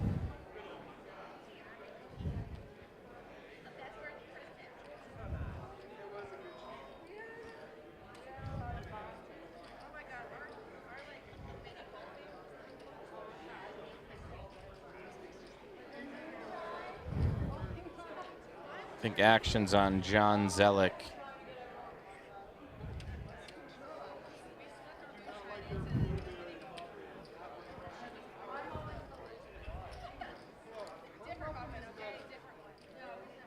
Represented on the table are players from Delaware, Florida, South Dakota, Illinois, Kentucky, and Las Vegas.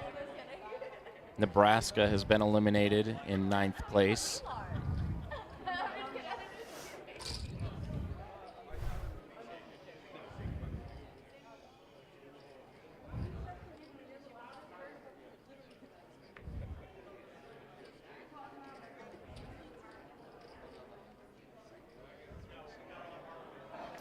Mike looking down at ace-10 suited, 100K left in his chip stack.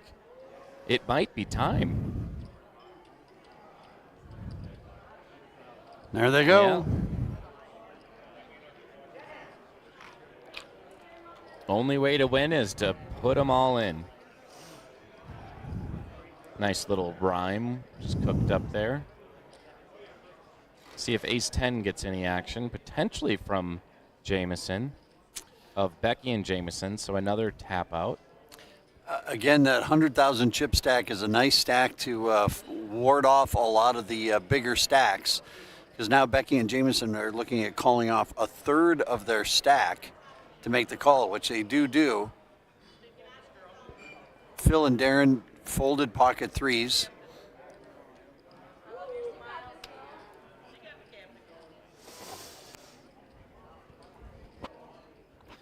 So we have an all-in and a call, ace-10 versus king-10.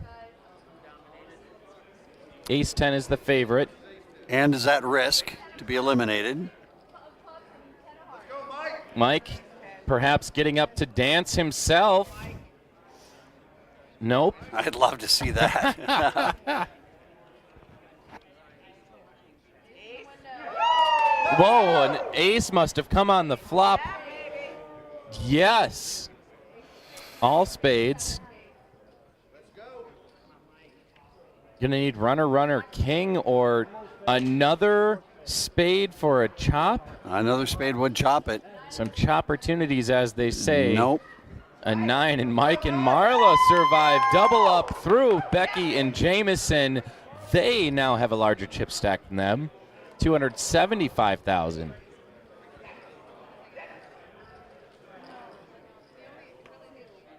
Oops, pushed it to the wrong people.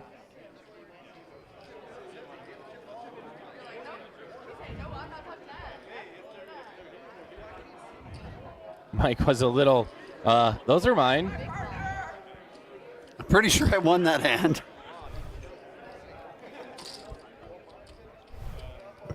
So tons of all-ins, double-ups, 1 elimination so far. 8 teams remain.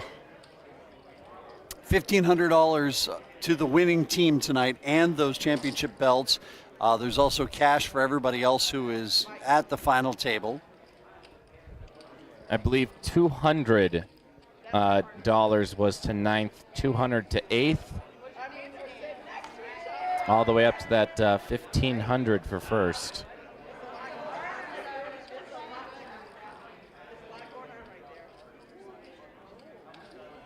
Updated chip count says blinds are 15 and 30,000 with a 30K ante. Just one big blind for Phil and Darren, just 3 of them. For Catherine and Teresa, it's getting so expensive to play.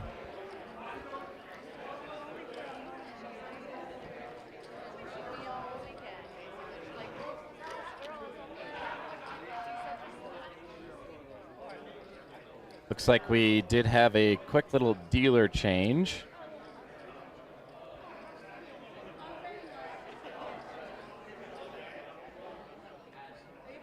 No finger fatigue from these dealers, that's for sure.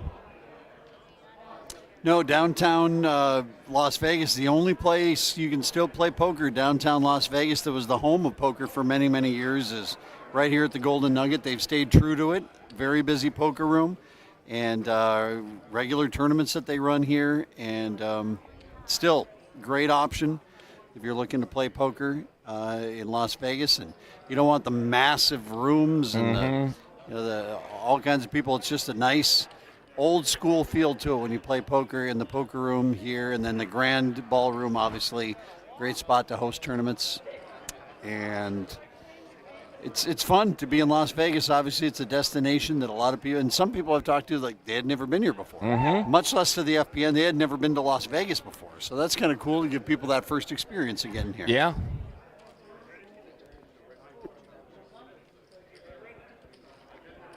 Of course, we're right on Fremont Street, just a quick 2-minute walk, and you get the whole experience, performers in circles. Have you seen anybody that will you pay $20 and you let them kick them between the legs yet? Is that guy still out here? I think he might have retired. It's too bad. That was a classic. No, I have not seen that. Probably tonight I'm going to walk up and down. You give the guy $20 and he will let you kick him squarely between the legs. You know, there's an art to that. I'm sure there is. I'm sure there's some sort of probably some apparatus, something going on. I don't know. I think it's like Tibetan monks are able to get smashed there, and it doesn't phase them. And it has to do with being able to retract. Okay. Yeah. Back to the poker. Before we get too far into left field.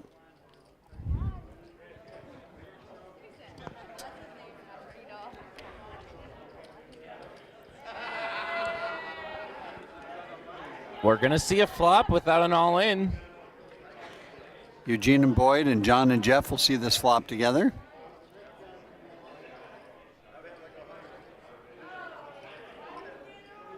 Eugene and Boyd pick up open-ender. And they'll bet $60K. And a quick fold from John and Jeff. I don't know, Brian. We got 27 minutes to get this done before Sunday. I don't know if it's going to happen. My dreams will be dashed.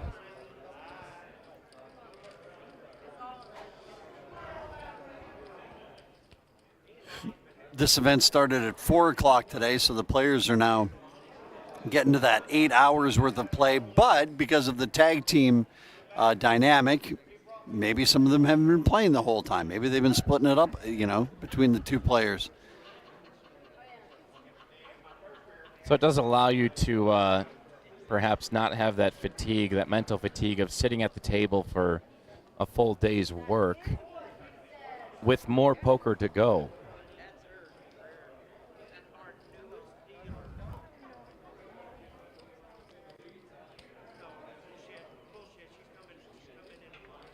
John and Jeff will call for $30,000 up to Mike of Mike and Marla. They'll make the fold.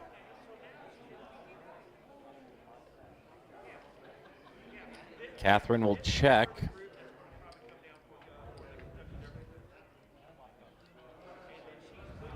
Four, 10, 6, dry board.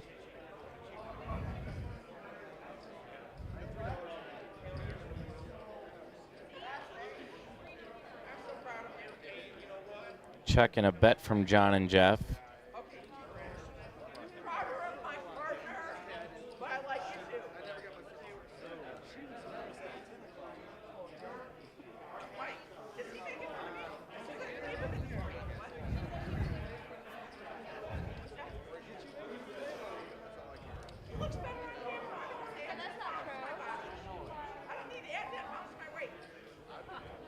So a tough call. Oh, she was in the big blind, right? Catherine and I Teresa? believe so, yeah. Yeah, so you hate to let that one go. You want to get your blinds and ante back. But with just 60,000 left, she knows she's under the gun to make that move. I don't know if it would be mean to tap Teresa in when you have a blind left and like you finish it out. I want to get some time.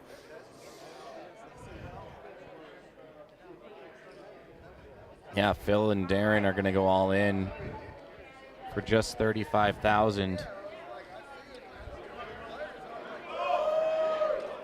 I bet we'll see a call here.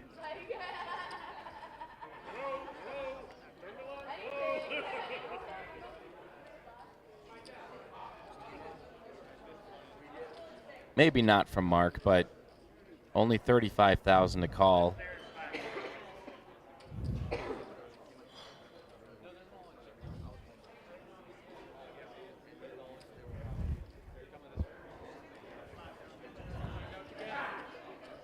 There we go. Jameson will call in the big blind. Flips over Jack 10 suited. All right, not bad. You got 2 live cards. They're suited. You are behind, but you got a lot of options going to the flop to try to eliminate another player. Oh, 2 clubs come on the flop. That's really good news for Becca and Jameson. Now they need a jack, a club, or a 10. And that is none of those. And so a double up for Phil and Darren. Staying alive, sticking around.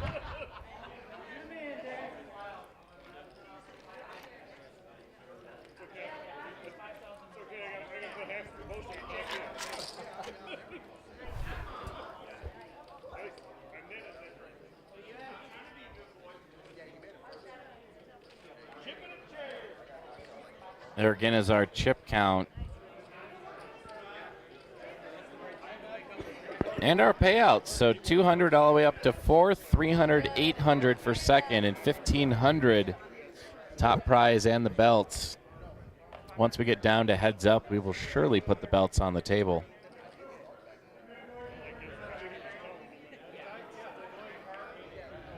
Haven't seen much action here out of Connor Richards. Been very quiet, very patient at this final table. And he's got the chip stack to be able to do so, at least a couple orbits.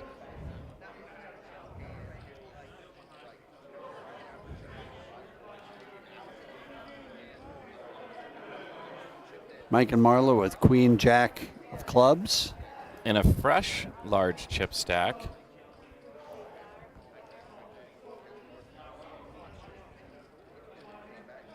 Looks like we'll see a min raise, 60,000.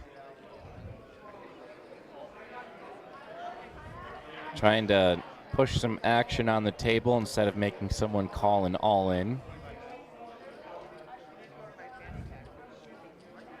But a nice raise will win him the blinds and antes, unless Phil and Darren decide it's time to go all in, which... Well, I would think that that would be the play here with pocket deuces. Yeah. There's no doubt about it. You're not going to look at a much better spot. You've already got a bunch of money into those blinds and antes. Yeah, you got to get them in. There you go. So Phil and Darren are at risk. Mike and Marla right now have the thinnest of edge with their suited connectors.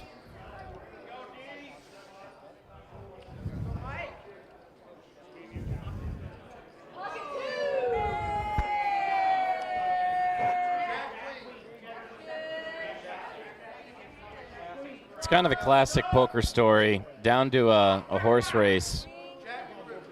Ace, king. Whoa. Oh, look at that. A dealt royal flush on a 2 on the turn. Phil and Darren stay alive. by the skin of their teeth, and a 6 on the river. Phil and Darren are back How about in that? it. Wow. Wow, these players just won't die. Why won't you die? Why won't you go away? Yeah. Holy cow. But it's moments like these that really add to the excitement of the final table. Wow. It's one of 2 deuces left in the deck.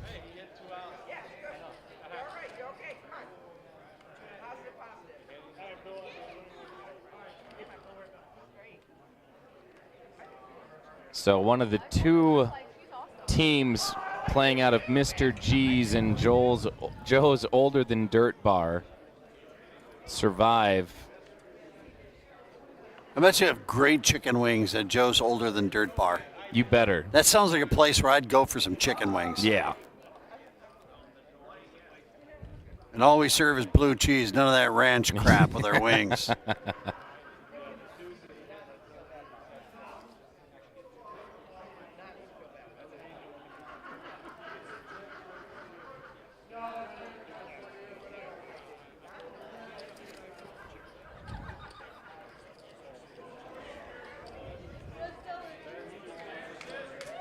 Appetizers, house smoked wings.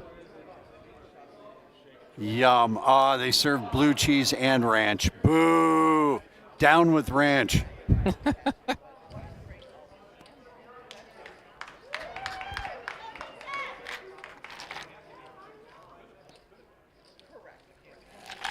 It's like a bunch of other smoked meat. Joel's Older Than Dirt, brisket, pulled pork, chicken tenders. What city is this in? This is in Kentucky. It's in Louisville or Louisville, Okay. Louisville. Food, drinks, and live music.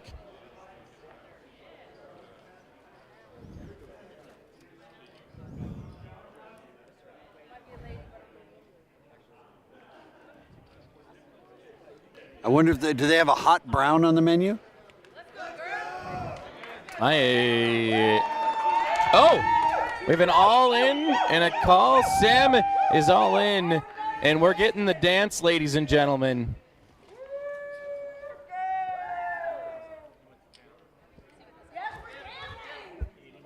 Can't imagine Mike doesn't call here. Call off half your stack with King 10. You would be way ahead if you make the call.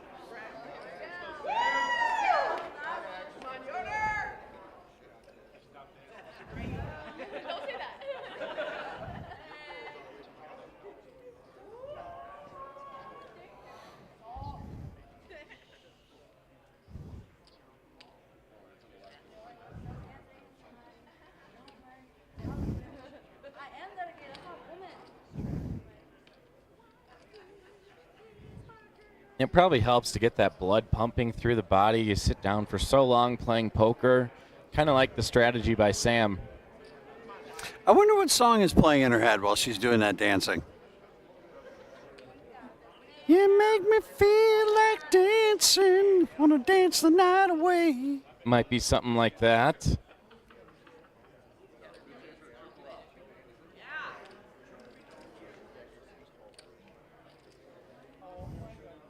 Should have asked her. It's got to be a song you're thinking of. There's Yeah. got to be something you're thinking of.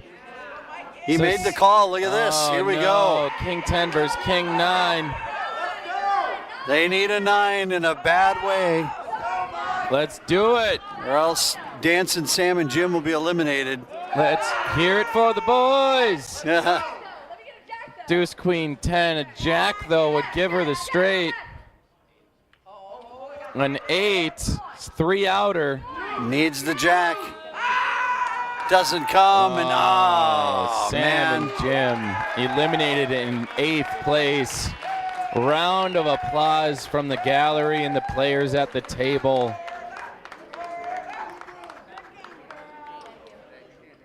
I love how happy everyone is for each other and little knucks from the rest of the table.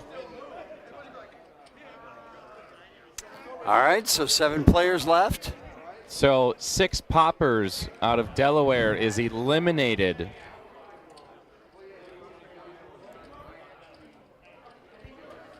Just Florida, South Dakota, Illinois, Kentucky, and Vegas remain.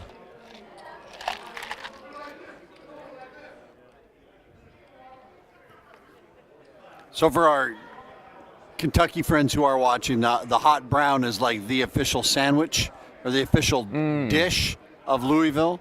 It's a hot turkey sandwich with tomatoes on it. Oh. That's covered up in cheese and gravies thing. Yeah.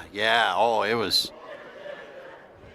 I love when we talk about food. Oh, I'm so hungry. So hungry right now. Not going to lie. You brought up chicken wings a little while ago, or asked about chicken wings. You did. Well, yeah. And I'm like, oh, God, chicken wings sounds really good right now. Now I'm pulling up menus of all the bars that we're hosting. So Stop. Phil and Darren are all in. Ace King, we'll see if there's any potential callers. Mike asking for a count.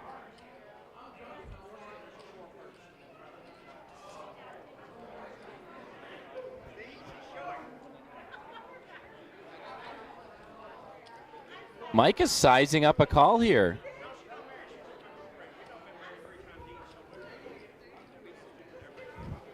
Just going to count to see. Oh. Yeah, it'd be over half of the chips that they have left to call the 155.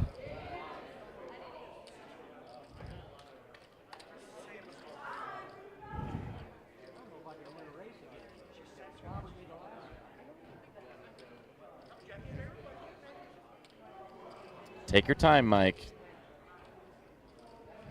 It's a big moment. You got to think you don't have. You have 2 live cards most likely, but you're probably facing a couple overs. Folded.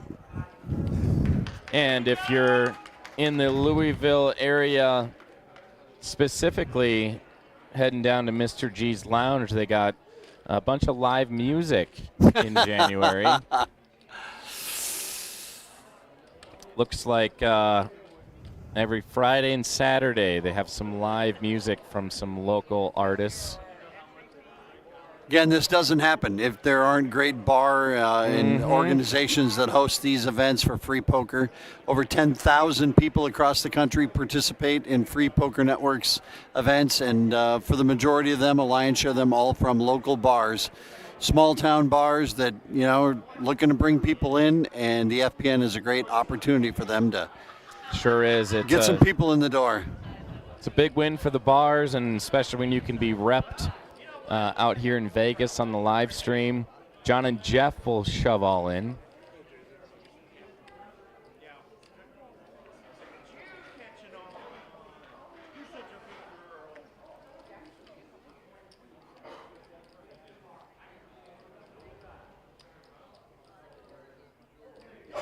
Eugene and Boyd out of South Dakota playing at Woody's. Looks like there's billiard, darts, cornhole, and poker leagues there.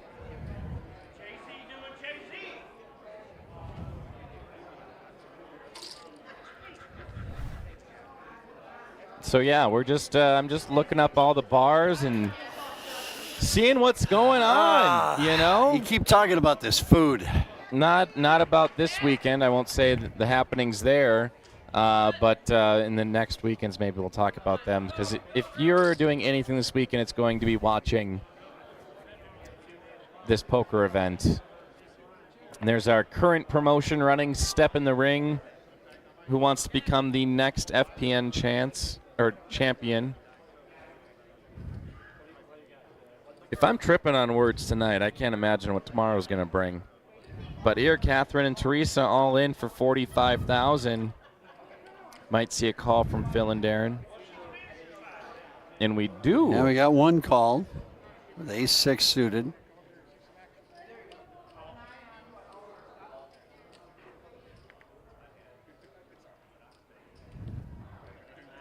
Yeah, Mike shoves all in. Look at this. Could be huge.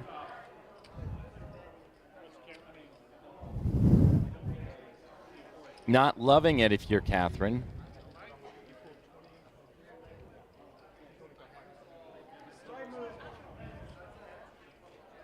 Phil and Darren, they could knock out 2 people if they call. Have the best pre-flop hand.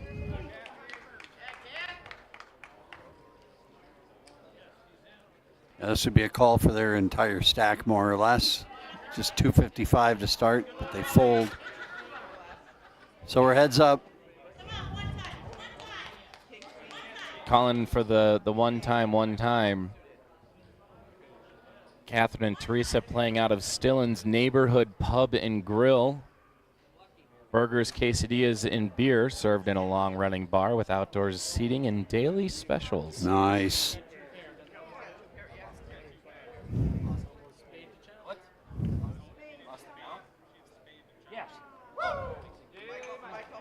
Okay, so we've lost the hand.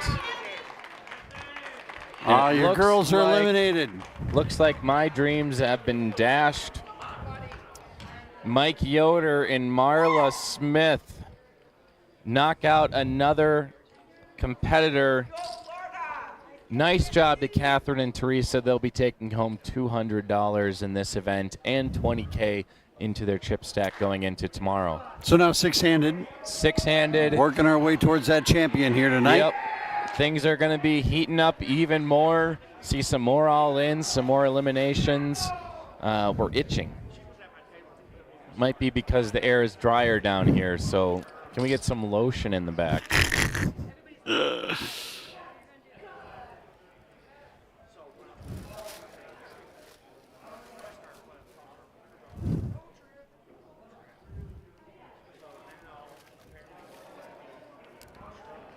Mike Yoder and Marla Smith playing out of Pallet Bar and Grill in Fort Walton Beach, Florida.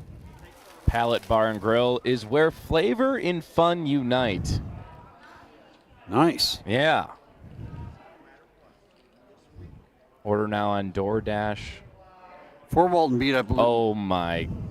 Do not look at that menu. Yeah, that looks delicious.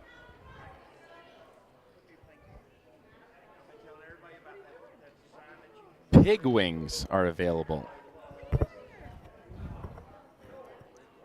Sounds interesting. Connor and Chad here have really had an interesting final table so far. That Connor has not, I don't know if he's put money in outside of the blinds. His VPIP is low. Yeah, this is the very first action we've seen coming from them. And he's all in, and Mike and Marla pick up King Queen. So this call would be for just under half of their chips. Mike and Marla, third time in a row. Let's go.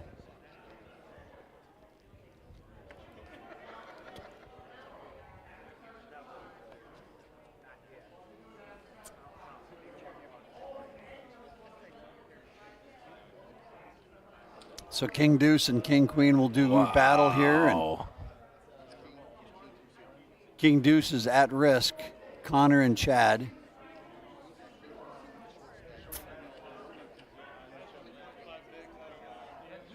Nice camera work on following our players who just walk out of the feature table.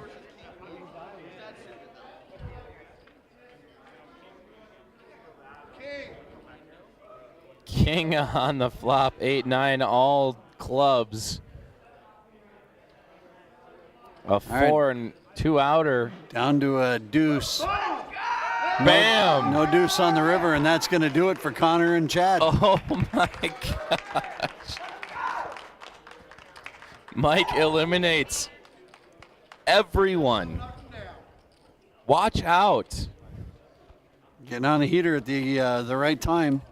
I'll tell you what, Pallet Bar and Grill, if anyone's watching from there, I see a prime rib on your website. These guys deserve a prime rib meal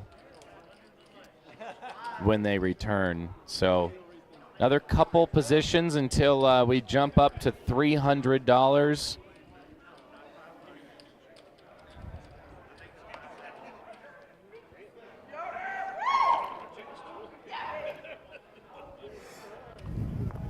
And still a huge presence of that 302 area code. One Illinois team eliminated, but one remain.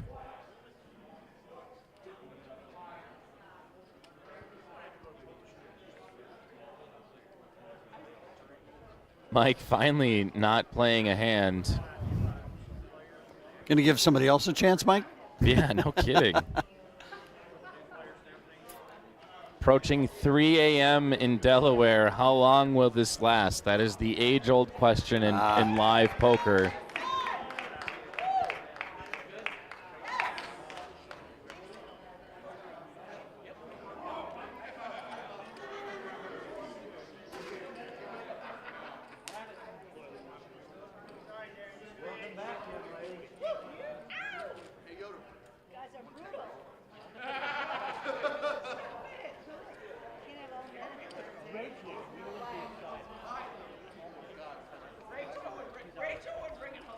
Dana chiming in the chat from earlier. Sorry, Phil Ivey, you're not on the invite list. This is an exclusive club that you are not in.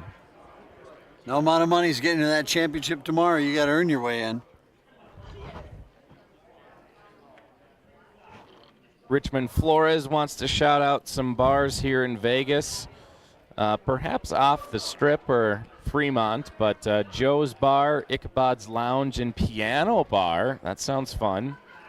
Free Zone Las Vegas, Putters, Distill, Fred's Tavern, Lamb/Owens. Can't forget Aces and Ales. Tenea. Phil and Darren are all in. Mike and Marlo, where are you at?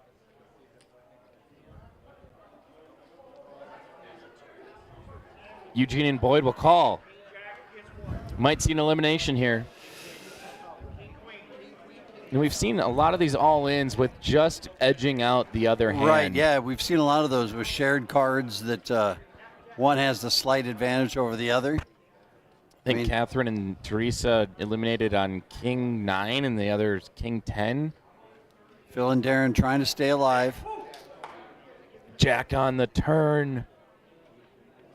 Will definitely help their case. And they do double up, so Phil and Darren now with $335,000 added to their stack.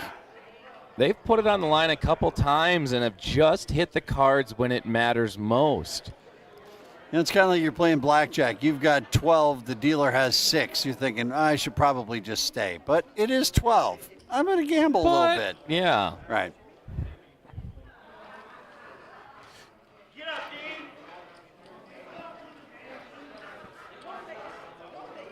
Blinds have to be going up soon, if not already. We're almost to the midnight hour, almost to Sunday here in Las Vegas. At the Golden Nugget, this is the tag team event. All of these teams have now got themselves a date tomorrow at 10 a.m. that all the teams that made the final table did qualify if they weren't qualified before. If they were, you get to double your stack. So the starting stack is $20,000 for the championship tomorrow. But you could have 40, 60, 80, however many, that you qualify with. You get to bring all those chips in to the main event tomorrow. Yeah, and our biggest chip stack so far, earning the pole position, Sahil Mullick from Nebraska, currently starting with $80K in tomorrow's main event. Gets you a $500 bonus. Yeah. And I don't know the stats of the rest of these players at this final table, if any of them are in for the second time or for just their first time.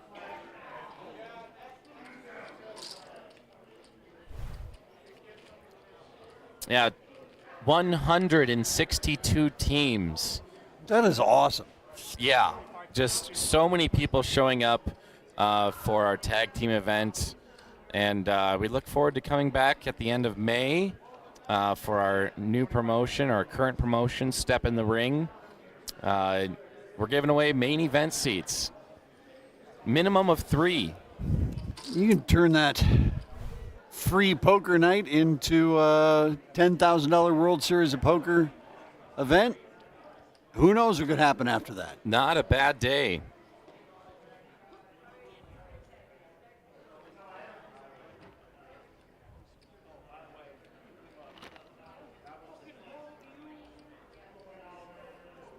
do you believe this has been the biggest FPN championship to date?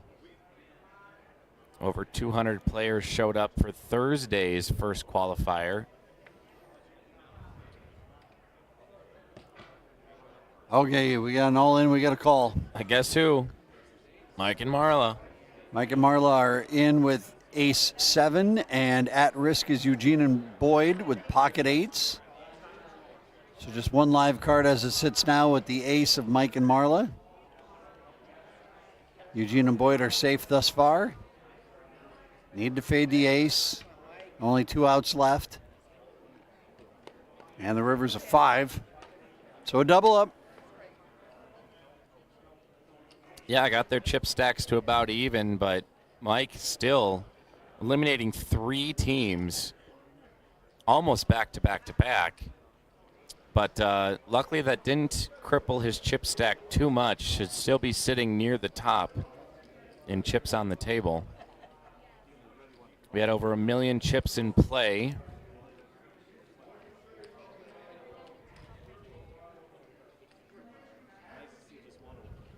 And we are officially burning the midnight oil.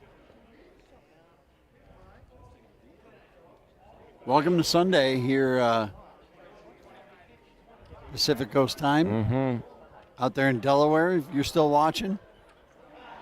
Although the Delaware got eliminated, so maybe we, Sam and Jim, that was the last of the Delawareans. Delaware Knights? Delaware. The people from Delaware. Yes.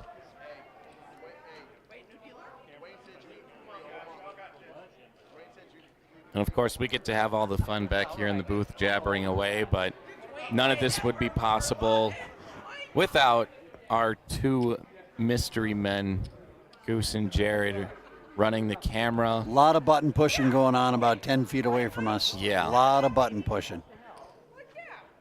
We can sit back and talk, but every single action, a button is pushed. Yeah. And, yeah. Dealer change, I'm assuming that brings a level of blinds is going up yet again. Usually those 2 things happen in congregation.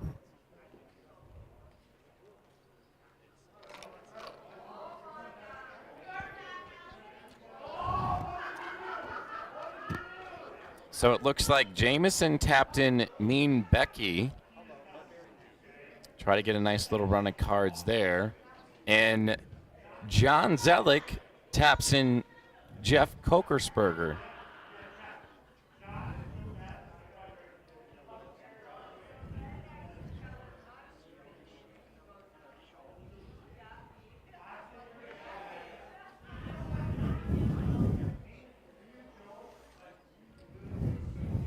Here we go. Eugene and Boyd picking up pocket queens. He's all in for 320,000. It's almost to the point in the tournament where no matter what, the move is all in or nothing. Yeah, the blind's now at 25 and 50 with a 50,000 big blind ante. So shouldn't be much longer, and this thing's going to wind its way down. Just 5 players remaining. 5 teams, excuse me, remaining.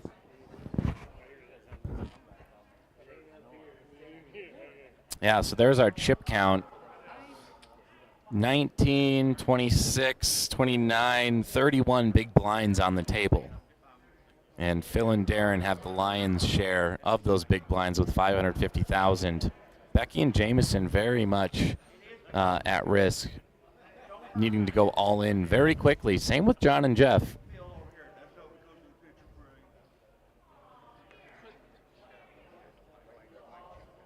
And at some point, no matter what 2 cards you have, it's just time for the poker gods to look down upon you and decide, are you worthy to move on? And here it is. Becky all in. Out of the small blind, big blind folds. Picking up 100K from the big blind and the ante. Sure.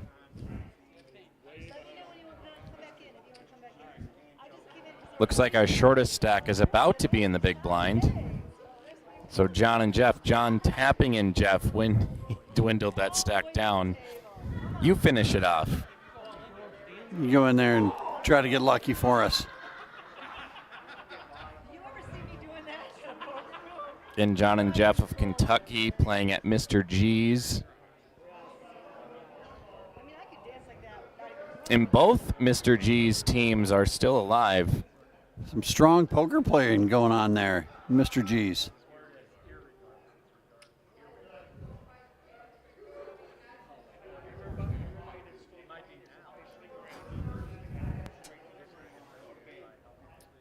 Mike looks to make the call.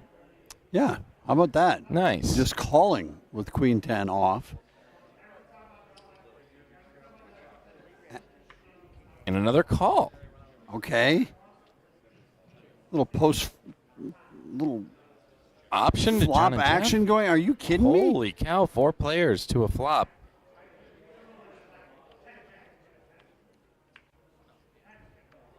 Well, this flop will give us a good indication on what's about to happen.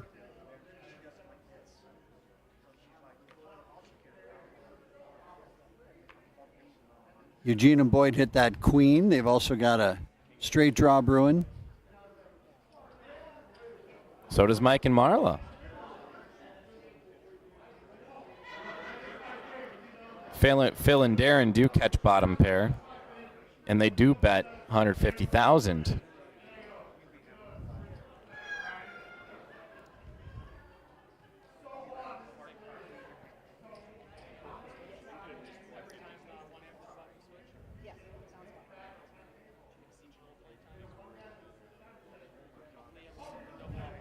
Mike and Marla had chipped up rather quickly to get to their 330,000 in chips. Oh, and he folds. Afraid of that king for sure.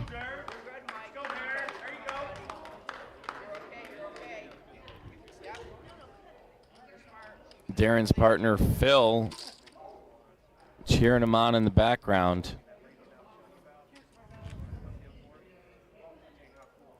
Looks like Jameson's going to sit back down for the team of Mean Becky and Jameson. What do you got to do to earn a nickname of Mean Becky? Is there a nice Becky? Yeah. You know what I mean? Like, There's or gotta maybe be an opposite to it. Or, you know, like how somebody back in the day was, was really tall. Mm-hmm. And you call him Shorty. Mm-hmm. You know, so maybe she's really nice and they call her Mean. Yeah, that's. She told me her name, Mean Becky, very nicely.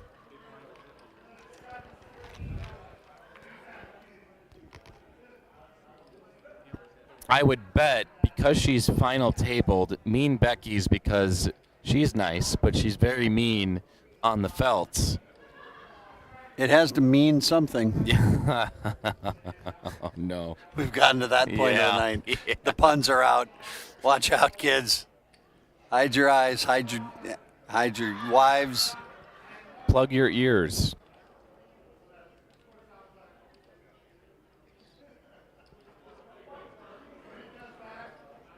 Yeah, we definitely want to thank everyone for staying tuned in. Phil and Darren scooping up more chips.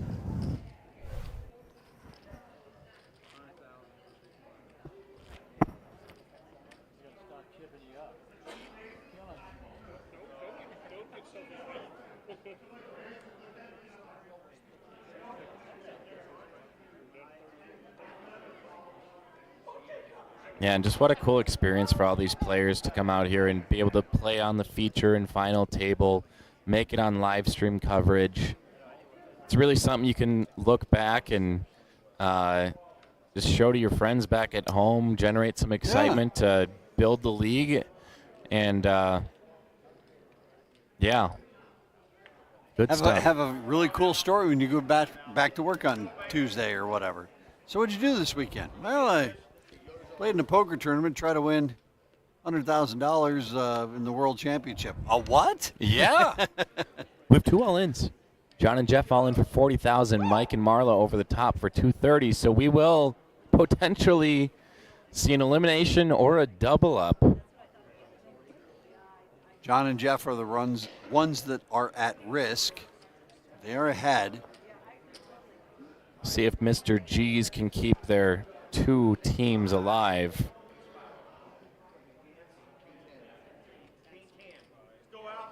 Let's go, baby.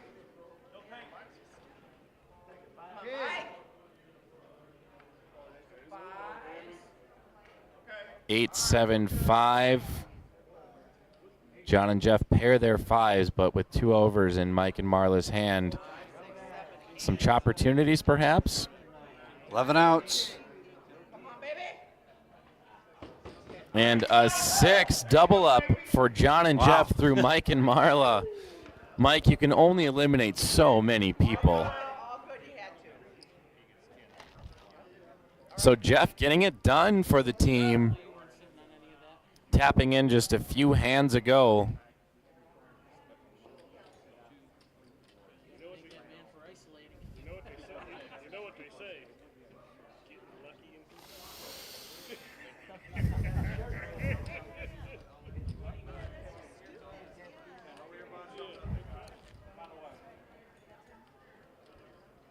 I'm going to start doing that stand-up thing again. Oh, there you go. Not comedy, just standing up while commentating. It helps get the blood flow.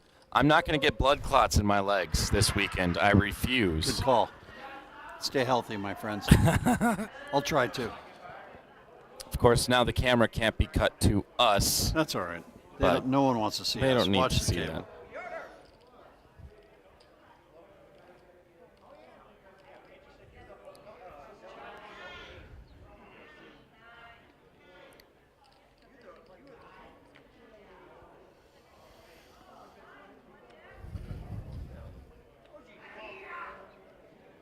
Eugene and Boyd shove all in.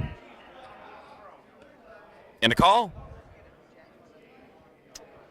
For less. Doesn't even have to match the 245,000.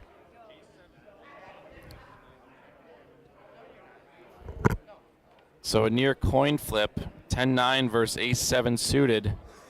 Flop comes 6-7-9. Eugene and Boyd spike a much-needed 9.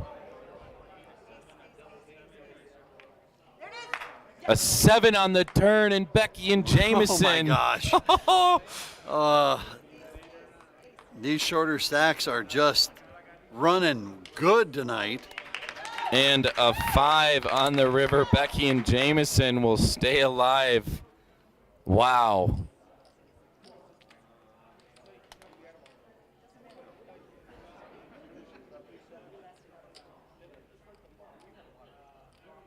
Just incredible. They won't go away. Nope. 5 players left.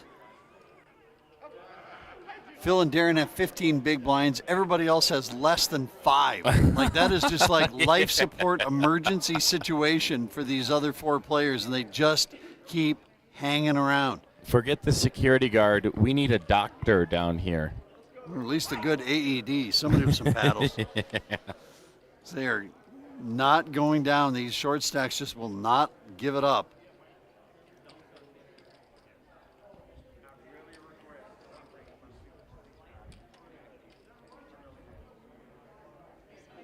Keep in mind, you are watching this on a half-hour delay as well, as this is not truly happening live. No. Okay, John and Jeff picking up pocket 6s. We'll see an all-in. And Mike and Marla get pocket 10s. Right. Oh, my goodness.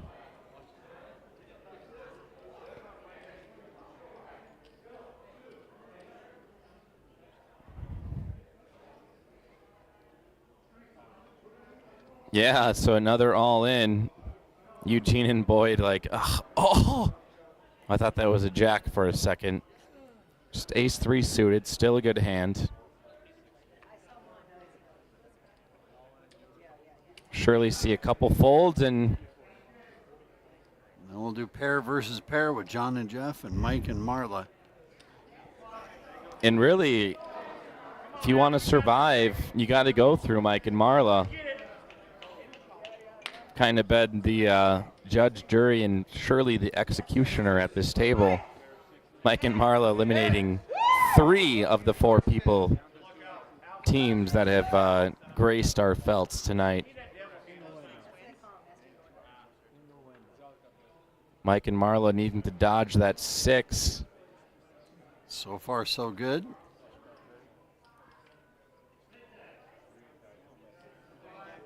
And now down to just 2 outs for John and Jeff.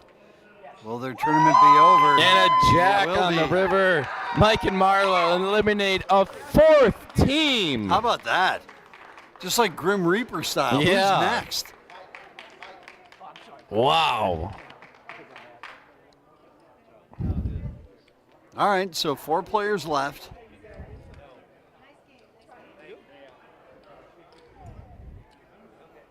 And a Mr. G's team has been knocked off. One Mr. G's team remains. Mike and Marla of Pallet Bar from Florida. Eugene and Boyd playing out of South Dakota at Woody's. Mean Becky and Jameson playing at Muggs and Manor in DC Cobbs, respectively, in Illinois. And Phil and Darren, Mr. G's and Joe's Older Than Dirt bars in Kentucky. A little more action. We stood up, and now we're getting more action at the Yeah, table. we might have to stay stood up for a little I don't know bit. if that's a coincidence or not. Did you bring the discs this week? I did not. I just didn't think there was going to be any time to get out and get around in. So, Some frolfing? yeah, no disc golf for me. And I've played it, I think 3 of the courses I could around town in the last few years. Goose. Fresh water delivered to the table. Stay hydrated, my friends. Yeah, so Eugene and Boyd all in, and Becky and Jameson run into queens.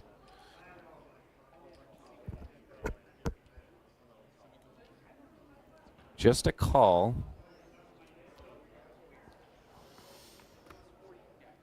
Yeah, Becky and Jameson just have 5,000 more than Eugene and Boyd, pretty darn close in the chip stacks. So Eugene and Boyd will be at severe risk here with Queen 10. They need some magic to happen on this flop. As you can see, another 10 there from Mike and Marla. That takes out one of their outs, right? Mm-hmm. They would possibly need to find a bunch of 10s. Best you can hope for is a straight. To die in your sleep, best you could hope for. Yeah.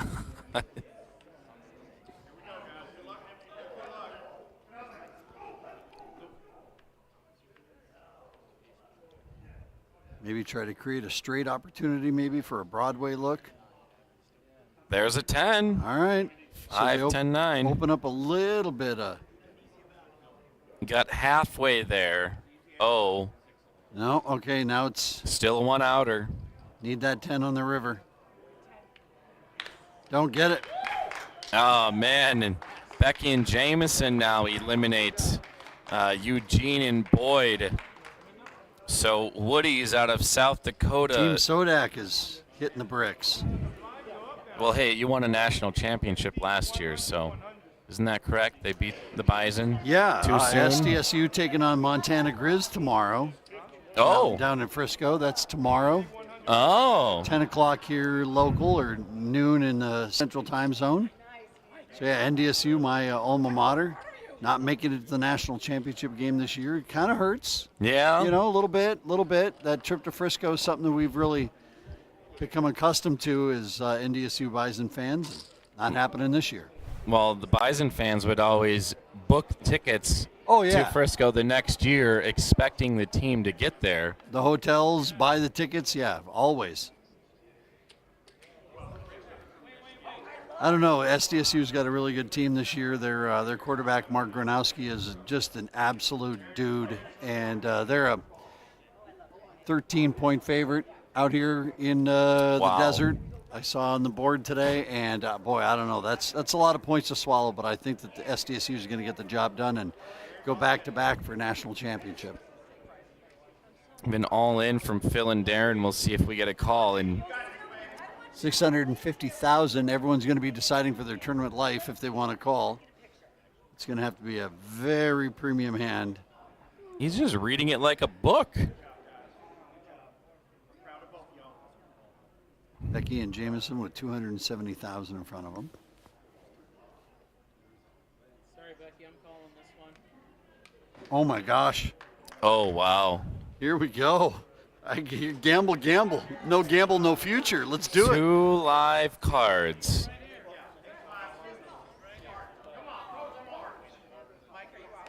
And that's the best you can hope for when your opponents flip over an ace. King 3-3. 6 outs for Becky and Jameson. That's not one of them. No. Still 6 outs.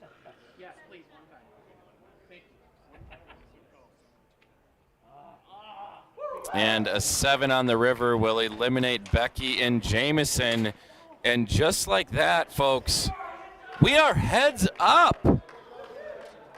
Mike and Marla versus Phil and Darren for the tag team championship here at the Golden Nugget.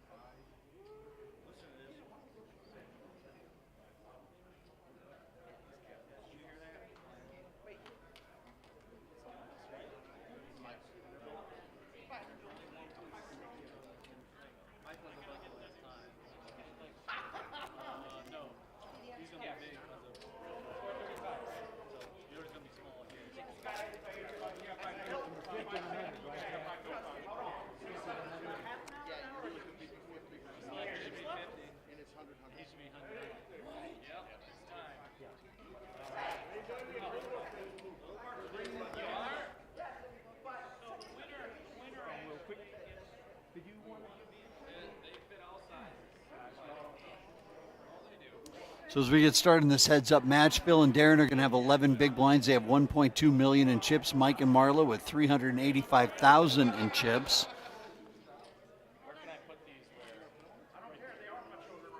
So a 4-1 chip lead for Phil and Darren. And there come the belts out on the table.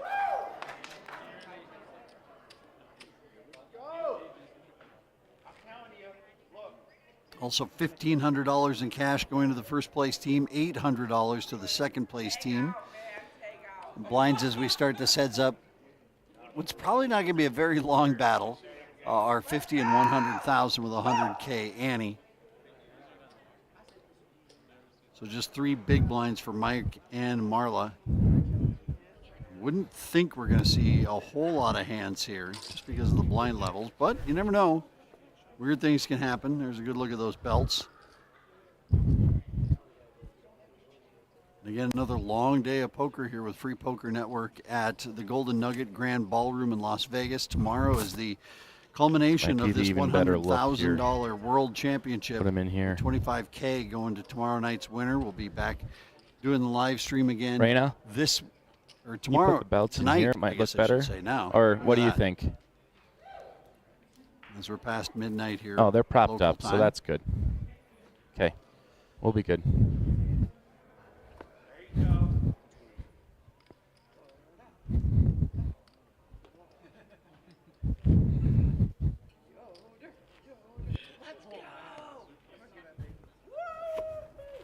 Then we take a walk on the first hand. So I just ran into Marla. She is demanding a tap out so she can get really? a picture on the table with the belts. Please let me get in this game, Mike. Mike's been running so good, and you just, I mean, knock on wood. But the good news is now with, heads up, the orbits go pretty fast, so you can come in and sit down for one hand, and you've completed your orbit. Well, Mike relinquishes his seat. Oh, it looks like Queen he is. 10, 35K Maybe he's to going to call. stand up. No, we've got an all-in. Here we go. Queen 10, ace deuce.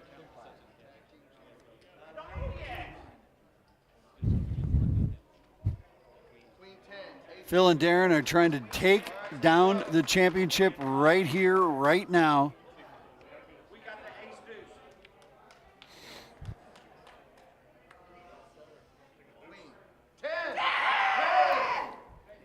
Mike and Marla. I heard a 10 and a queen. Wow.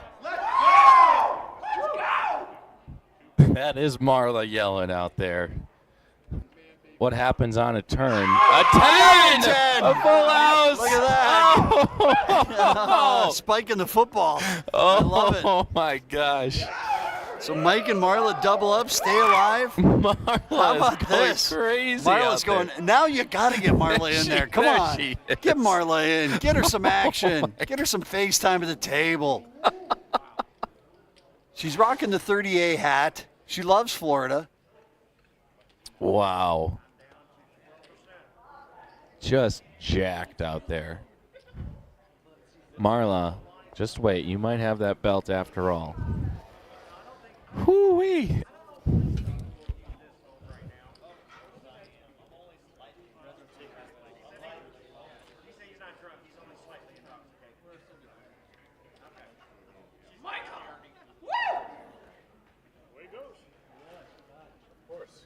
Mike and Marla playing at a pallet bar, Fort Walton Beach, Panhandle up in Florida, right on the Gulf. King Jack this time for Mark and Mike and Marla. Go! And they're all in. I heard it all in a call. And King 7 for Phil And and Darren. Wow. So we were really close in chip stacks, but I believe that Mike and Marla are They're ahead? Yeah, they're ahead in chips. They're behind, or they're ahead in cards, behind in chips. Yeah. So they're at risk. 10 deuce 4.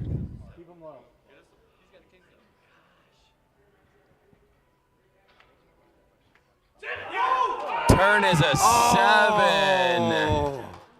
Well, now down to 3 outs for Mike and Marla. They need a jack. They need it bad. And a 4, and that will eliminate Mike and Marla.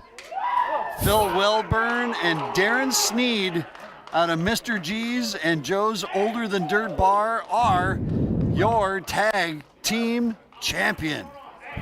Wow, what an insane final table. And look at this. They came to this final table with just 74,000 in chips. They had the second shortest stack at the table, and they work it into the championship here tonight. Amazing. Amazing. And all this those is, eliminations, Brian. yeah, this is where dreams are made of. They have a big thank you to give to Mike and Marla for being responsible for all those eliminations. I think 4 or 5 in total. So let's take a quick break. We are going to interview the winners when we come back. Congratulations, Phil and Darren.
All right, welcome back for our final interview. I got Phil to my left, Darren on my right. What's your guys' initial thoughts going into our final table? I'll give it to Phil first. You know, we came into the final table. We were decent chip stack, and I thought we had a good chance. We played with several people that were at the final table. We were at the feature table for quite a while, and so I think we both had a good read on some of the people. Not that we were experts at it, but we definitely had a plan going in. Yeah, I would agree. Phil and I met up a few weeks ago, got in a heads-up game back in Louisville, and we kind of at that point decided to be tag team partners, and we kind of just said, hey, play your game. It's working, so play your game, and that's what we've done. And at to a point where Phil says, whatever, and I said, all right, let's go. And I started feeling it, and reads were good, cards were coming my way, and thanks to the poker gods. Yeah, absolutely. And you guys just had 74,000 chips coming into the final table. Correct. That is the Correct. second shortest stack. So what did you kind of think your odds were coming into the final table? I think we kind of decided to get one place at a time and play our cards. And we talked about it and said, play your hand, play your game, and figure out when you can make your move. And that's what I told him. I said, I'm going to make a bold move when I need to make a bold move. And that's how we played it. Right, and it worked. It worked, and then we got from 74,000, we got down to the 35,000. Like we said, it was the same thing. Let's just go for it. Yeah, absolutely. So was there any strategy tapping in or out throughout even just the whole tournament? Or Now, just when we felt it. Yep. Yeah. Yep. When one person was either running hot, stay. And that's like Darren stayed that entire end because he was running hot, talking to our friends out there and said, he's got a level head. He's going to play it right. Yeah. Well, you guys do have Mike and Marla to thank because they knocked out pretty much every team on this table. So they did the dirty work, but you came in with the cleanup. Yeah, we like to sit in the shadows and let that happen, and then just let the chips come our way. Yeah. And that's exactly what happened. So, Phil, what does this win mean to you? I enjoy playing poker. I'm not a great player. I'm a good player, I think. And to come in here and have the excitement of the room and know that we started against 162 teams, it is one of the best things that I've got. I play, in Louisville all the time with those guys, and it's just going to feel good to go home and know that you can do this. Yeah, absolutely. How about to you, Darren? I tell you what, it's our neck of the woods in Louisville Poker Tour. Those guys have been phenomenal, just giving us a great venue, and then teaming up with FPN this year has been phenomenal. I actually won my way into this in our second week in April. Wow. The main for tomorrow, so I'm looking forward to that. But I tell you what, this means a ton. I've loved playing poker for some 20 years now, and it was one of the things me and my dad did for a while. And when my dad passed away, I kind of got away from it. I got back into it just in the last couple of years, and I got a poker buddy who couldn't be here with me this year. He's down in Florida, and when he wakes up and watches this, because all I told him was Just watch it. anything. So when he gets up and watches this, I'm going to be on the phone for a while tomorrow. So Yeah. it means a ton. We have a ton of fun playing poker. The community is phenomenal, not just in Louisville, but all over. Here, everybody's been great. So the poker community, it's just a kind of a second family. And I got my wife to thank, and she's been behind me 100% every time I get to go play. She's my lucky charm. Yeah, absolutely. Any last final thoughts here? Shout-outs to your bars, Mr. G's and Joel's Older Than Dirt. Yeah. Any other shout-outs to people? Joe's where I started playing LPT. Same thing. Yeah. We hooked up at Mr. G. Yep. Just those two. They're great little clubs to be in. Again, a great community of people. If you get your regulars to come in here and play poker, and then when you get the outside guys to come in, they fall right in. It's just a great group of people, and I learned a lot from them. I really Yeah. Well, congratulations Thank you, to you fellas. Thanks for tuning in late to all the poker fans that stayed up. Tomorrow, actually, what are your guys' starting chip stacks going into tomorrow? I'm at 40,000. 40,000? 50,000. So that's a great starting chip stack. We'll be back tomorrow for the 100K World Championship main event. Thank you all for tuning in. Signing out here in Vegas. Congratulations. Yes, well-deserved belt. Congratulations.